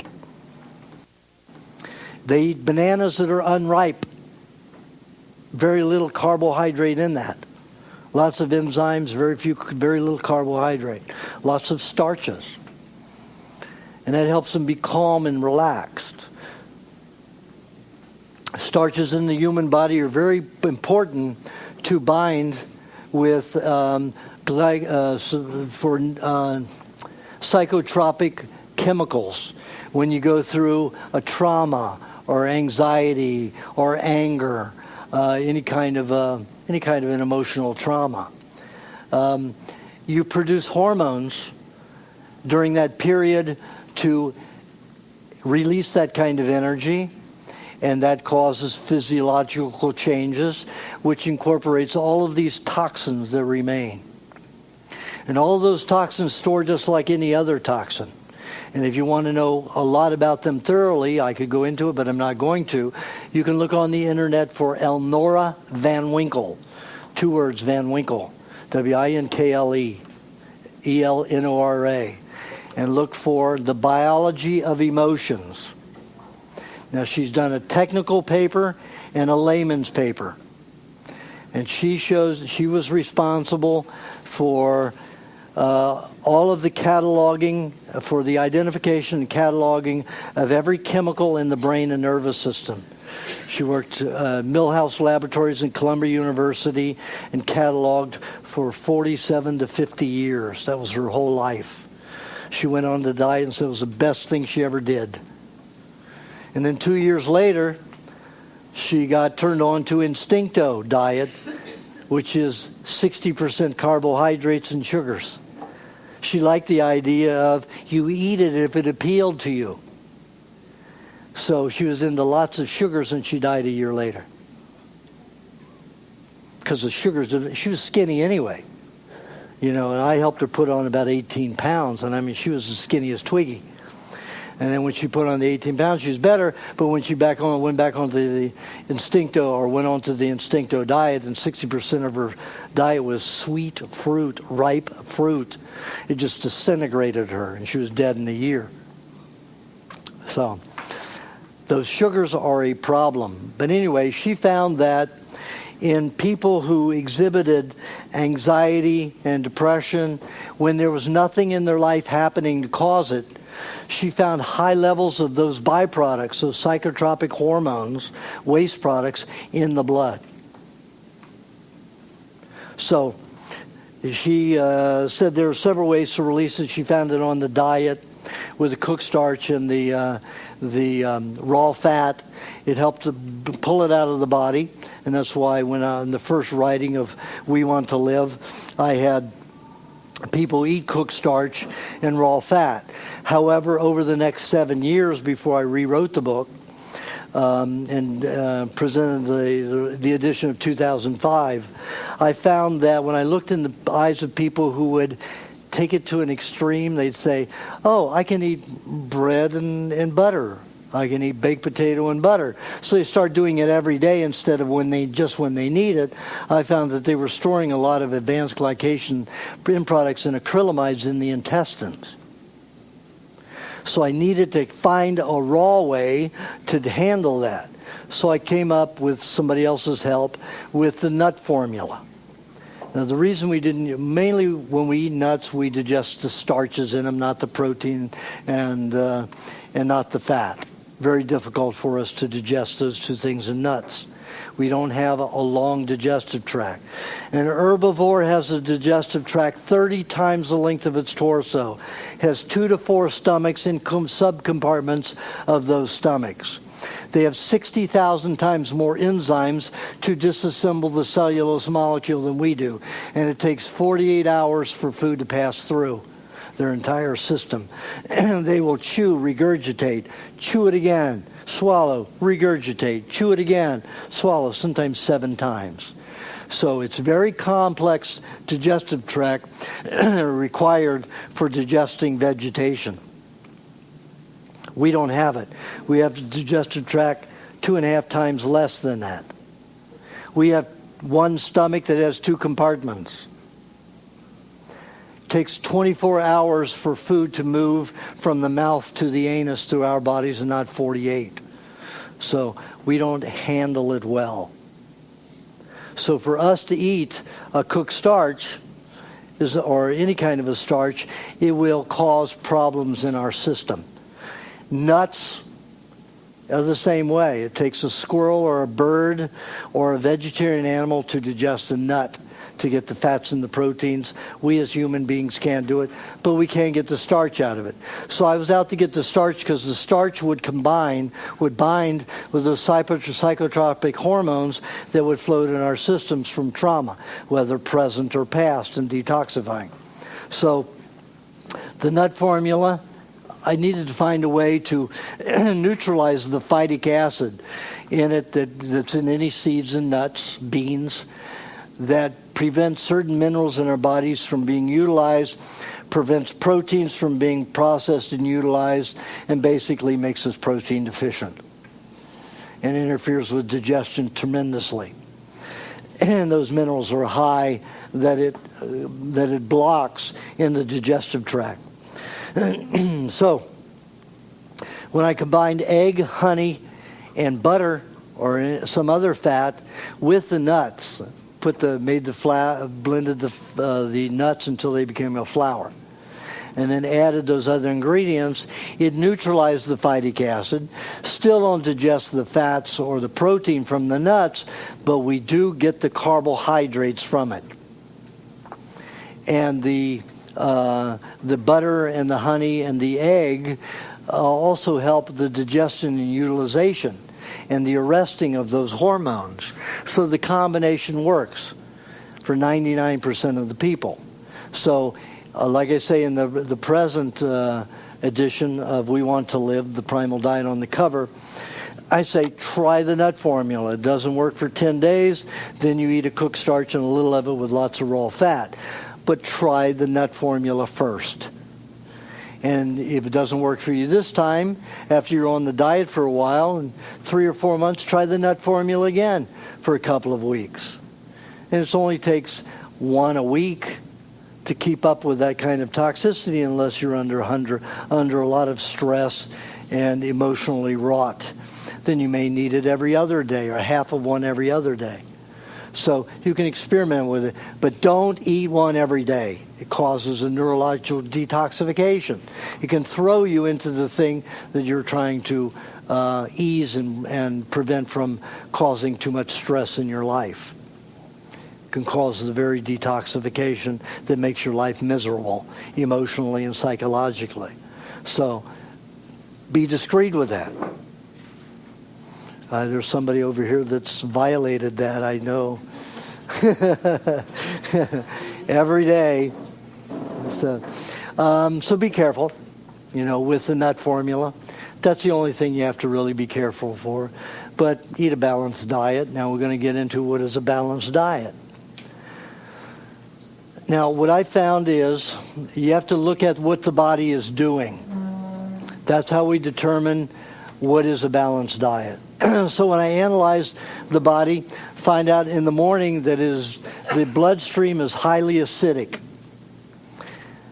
People have a tendency to have lethargy, fatigue, irritability, unwillingness to want to mix, most people, when they wake in the morning. It's a high acrid bloodstream. Acrid means acidic. Eat a vegetable juice with high greens in it.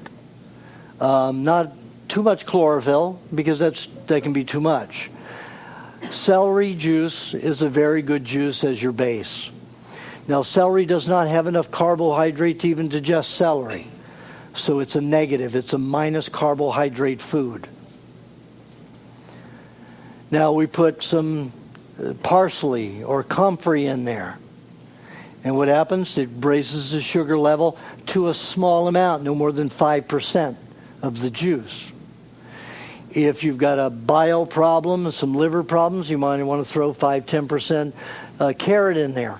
And you need that much extra sugar because you need a 5% higher ratio than the average person. So you need a 10% carbohydrate level rather than a 5% carbohydrate level. People with diabetes need a little bit more carbohydrate, so they could put that little bit of extra of carrot juice in their juice. I rarely use carrot juice, and even though I was diabetic. I use celery, zucchini, parsley, or comfrey, or cucumber. And those are low carbohydrate level foods, because I like to keep my carbohydrate very low. And I like my fruit meal in the afternoon every 2 days, so I don't want to give that up. So I'll eat lower carbohydrate all the time so I can have a fruit meal once every other day. Now, I recommend that most people eat a fruit meal every day, once a day, because they need more carbohydrates. I've been doing this a long time. I don't need many carbohydrates anymore. I have plenty of energy. If I have too much carbohydrates, I'm wired. I remember in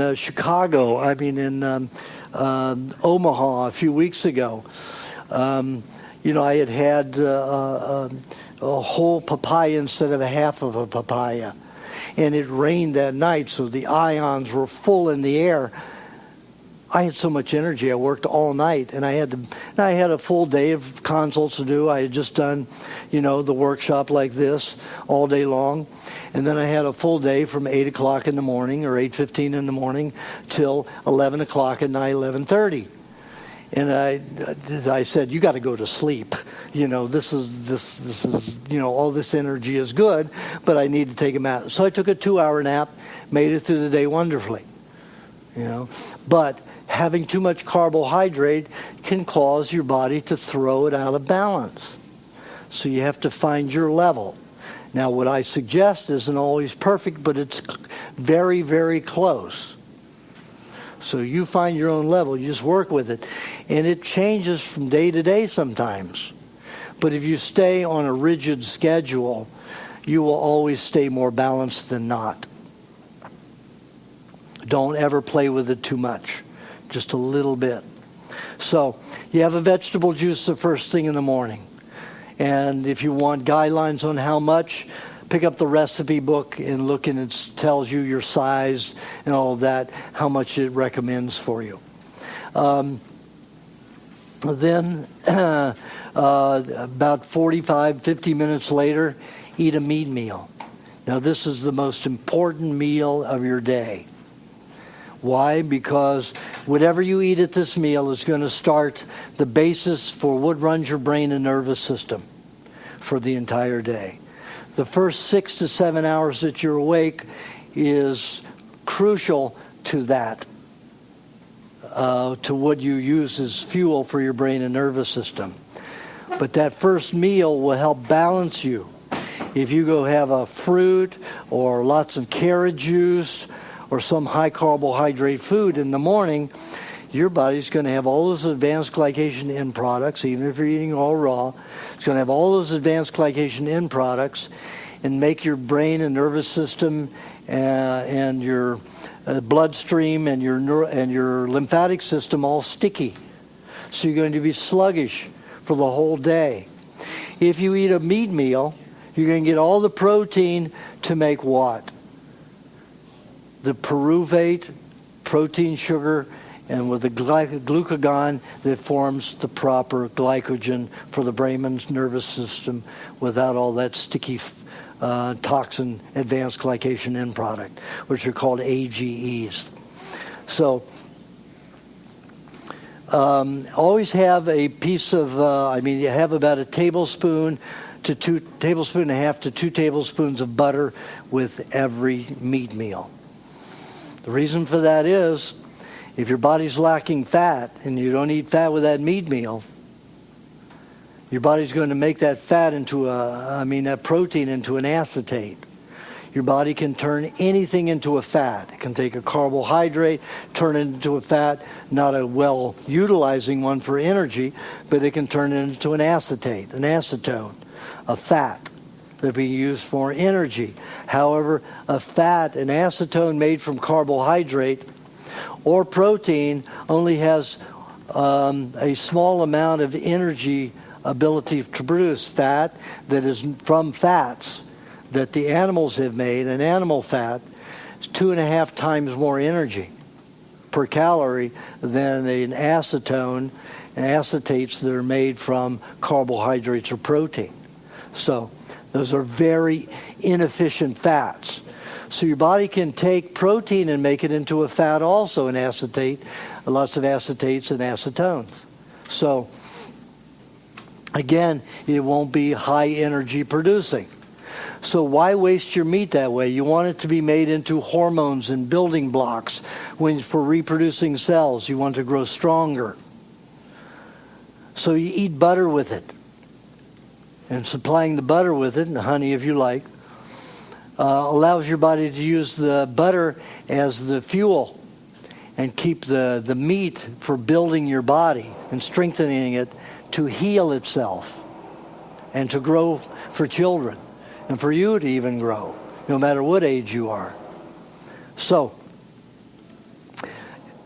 that, you can always have honey with any meal. If you have digestive problems, it'll help digest. Honey is basically the female fluid of a flower. And the bees eat that, they swallow it, they produce an enzyme that's very similar to insulin, and hormones that are very similar to insulin. And then we get back to the hive, they vomit. And that's what honey is, bee vomit. Delicious bee vomit. So, and again, if you think about that, it's been in the stomach and it's bacteria and all this, you can become paranoid. Honey is an incredible substance. Why do you think that they're bombing the place and making the bees go away? Because honey, even a Navy doctor in Costa Rica found in the mid 70s that any kind of a wound or injury or disease that they treated with honey healed 3 to 5 times faster. This was a Navy medical doctor in Costa Rica in the 70s. Reported this. You know how much publicity it got? It got 1 paragraph in the LA Times, but in the LA Weekly, which is, a little bit more progressive paper, they gave it a whole page. So, and a page, that paper is about like this per page, not like a newspaper, but smaller paper. So it gave it a whole page. And it went into the research and the giving some of the examples and using honey and not using honey for the same kind of injuries or disease, and how well it changed with the honey. So why are the honeybees dying now? Good old chemtrails. They're bombing the military poisons on us, and all of the cell phone towers. They emit so much radiation that they're getting weak from not finding their way back to the hives, and they're dying, and the pollution from the chemtrails, the military poisons are dumping. Now, that seems to exist only with the bees that are being fed syrup, because most of your beekeepers will take all of the honey from the bees and then give them sugar, corn syrup for the winter. They get weak. They don't do well. Those are the bees that seem to be most harmed.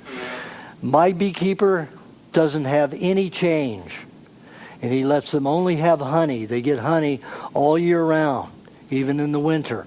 He doesn't take everything from them, so those bees stay very healthy.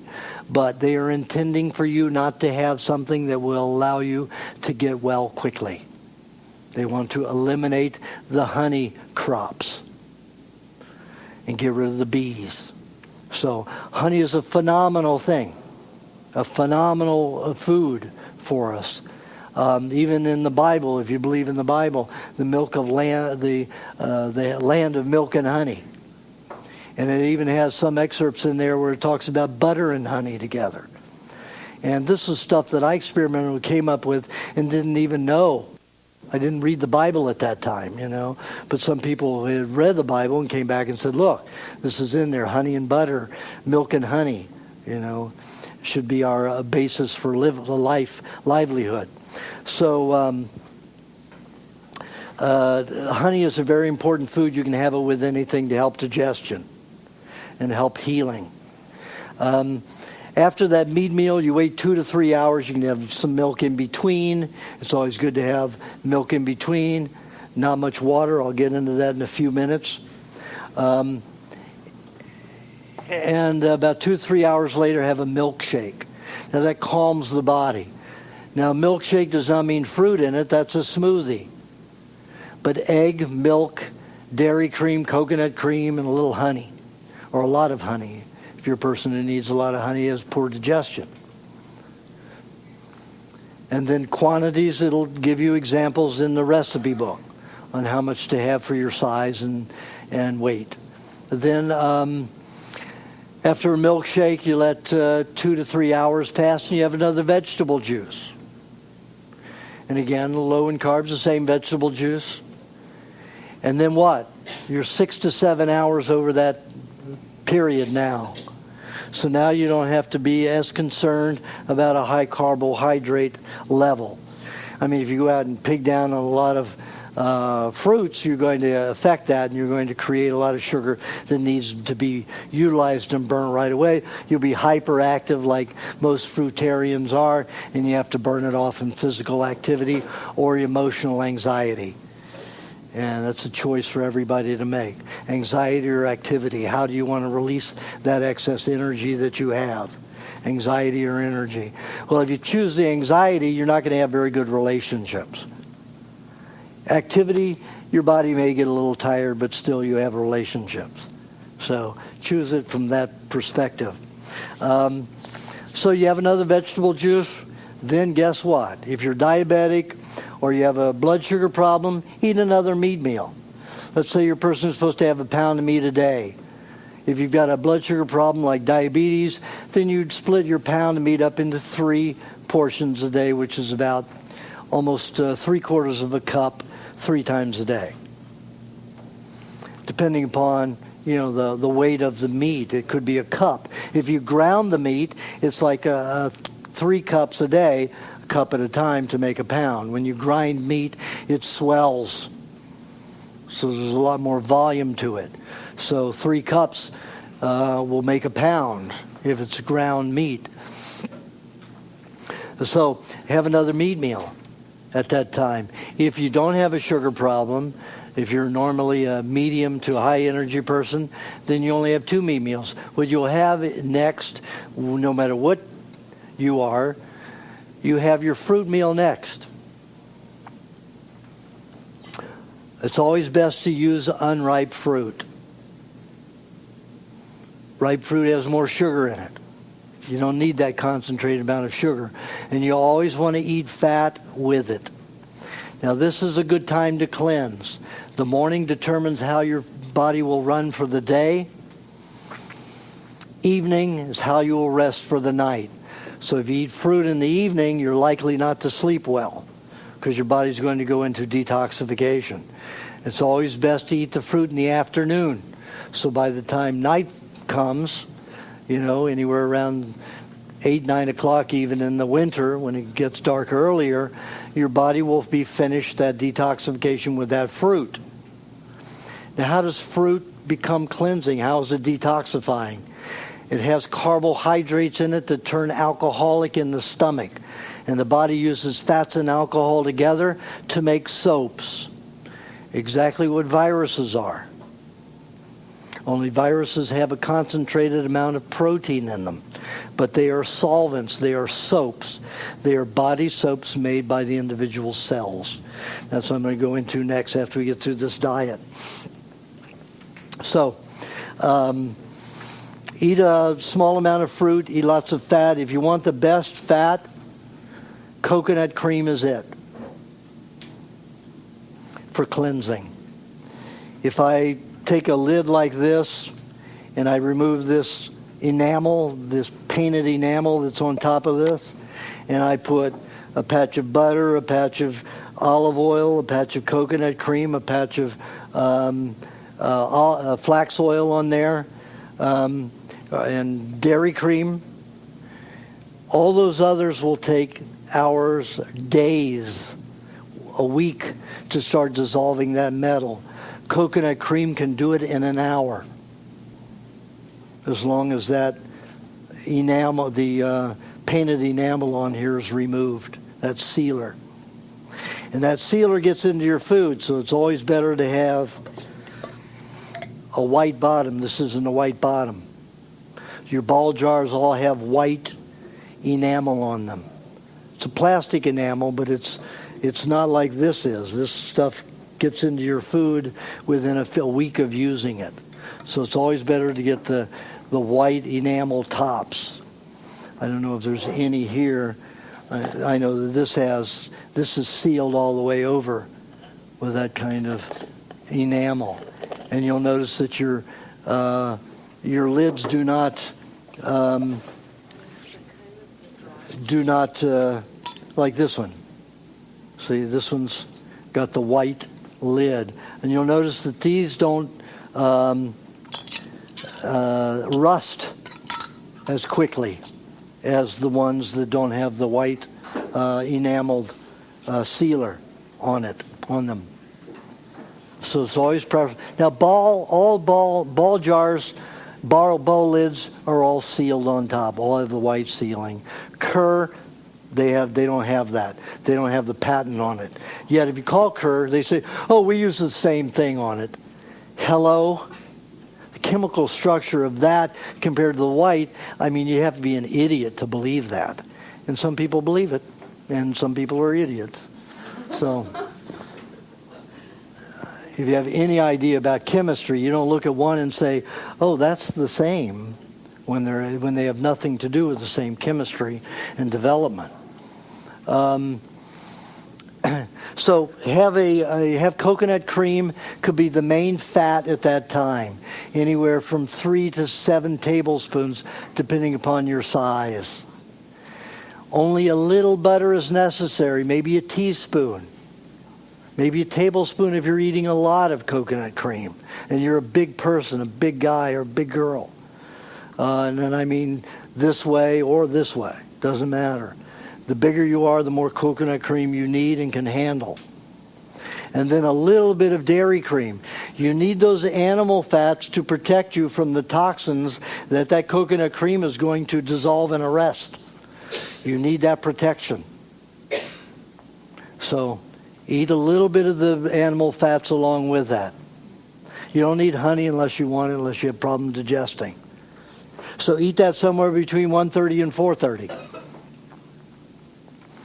Then let 2-3 hours pass. That's usually going to be a heavy meal for most people who've done the diet for at least 30 days. First 30 days you can be famished and just pig out and pig out and pig out and pig out.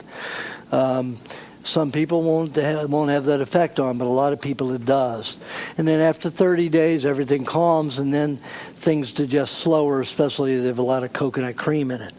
So wait a good 2 to 3 hours after that fruit meal and have another vegetable juice. If after the vegetable juice, you can have 4 ounces to 12 ounces, 16 ounces, depends upon your size. But if you can't eat meat and you feel like you can't digest for another 3 hours, 4 hours after that, then cut out the vegetable juice or cut it down for the next day.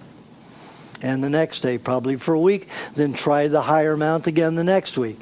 If you have problems digesting that evening with your next meal, which is a meat meal, then just cut out the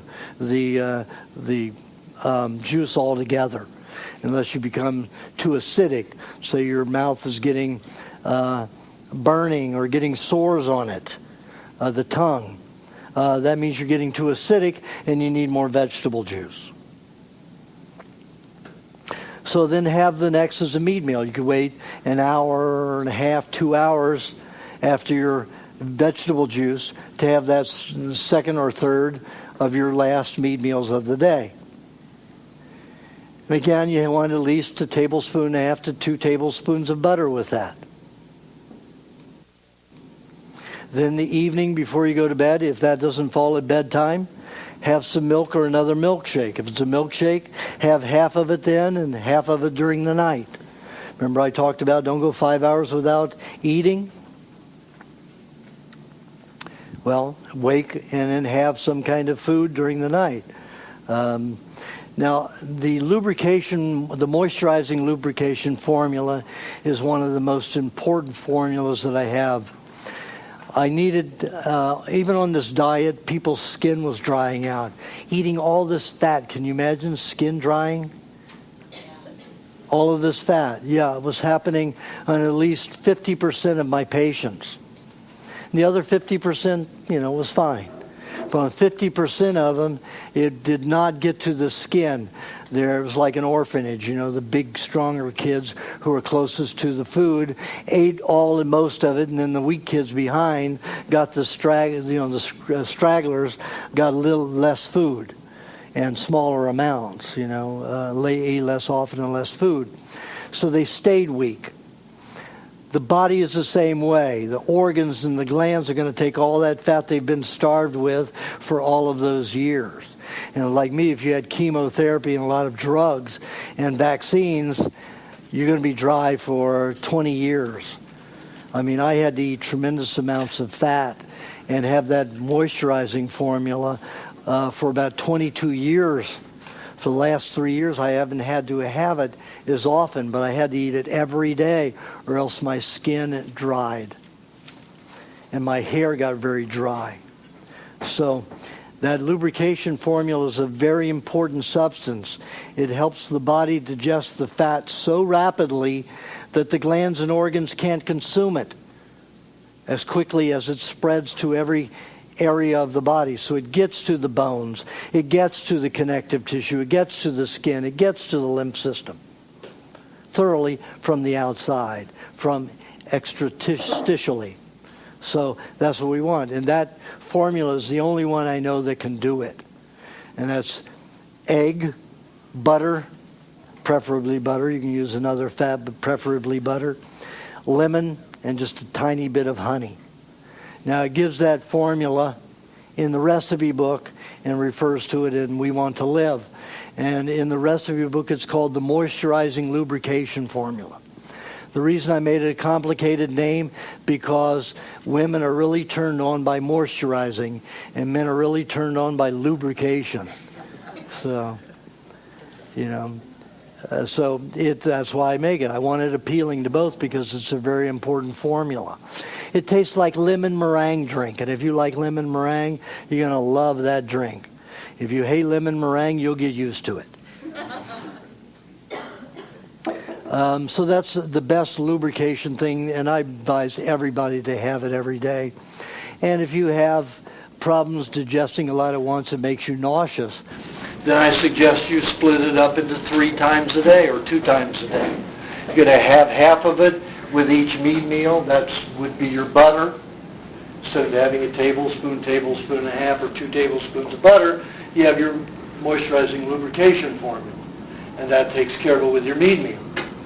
So you'd have half of the moisturizing lubrication formula with each meat meal, or you could cut it into 3. Have a third with each meat meal, if you're having 2 meat meals a day, and then a third during the night to make sure you stay supple and things stay lubricated, and you're not going 12 hours where the skin may get deficient. And that's a much more sound approach. And it's a little bit easier to digest that way. But for those people who love lemon meringue, when they get a hold of that drink, they have to often just chug it down. It's a heavy. Still, even though you got the lemon in there, the liver doesn't have to work as hard with the lemon. That's why the liver can process it quickly with the bile and get it into the system rapidly. The lemon juice helps break down that fat. Now, cream is a very difficult fat to break down. The liver has to make 3 times more enzymes to utilize cream as fat. But that cream is the only thing that can completely soothe and nurture and protect the nervous system and brain. Cream is very important for that.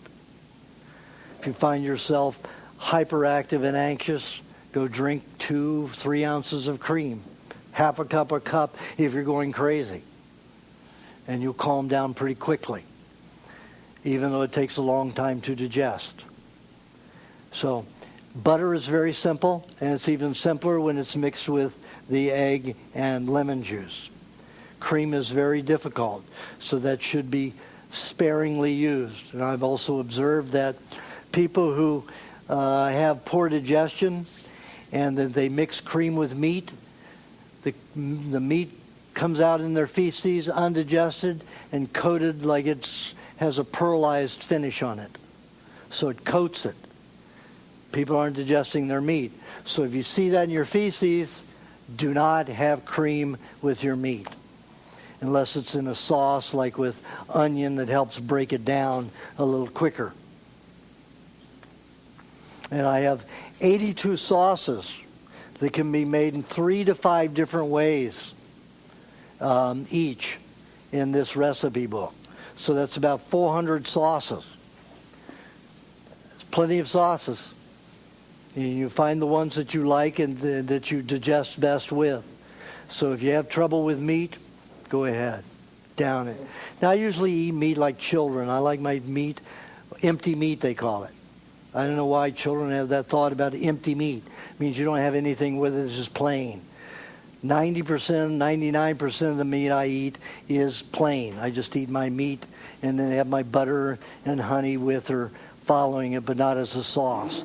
But about every 2.5 months, I get bored out of my mind with the meat, and I can't stand taking another bite of it without a sauce. So I'll make a sauce. And I'll use it for 3 or 4 days, and then I don't want it for another 2.5, 3 months. So just go with the flow, but make it work for you. However, I know that when I eat a sauce with my meat, I can sure put down a lot of it quickly. Very quickly.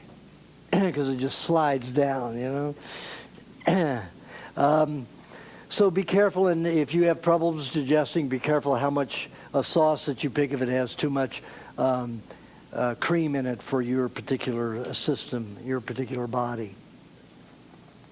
Now let's get into this bacteria. Oh, let me do the salt in the water first. Okay, it's a very bad thing to drink water. But you're told to drink at least 8 glasses a day, right?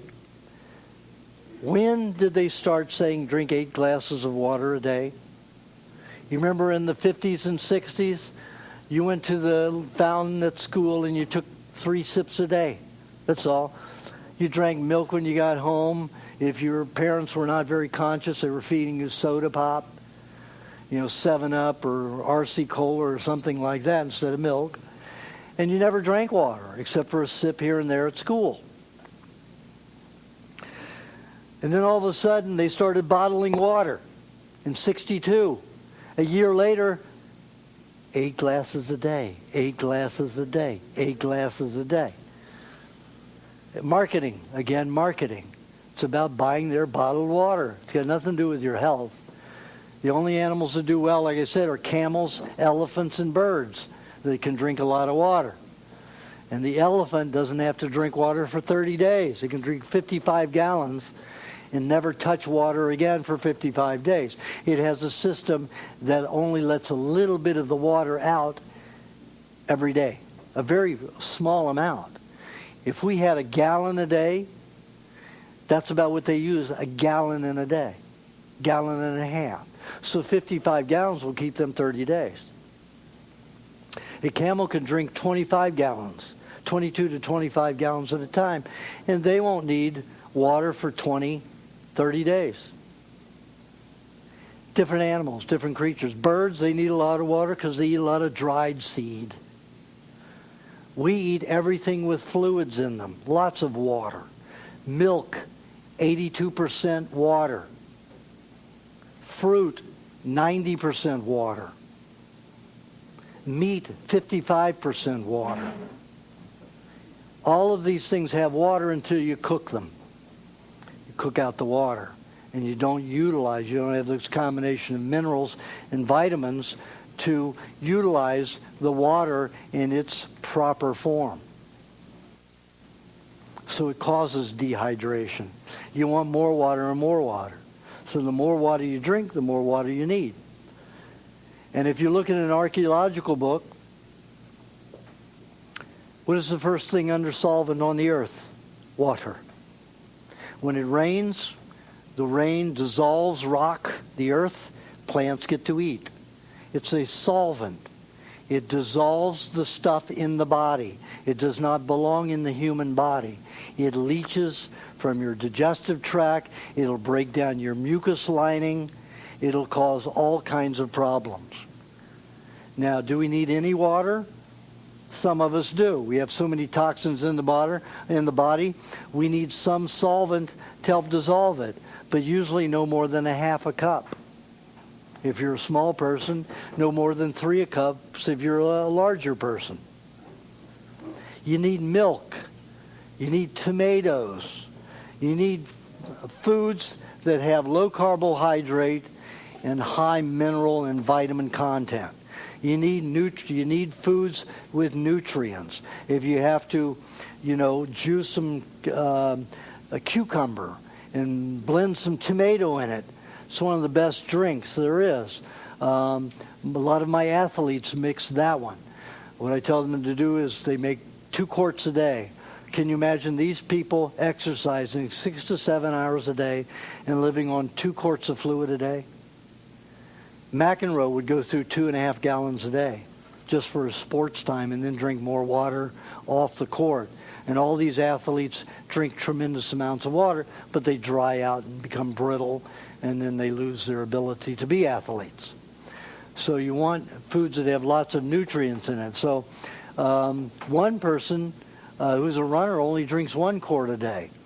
And it's about a third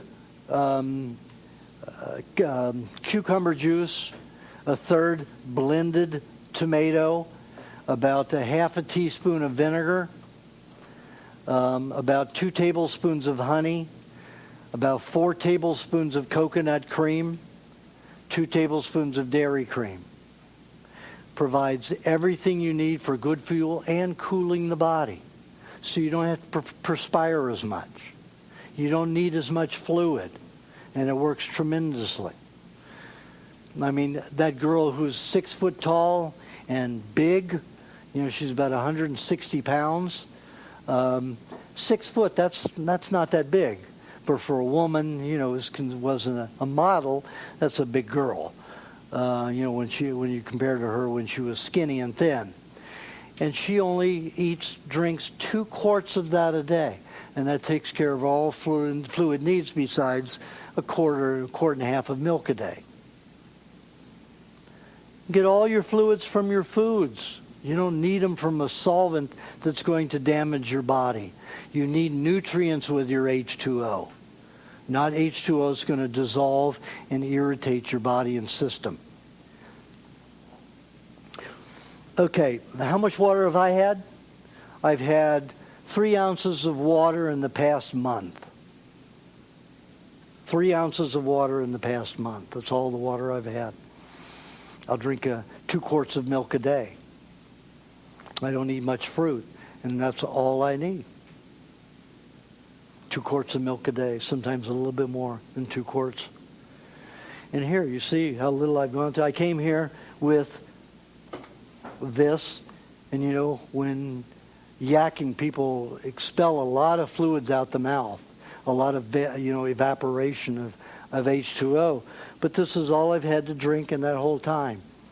And 3 eggs. And I'm not dehydrated. I'm getting a little cakey up here from the eggs, but but I'm not getting cotton-mouthed and not having a problem. So foods that have nutrient in it, water is not a food. It's food for the earth to feed the plants, but not for us, to dissolve the rock, the earth. Salt. Boy, what a misconception about salt. You take a look at Vladimir Stefan's work, in Alaska with the Eskimos. They went, years without salt. And that was the thing. He loved salt. He dreamed of salt every time he ate that raw meat, especially when it was high. Because the Eskimos will fish and they keep a lot of meat, and when it gets a few weeks old, it's pretty rank and stinky.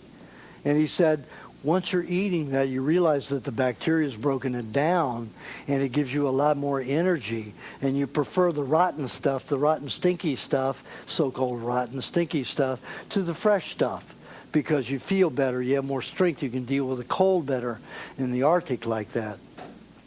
So the high meat was preferable. The stinky fish was preferable over the other.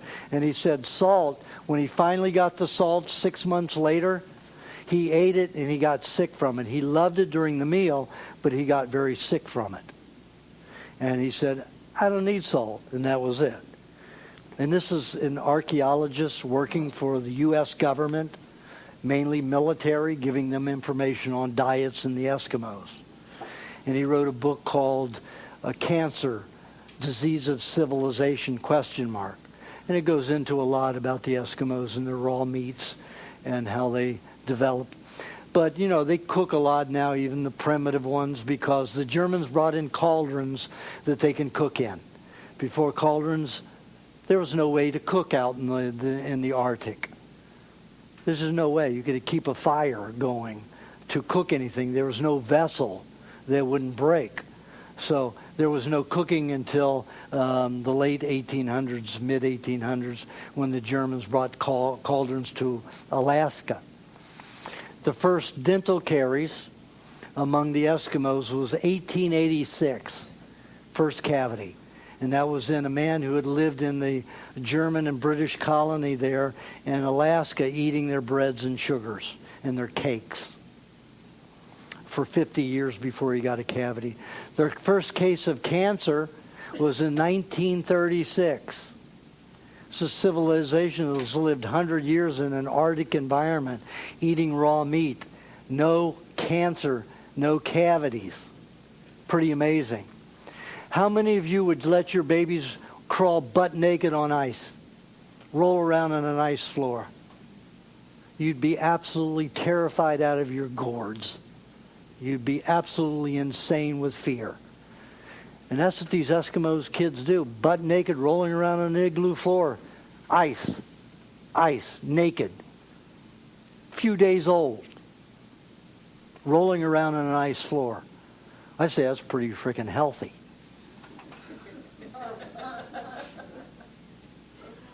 So you have to take a look at all of these things, everything you're afraid of, everywhere you've been and where you're going, and make smart choices from now on. Don't listen to the media. Don't listen to the medical profession. Don't listen to the FDA and the USDA. Don't listen to any of them. Listen to your body. Listen to common sense, because they make none. If you ask them for the science, they will spout out incoherent babble. And I've caught them many times. Oh, you'll get parasites from all that meat. You're going to get a brain flu. Well, show me the research. Show me the tests that do that. Well, I don't know of any, but I'm sure they've been done. Show them to me. Go find them. I looked. I couldn't find any. Not one university fed animals parasite-infested meat or raw meat and to see if they got parasites. Either test has never been done. I did them, but they didn't do them. And in the tests that I do with the animals, I fed them lots of parasitically infested meat, and none of them got parasites. And I used 12 to 16-year-old animals that were feeble and old, because I wanted to know if old people, like they say, are more in danger, children and old people are more in danger of death from bacterial and parasitical, invasion. And if you read any of those raw milk warnings, they say pregnant women and children and elderly people are more subjected to disease from raw milk. Hello? Where did you do this research? Show me that old people and young people and pregnant women would have a problem. It doesn't exist. In fact, you can find research that shows just the opposite. The children who were sick thrived. St. Paul's Hospital, right in Chicago in the 20s and 30s. A particular doctor said, we have a very high rate of infant mortality in this hospital. We're going to change it all to drinking raw milk. And it went from like 83 to 85 average a year down to 5 or 6, 4 for the next succeeding years. And then in 1947, they outlawed it. No feeding infants raw milk anymore, anywhere. And no doctor could prescribe it. Why? Because the science showed that it was bad? Nope. Because the food industry wanted to package things and keep things a shelf longer and make a lot more money and force people to buy their products. Simple mathematics. That's what it was and is. So, bacteria is a big worry for everybody. But like I said, when I talked about the dentine on the teeth, bacteria results as a janitor to clean up the system. It is not the problem of disease. It didn't damage the tissue. They don't cause disease, although they're called pathogenic. They do not cause disease. Contamination, chemicals in the body cause damaged tissue. Bacteria result as janitors. Do you go around blaming the janitors for all the mess from the party? They didn't create the mess. They're just there cleaning it up. So you don't look at it that way. Parasites, they're the best of all. Why? Because they can eat 100 times their weight in 24 hours. And the amount of excretion and secretion is about 1 to 2%. Can you imagine eating 100 pounds of food in a day and having a 1 to 2 pound bowel movement the next day? That's pretty efficient. I want a tapeworm in there eating all the garbage in my body. Give me the parasites.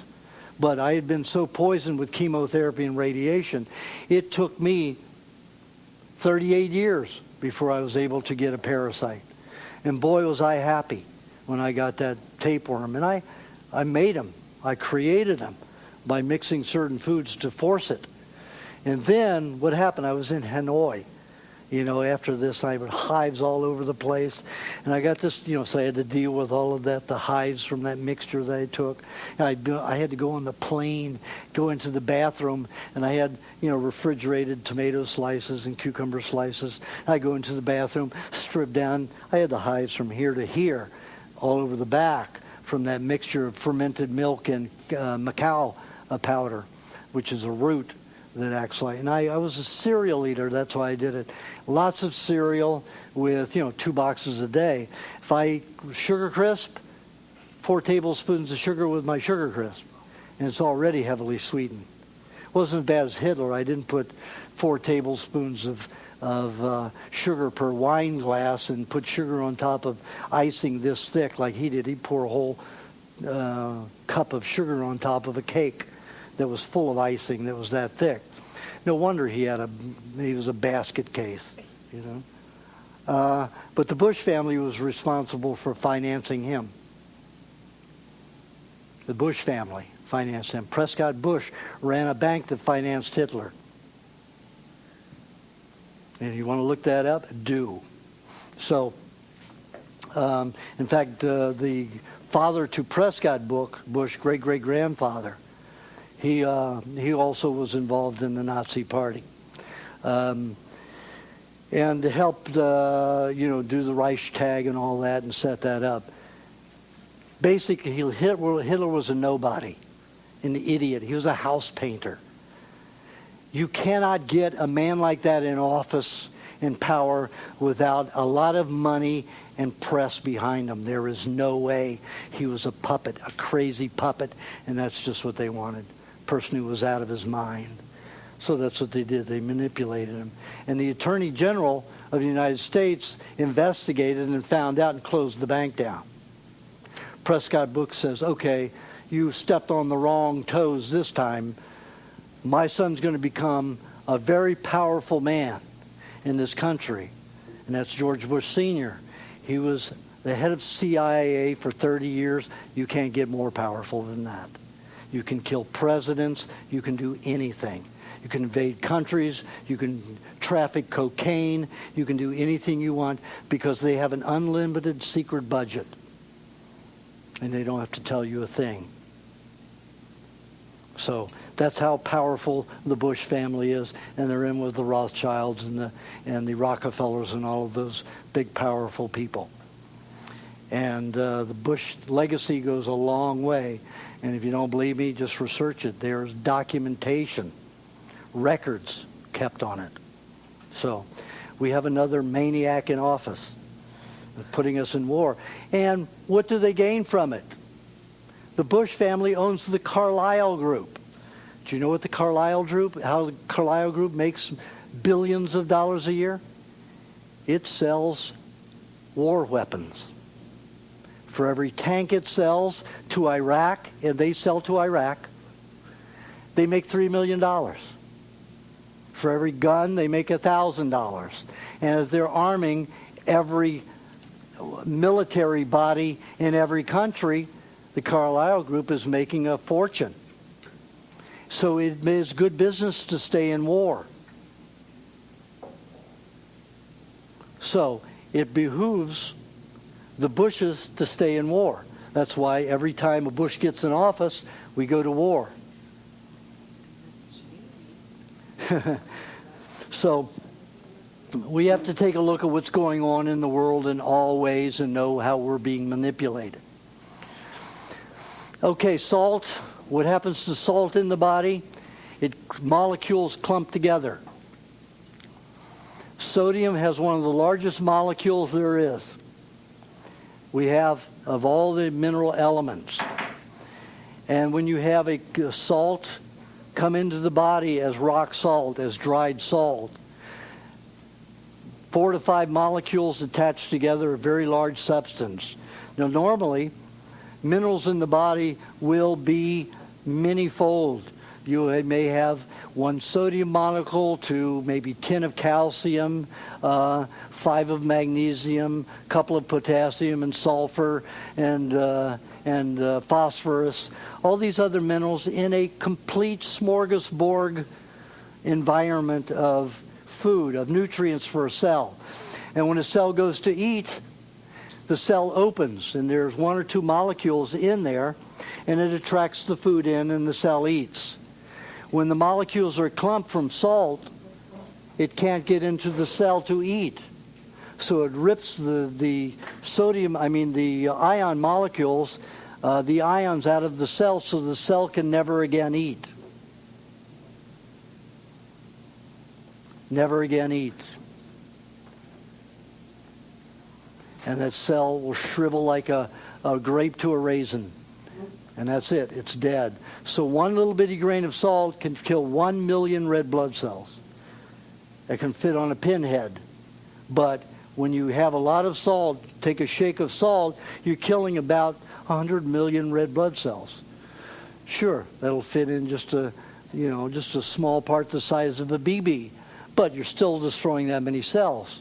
You're also causing dehydration in the system because the H2O cannot be utilized properly. The sodium molecules hold on to a lot of the H2O. So it's floating in serum and not absorbed into the cell. It hangs on to those large molecules of salt. So salt is bad in any form. There's a lot of information out there about ketones. That's drinking ocean water. And this guy claims that he lives a long time and he's doing great on drinking diluted ocean water. Well, look at the records on ocean water. The reports go back to the time of Galileo. People who were in the ships drinking just a tablespoon or less of seawater, ocean water a day to keep from getting dehydrated would go insane.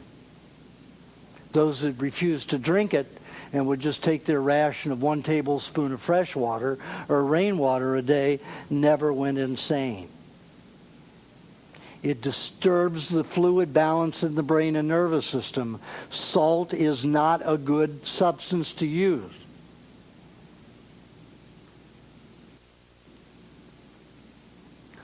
Now, I say in my book, some people need a little bit of salt. Only if you have adrenal exhaustion. And adrenal exhaustion means you can't even get out of the bed to move. You need salt. Or if you've been a vegetarian a very long time, maybe 30 years, and you've got adrenal exhaustion on top of that, and you've got all kinds of psychological problems, 3-4 grains of salt a week is all that's necessary to help bring that level up a bit. So salt is a medicine in a very limited situation, very small perspective. Okay, back to bacteria. Now, I talked about the parasites eating 100 times their weight in 24 hours, having 1 to 2% fecal release the next day, which are called verotoxins. Verotoxins. Then bacteria eats about 50 times its weight in 24 hours and has about 2 to 5% waste product. which also feeds our body. It's not a varitoxin again. So that's pretty efficient, isn't it? I want bacteria and I want parasites to clean my system. They're very efficient janitors. It's like taking a vacuum cleaner and sucking everything up. But what if you got a janitor that went in with a tub of cleansing water and you had dust and dirt all over, and he just diluted everything with the water in the compound, so you got mud all over the place? It's basically what happens with virus. Viruses are not alive. They are protein structure that has no nucleus and it has no respiratory system. It is a structure that basically breaks down tissue. Just like a solvent, we have to clean the grease off of the garage floor, leaked from the car. You put that on there, and what do you have at the end? You've got, what, a gallon, gallon and a half, 2 gallons of water with grease in the solvent. Nothing's reduced. None of that poison, none of that toxin is reduced. It is spread out in this fluid. So you've got this toxic fluid that's all over the body. Viruses are made in the cells. Made in the cells. Like I say, you don't say that laundry soap is contagious because you find it in all the laundry rooms in Chicago. And that's basically how virus should be presented. They are soaps. They are solvents. When they dissolve something, it takes a lot of dissolution. It takes a lot of fluid, a lot of H2O, and then your body has to neutralize that and remove it from the body, sweat it out, and that is very toxic substances. Cause allergies, all kinds of problems. You notice when you talk about meningitis, whether it's spinal or cerebral, the doctors are not afraid of bacterial meningitis because there's not a great deal of swelling. But in viral meningitis, a massive amount of swelling because of all this diluted toxic solvent and tissue that is in the body, causing massive swelling that causes ripping in the brain and nervous system and could cause coma and lesions and strokes. So they're very afraid of viral meningitis for that reason. So we want bacteria. We want parasites. We can't use bacteria and parasites or fungus. Fungus does the same thing. A little bit more fluids are needed with that. You have a lot more waste product as a result when mycelium from the fungus does its job. There's a creamy dissolved substance, not as diluted as water, but thick as cream, and it holds the substances a little bit better, a lot better than water does, because water makes everything, it's like you have a hot sauce and you drink water, it makes it worse, because water takes the mucus off of the tongue and off of the throat. So then your tongue and throat are more exposed to the pepper, the hot sauce, whatever it is you're eating. So that's what happens with water. But the mycelium, which is a milky substance which dissolves tissue, which is fungus, it's mold, it's whatever you want to call it, but it's of the fungus family, is a milky substance that's a little bit heavier in weight and does not cause as much damage as water concentrated. So the best choice is parasites, the next best is bacteria, next best is fungus. After that, if any part of the tissue is so contaminated with toxins that it will kill any bacteria, parasites, or fungus that eats that tissue, the only thing left is virus. And it's a highly toxic way to detoxify. A very brutal way to detoxify. And with all of our antibacterials and penicillin and antibiotics and antibacterial sprays and soaps and even body soaps, antibacterial body soaps, you have to take a look at that. The only thing left that can clear us and all the chemicals that are in our bodies, only thing left that can clean us is mainly virus. And virus is not contagious.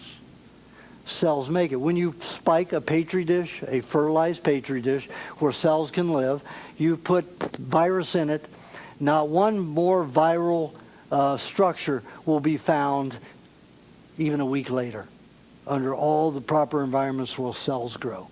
However, when you have cells in that, to that cell, toxic environment, because it is not like the blood, it is not like the tissues, it is what man has made that environment, but the cell can still reproduce and breathe and function in there. But it is relatively the same environment that creates a virus. So the only way the cell can clean itself, it can't use bacteria, it can't use parasite, because it's an artificial fertilized environment. So that cell will start making virus to clean itself, because that's its only option. And then the scientists say, see, it's contagious. As soon as you put cells in there with virus, they multiply. Hello? I mean, you have to really be stupid to come to that conclusion, or you have to be mean. And I think it's mean, because they know the truth. It's very obvious if you experiment and see it. It's sinister what they're doing. So, enjoy bacteria, enjoy parasites. Eat shit and live. Yeah. I mean, that's how absurd you have to think about it. There are tribes that eat fecal matter that have no meat. So they go around to the cow patties and eat the cow patties, because the cow or the buffalo has pre-digested 75% of all those nutrients in that cow patty. So if they go eat it, we have the digestive tract to finish it. So then we can become semi-vegetarian. And there are tribes that thrive on that.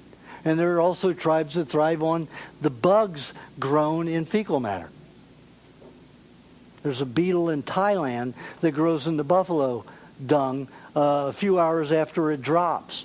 And the beetle will lay eggs in there, or several beetles will lay eggs in there, and each one of them can drop about 300-400 eggs. So you have about 1,000 insects, beetles, that come out of this fecal matter in about 5 days. So they go in there and hatch them before they can fly. And then sometimes they'll saute them in water or eat them raw. And it's a good protein and nutrients if that's all you have. So you can't be squeamish about nature. You should be squeamish about all the soaps and all the antibacterials and all the chemicals in your environment. That's what you need to be alarmed with. That's what you need to be careful with. If you're eating dirt, hey, good. If you're eating a chemical solution, watch out. Okay, I think I've covered just about everything. Are there any questions? Yes? You didn't talk about kefir, yogurt, or raw cheese. Okay, good. Okay, cheese. Very, very important food for digestion and detoxification, for handling toxicity. Now, cheese, when it's raw, is not assimilated in the human body as a nutrient. It acts as a sponge, a magnet in the sponge. So as it passes, even in the mouth, down your throat, stomach, everywhere it passes, the minerals in it act as a magnet and will pull the poisons out of the neurological system, the blood and the lymph, as they weave their way through the intestinal tract and all the digestive tract, even in the throat. It will lock onto them and not release them. It passes out through the feces, undigested. The only way you can get raw cheese to digest is to eat honey at the same time in your mouth with it. And it is an excellent, excellent mineral supplement. You take a pill and it's a mineral supplement. Oh, high calcium and magnesium. You're eating rock. Do you eat rock? Do we survive on rock? No. Rock is for plants to eat. Any kind of dried mined minerals is a fertilizer for plants, not for us. We need it in a biological form. Cheese is an excellent, as long as you're eating it with honey. It will release a tremendous concentration of minerals into the system. I've had people with their teeth falling out because there was gum rotted away. I didn't discover this until later, but cheese was one of the things that helped me, and I discovered helped me. But when I was working with somebody that's got the idea, well, eat lots and lots of cheese with honey. And sure enough, he replaced the bone in about a month. Bone in a month from eating cheese, 2 tablespoons of cheese twice a day with 2.5 teaspoons of honey after a meat meal, 35 minutes after a meat meal. And eating lots of cheese before everything he ate, just a little sugar cube sized amount to absorb the poisons that were using up his minerals, and he was eating his bones to provide the minerals to attach with those toxins. So if you don't eat the honey with the cheese, it will act as that magnet. It'll use the minerals itself in the cheese to attract those poisons out so that you'll have your minerals that are already in your bones and in your food, your fresh food, to be utilized intracellularly in your body. Cheese with honey also provides intracellular minerals, intracellularly utilizable minerals. Some of the stuff's tongue twisters. I actually got it out. Yes. Pardon? The yogurt. Okay.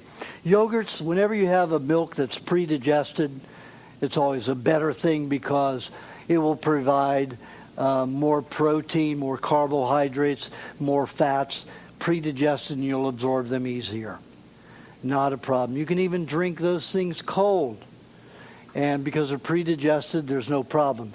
You drink cold milk, fresh, and it contracts the stomach. The stomach does not secrete hydrochloric acid. And then the milk moves into the duodenum relatively undigested. What happens then? Casein and lactate and other elements get into the blood undigested and cause problems. So don't drink milk cold unless it's a few sips at a time to cool yourself. A few sips isn't going to cause the whole stomach to contract and shrink. No more than probably 3-4 tablespoons, which is about 2 ounces at a time cold in the hot summer. But don't drink a half a cup or a whole cup. You're asking for trouble. Now, I don't prefer kefir grains and kefir grains for or kefir or yogurt grains for making milk, because they are very different from the kefir grains and yogurt bacteria in your system. I like the fresh bacteria in milk, so I'll put 1 to 2 tablespoons of honey per quart of milk, and let that act as a starter to make kefir and yogurt. It usually takes, if it's a warm house, anywhere from 24 to 48 hours after you put the honey in it. If you don't put the honey in it, sometimes it just doesn't make kefir except for many, many days. And then all of a sudden when it goes, you have the curdling, and you have the whey and the curd separated. When you put the honey in it, what I do is I'll take about 6 ounces of the milk out of the bottle and then put 2 tablespoons of the honey of that milk. I'll blend it and then pour it back into the bottle. If you put the honey in there when it's cold or even room temperature, it's not going to dissolve easily. So it won't make kefir or yogurt quickly. So when you blend it in there and put it back in the jar with the rest of the milk, it will do that fairly quickly. So it's best to make your own. Yogurt and kefir from the natural bacteria in the milk, fresh. About the cheese again? Yes. Going back to that, are you saying that raw cheese without honey? No. I'm saying that when you eat raw cheese without honey, it won't digest. You can't use the minerals in it. You can't use the fat except to pull toxins out of those fluid systems that are running through the digestive tract and hold on to it. That's a very important asset. Does it better than clay in anything. But it won't pull your minerals. No, it pulls out the toxic stuff. It allows your minerals to be utilized from your food because it's pulling the poisons and the heavy metals out that would normally attach with your minerals from food. When you eat honey with it, then you will be able to absorb all of the various nutrients in your cheese, especially the minerals, intercellularly. How is cottage cheese different from cheese? Well, cottage cheese is just not as dry. It has more water in it, more fluids in it. That's the only difference. And you can use cottage cheese as that lock, as that binder. It's fine. What about making cheese out of nuts or seeds? Soaking the seeds overnight, rinsing them to get the enzyme inhibitors off, and then... Okay, it's fine. Then you let it Yeah, ferment for a yeah. day. Well, what happens with that is that you have a high carbohydrate food. What did I talk about the high carbohydrate food? Advanced glycation end products, the acrylamides, all that stuff that becomes highly reactive and sticky in the body. Milk doesn't do that. Yes? Is there any time you don't eat the cheese? Well, if you're too constipated, you might take a break. Or you do use that earlier, suppository I suggested with the 2 tablespoons of coconut cream, 2 tablespoons of butter, 2 tablespoons of dairy cream, 1/4 tablespoon of honey. And you insert that up your butt and leave it there. It'll soothe you and take care of constipation.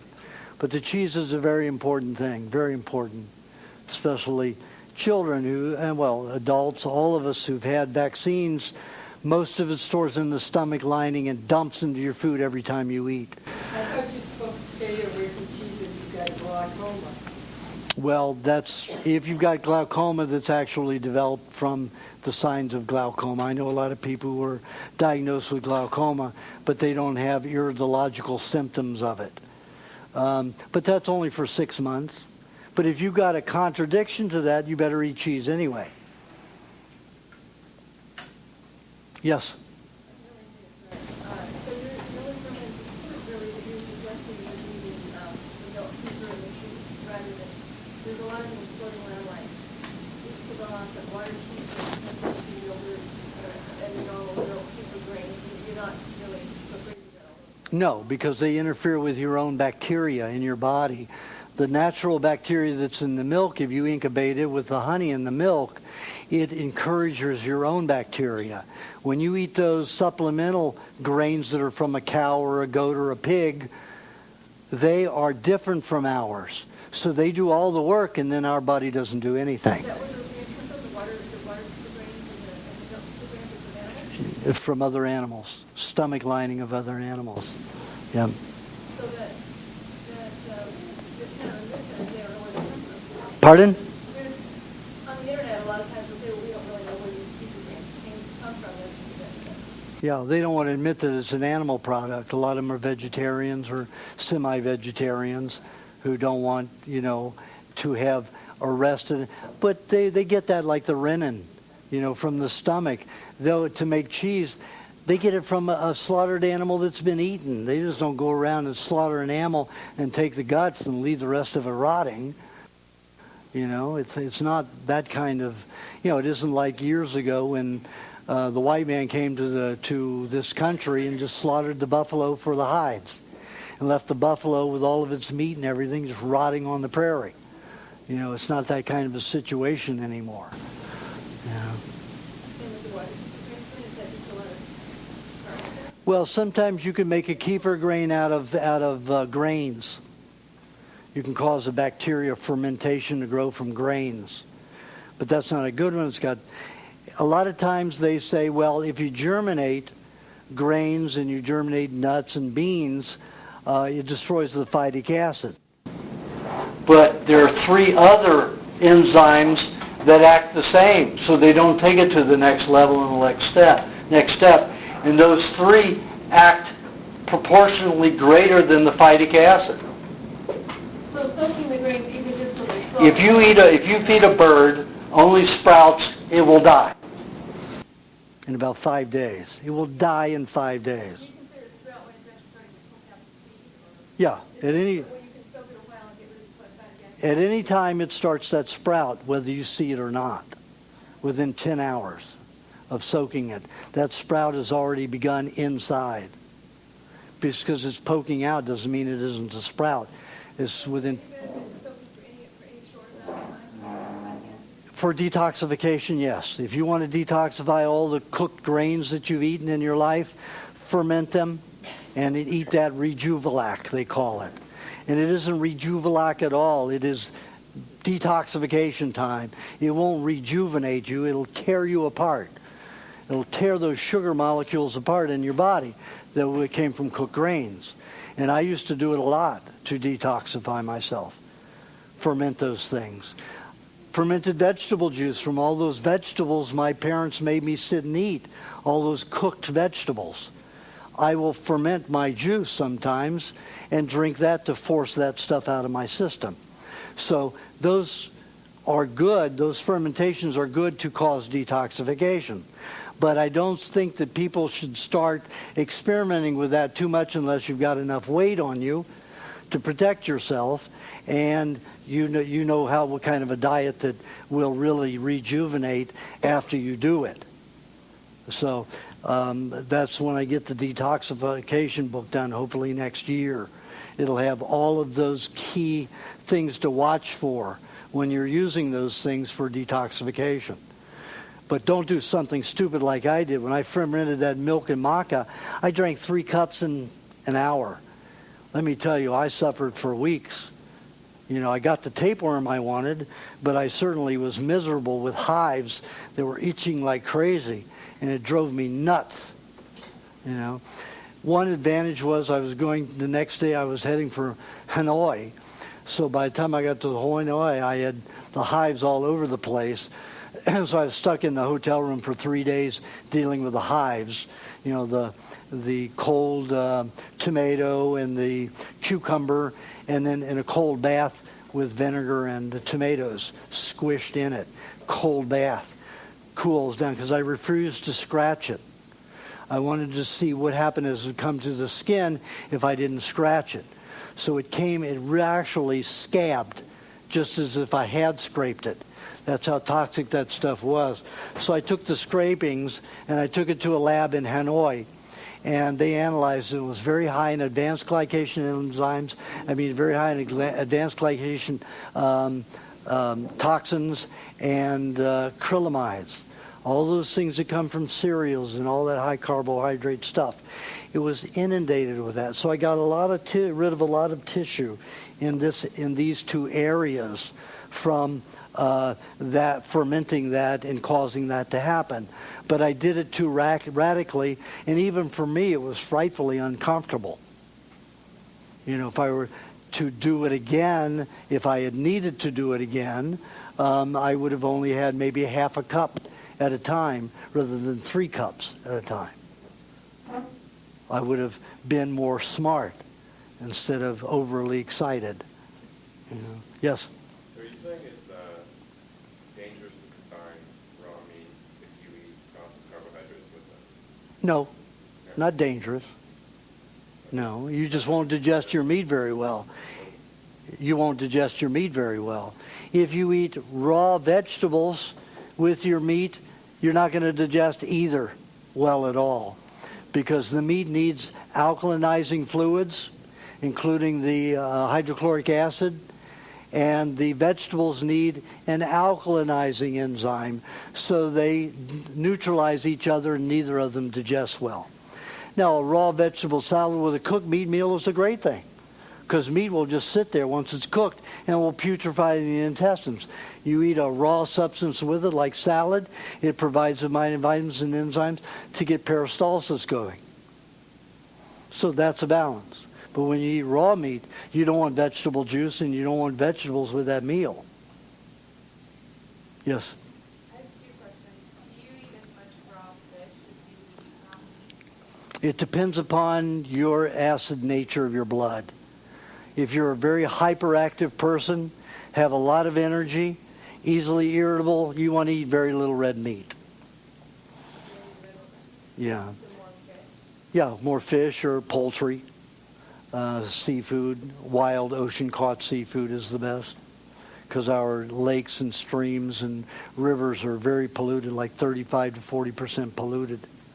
Yeah. And does coconut meat have the same effect as coconut?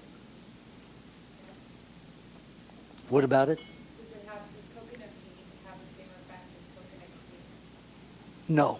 No. No, because you have so much cellulose in the coconut meat that your body's going to spend a lot of the nutrients from the coconut cream that's in it while you're chewing it to digest that pulp. So, What about people who live in areas that grow coconuts? So do they eat a lot of coconuts? they eat a lot of coconut cream. You go in Asia, and everywhere you can buy coconut cream. The restaurants use it. Make it if you don't have an electrical device to use it out. Well, what they do is they take it and they grate it and then wring it. So when I was in Vietnam in the jungle, that's the way they made it for me. It's in a cloth or something. Yeah, yeah. And they crush it that way and then squeeze it out. Yes? What's your opinion on like EMFs? Like I've heard you mention that you're sensitive to them. How do they affect you? Well, they affect everybody in some way. And let me give you an example. The city of Los Angeles in 1992 issued a brochure. And it said, if you use a electric blanket, turn it on before you get into bed, turn it off when you get into bed, and do not have it on while you're in the bed. We have discovered that EMFs alter the molecular structure of cells. We don't know if that's good or bad, but we're warning you. They would not give that warning unless there was something terribly wrong with it. Terribly wrong with it. So they were protecting themselves. The city of Los Angeles protects themselves very well, except against guys like me. You know, so that is a very toxic substance, energy system of EMFs everywhere. Everything have EMFs. The first time I became very conscious about it, about the extent of the EMFs, was I'd heard all the years, the EMFs doesn't come from the electrical appliances, and it does not cause carpal tunnel syndrome.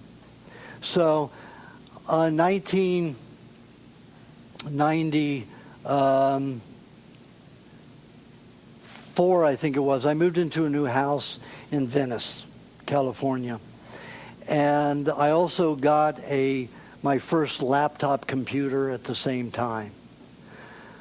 So I was in the new house and I was typing away on the computer and I started getting carpal tunnel syndrome. It felt like cancer, bone cancer again. And it was going up in my elbow and up into my shoulder. And this was going on for about 12 days. So I thought, maybe I got radon in this house. I should have had a check before I moved in.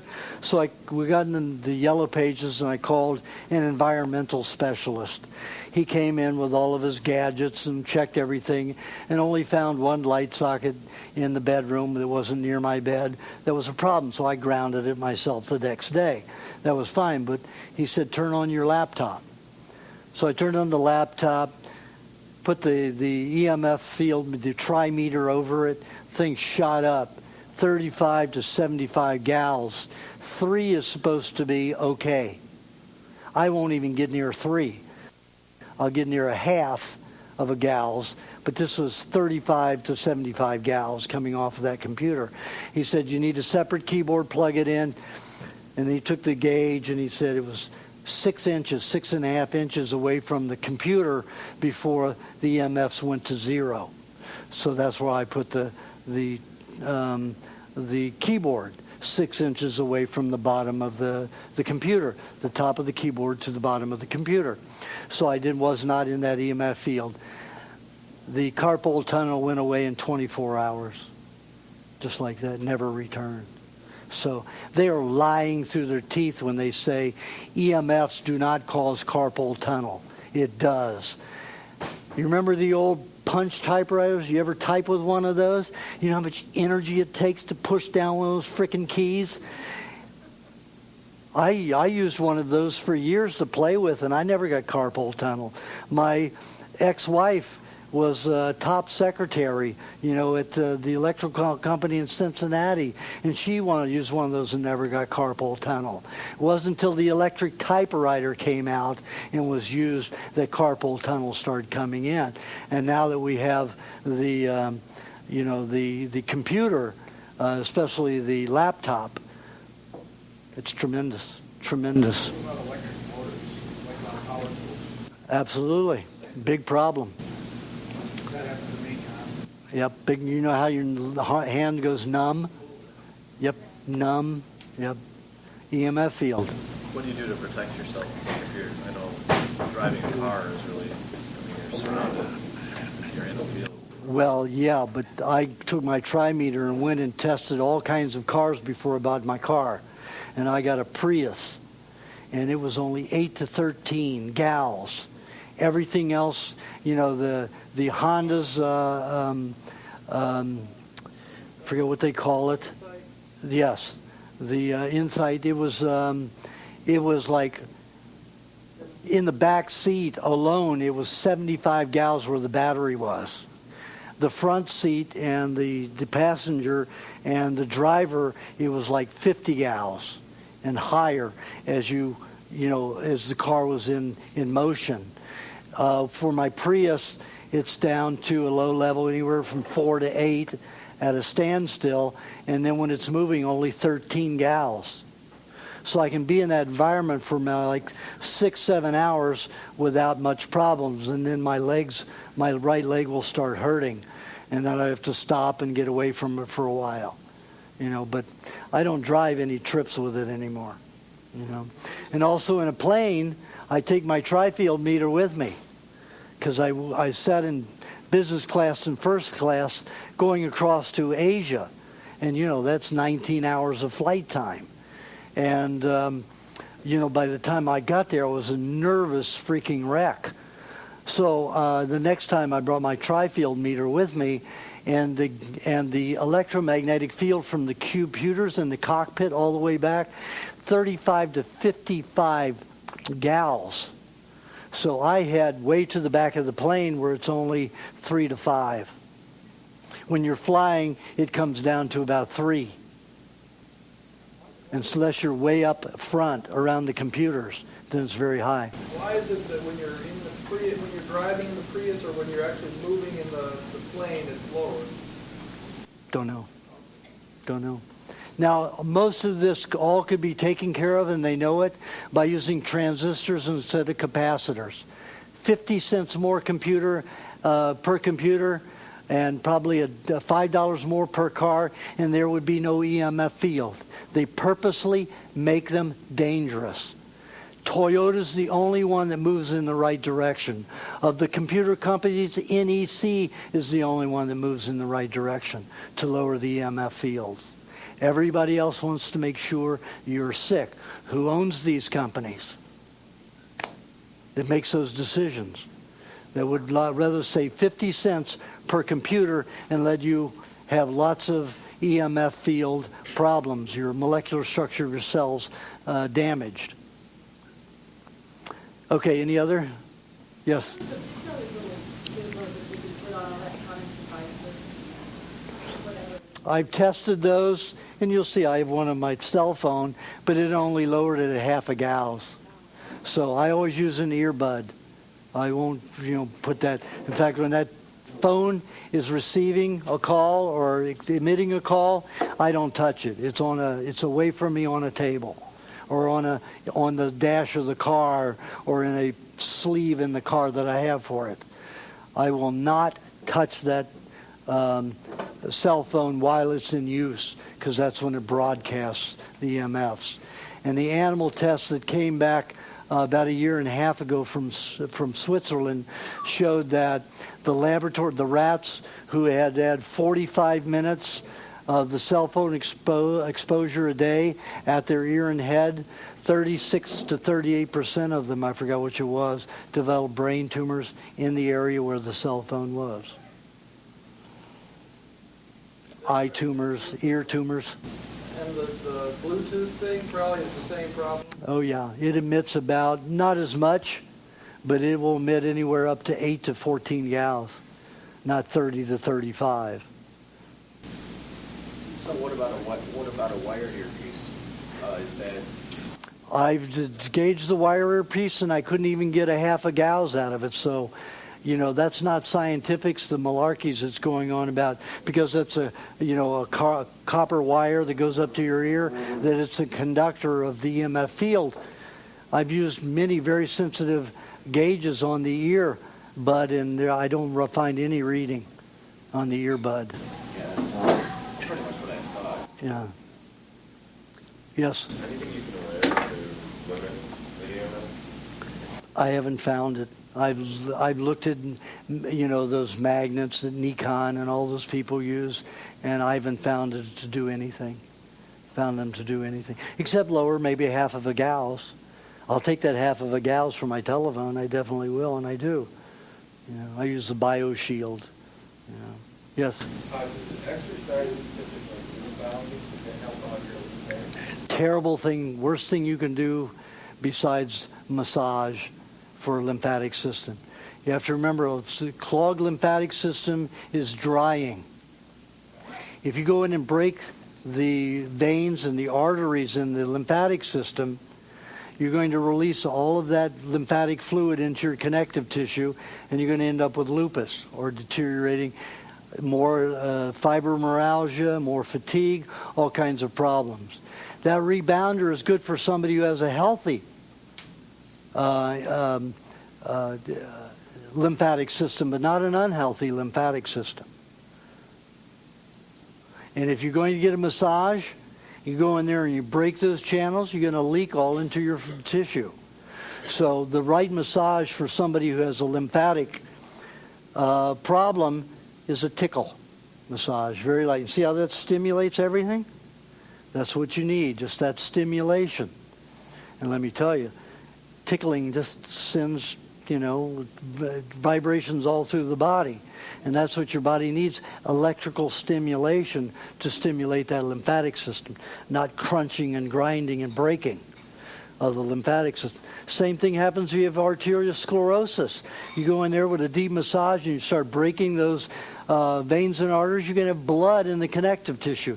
You're going to have bruising all internally, whether you see it or not. It's going to be there. Yes? What exactly is lupus? Lupus is a dissolution of connective tissue. What food do you take when you travel? Pardon? What food do you take when you travel? I always take cheese, honey, and butter. Always. Because I can get usually milk and meat and eggs everywhere I go. And but if you're on a plane for like 20 hours, you're okay with that? I take everything with me. Yeah. I'll even take 30 pounds of butter. But I have to go through hell to get it through. And I have a doctor's letter that said, I've been diagnosed with diabetes and in cancers of the blood and bone. And if I don't have this food, I'll get very sick. And his food is his medicine. And then I carry the TSA thing that says medicine can be taken aboard, milk or not. So I took a whole quart of Mildon with me. What should we take when we travel? Honey and cheese and butter.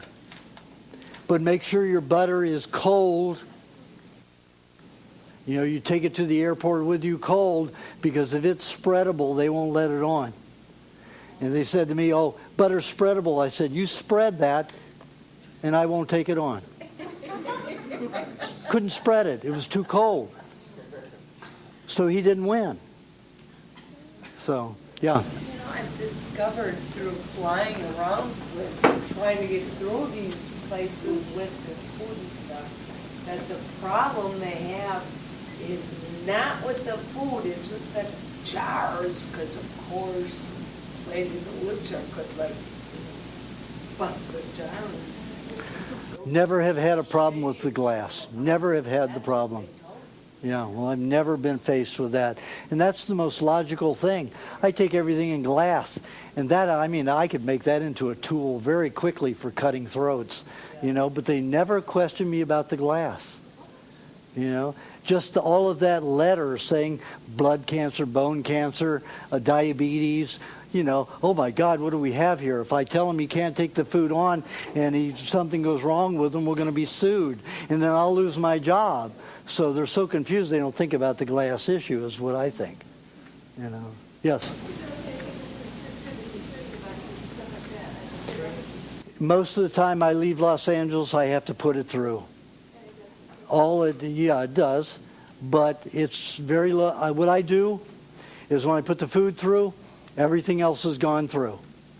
I put it in by itself, because if you have a suitcase that's in front of or behind it they're looking at heavily and they're taking their time with, and yours is right next to it, it's going to get bombarded for minutes, sometimes 3 or 4 minutes. So I let that food pass through on its own. And then, it's at least 2.5 feet behind anything that's gone in prior to it. And I put my bags in and then let the 2.5 feet go by. Then I put my food.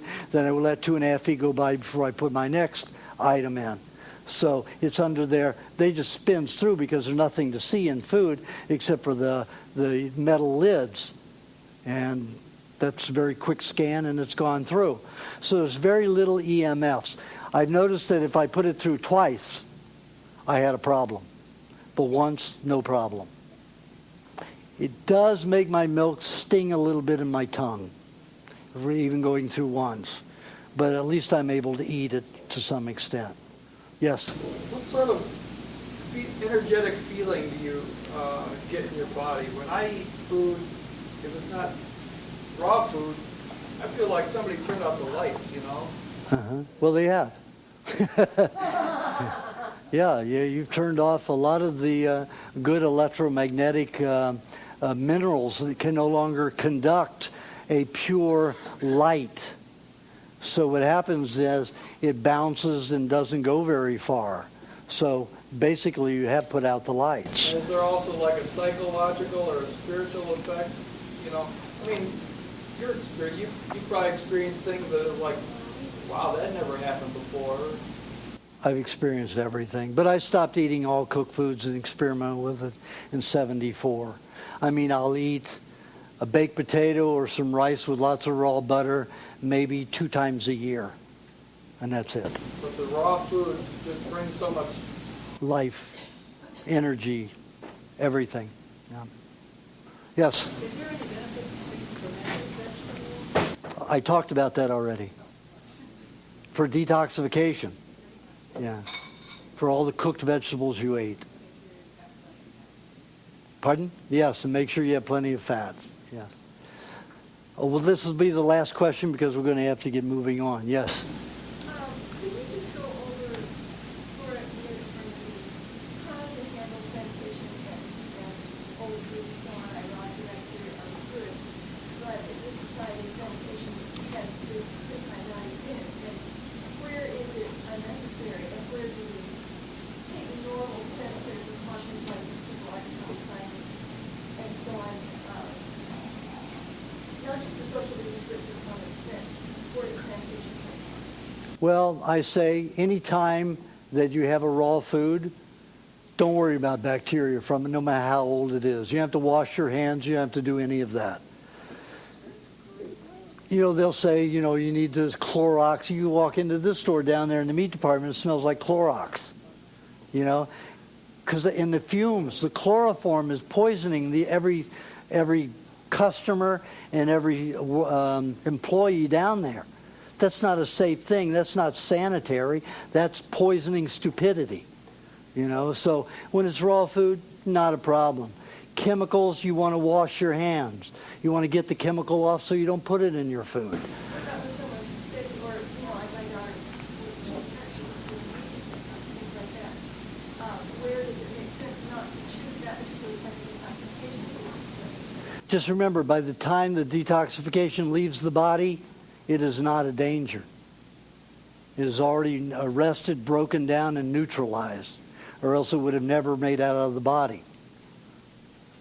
So where's this not a problem with all the sanitation stuff you do on there? the chemicals are the worst thing in there.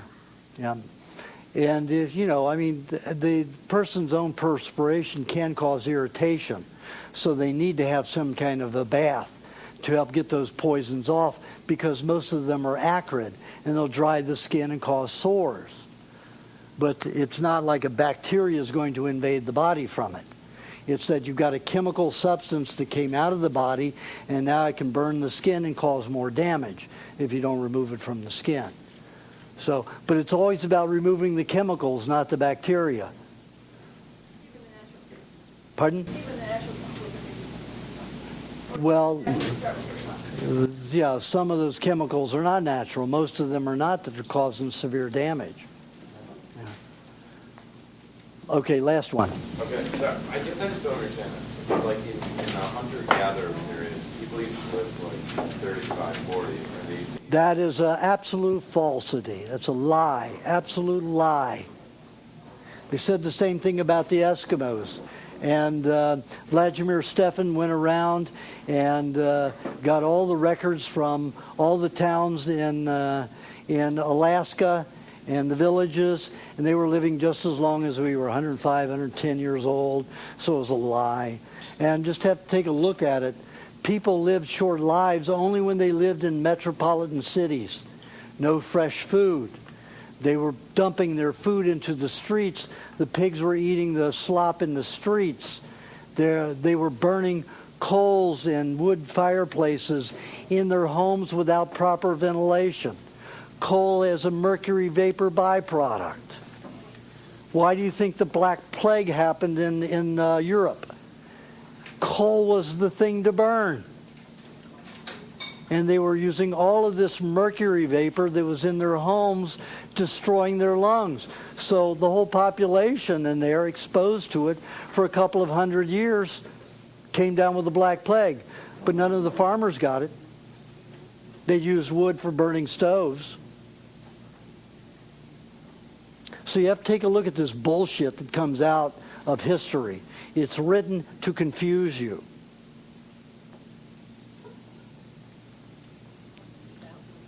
And they talk about, well, in South America and in Hawaii, whole civilizations were devastated because the white man came in there with certain kinds of flu, horse manure. They were putting formaldehyde in their water sources. This is documented by, I forgot his name, he wrote Savages. And he was talking about civilized man being the savages when the civilized man was causing the primitive man savage. It was the other way around. He documented in Brazil in the jungles that Coca-Cola and the mining companies were going in and paying. They go into bars in Brazil and then pay. This is in the 50s and 60s, and pay a person $1,500 to take a machine gun and poisons and go in and kill natives. Because, the jungles would grow over the roadways, and they couldn't get in there to mine, and Coca-Cola was involved in diamond mining and all the jewel mining. Big investor in mining, jewel mining. So they would go in and kill the natives, because if you came in to build a road in the jungles, the natives would come with blow darts and stuff like that and prevent you from destroying their habitat. So they went in and just would slaughter the natives with poisons and machine guns. Same thing they did in Hawaii. Same thing they did here. And eventually, when they couldn't poison them anymore, they put the Indians in a desert where nothing grows, with high uranium. So basically it devastated the Indian population. Isn't it said that the native population was like about 12 million before Columbus? 56 million. And they said it's like the smallpox that were carried in pigs that wiped out. Like by the time white man hadn't even been here and the native population was gone. That's what I was told. Absolute monarchy. Yeah. They were slaughtering them by the millions. Yes? Do you ever come across people who are intolerant to things that are more like baby milk, eggs, and soy? Now, soy, of course, comes from the environment. Well, those are cooked foods. Those are cooked and processed foods. What raw? You can't get soy raw. Well, what about the milk?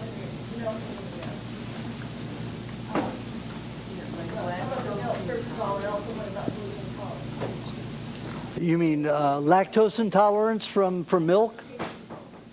I haven't found anybody that's lactose intolerant to raw milk. I found that a few people, out of all the people who are allergic to the pasteurized dairy, I found that there's a few people who will detoxify all their casein and lactate from past dairy use, and they may have an allergy reaction for about 3 to 4 months, and then it goes away. And like I say in the book, they eat a half a cup a day only, drink a half a cup a day of the raw milk only, warm. And then within 3-4 months, the allergy, the reaction that seems like an allergy is gone. But it's an allergy to those stored compounds from the pasteurized dairy that they had before, not the raw dairy that they're eating now. What about gluten? Because I know that some of you must be subject to yeast where it's in your. Yes, I said that it's okay to eat gluten. You don't want the whole grain because you want it released, but you have to eat a lot of butter with it. You have to eat an equal amount of butter to the starch so that it doesn't get into your system. It's there, like I use the cheese, as a magnet, not to digest. And you won't digest. With that much fat, you cannot digest the starch. So the gluten is not going to be a problem. You can't absorb it. With that much fat, you cannot digest it to absorb it. Impossible. It just passes through. Pardon? How long does raw milk? Just remember, dairy never goes bad. It only turns into cheeses. It can get as stinky as the German cheeses. And man, that's stinky. And you think that stuff is really bad. It's never bad. It's just, can you tolerate the odor? What about mold on cheese? Mold on cheese is fine as long as you don't have too much of a detoxification.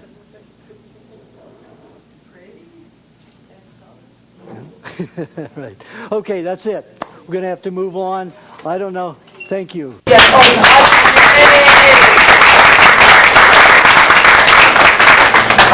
We have fresh made coconut cream samples available for everyone to stop up here to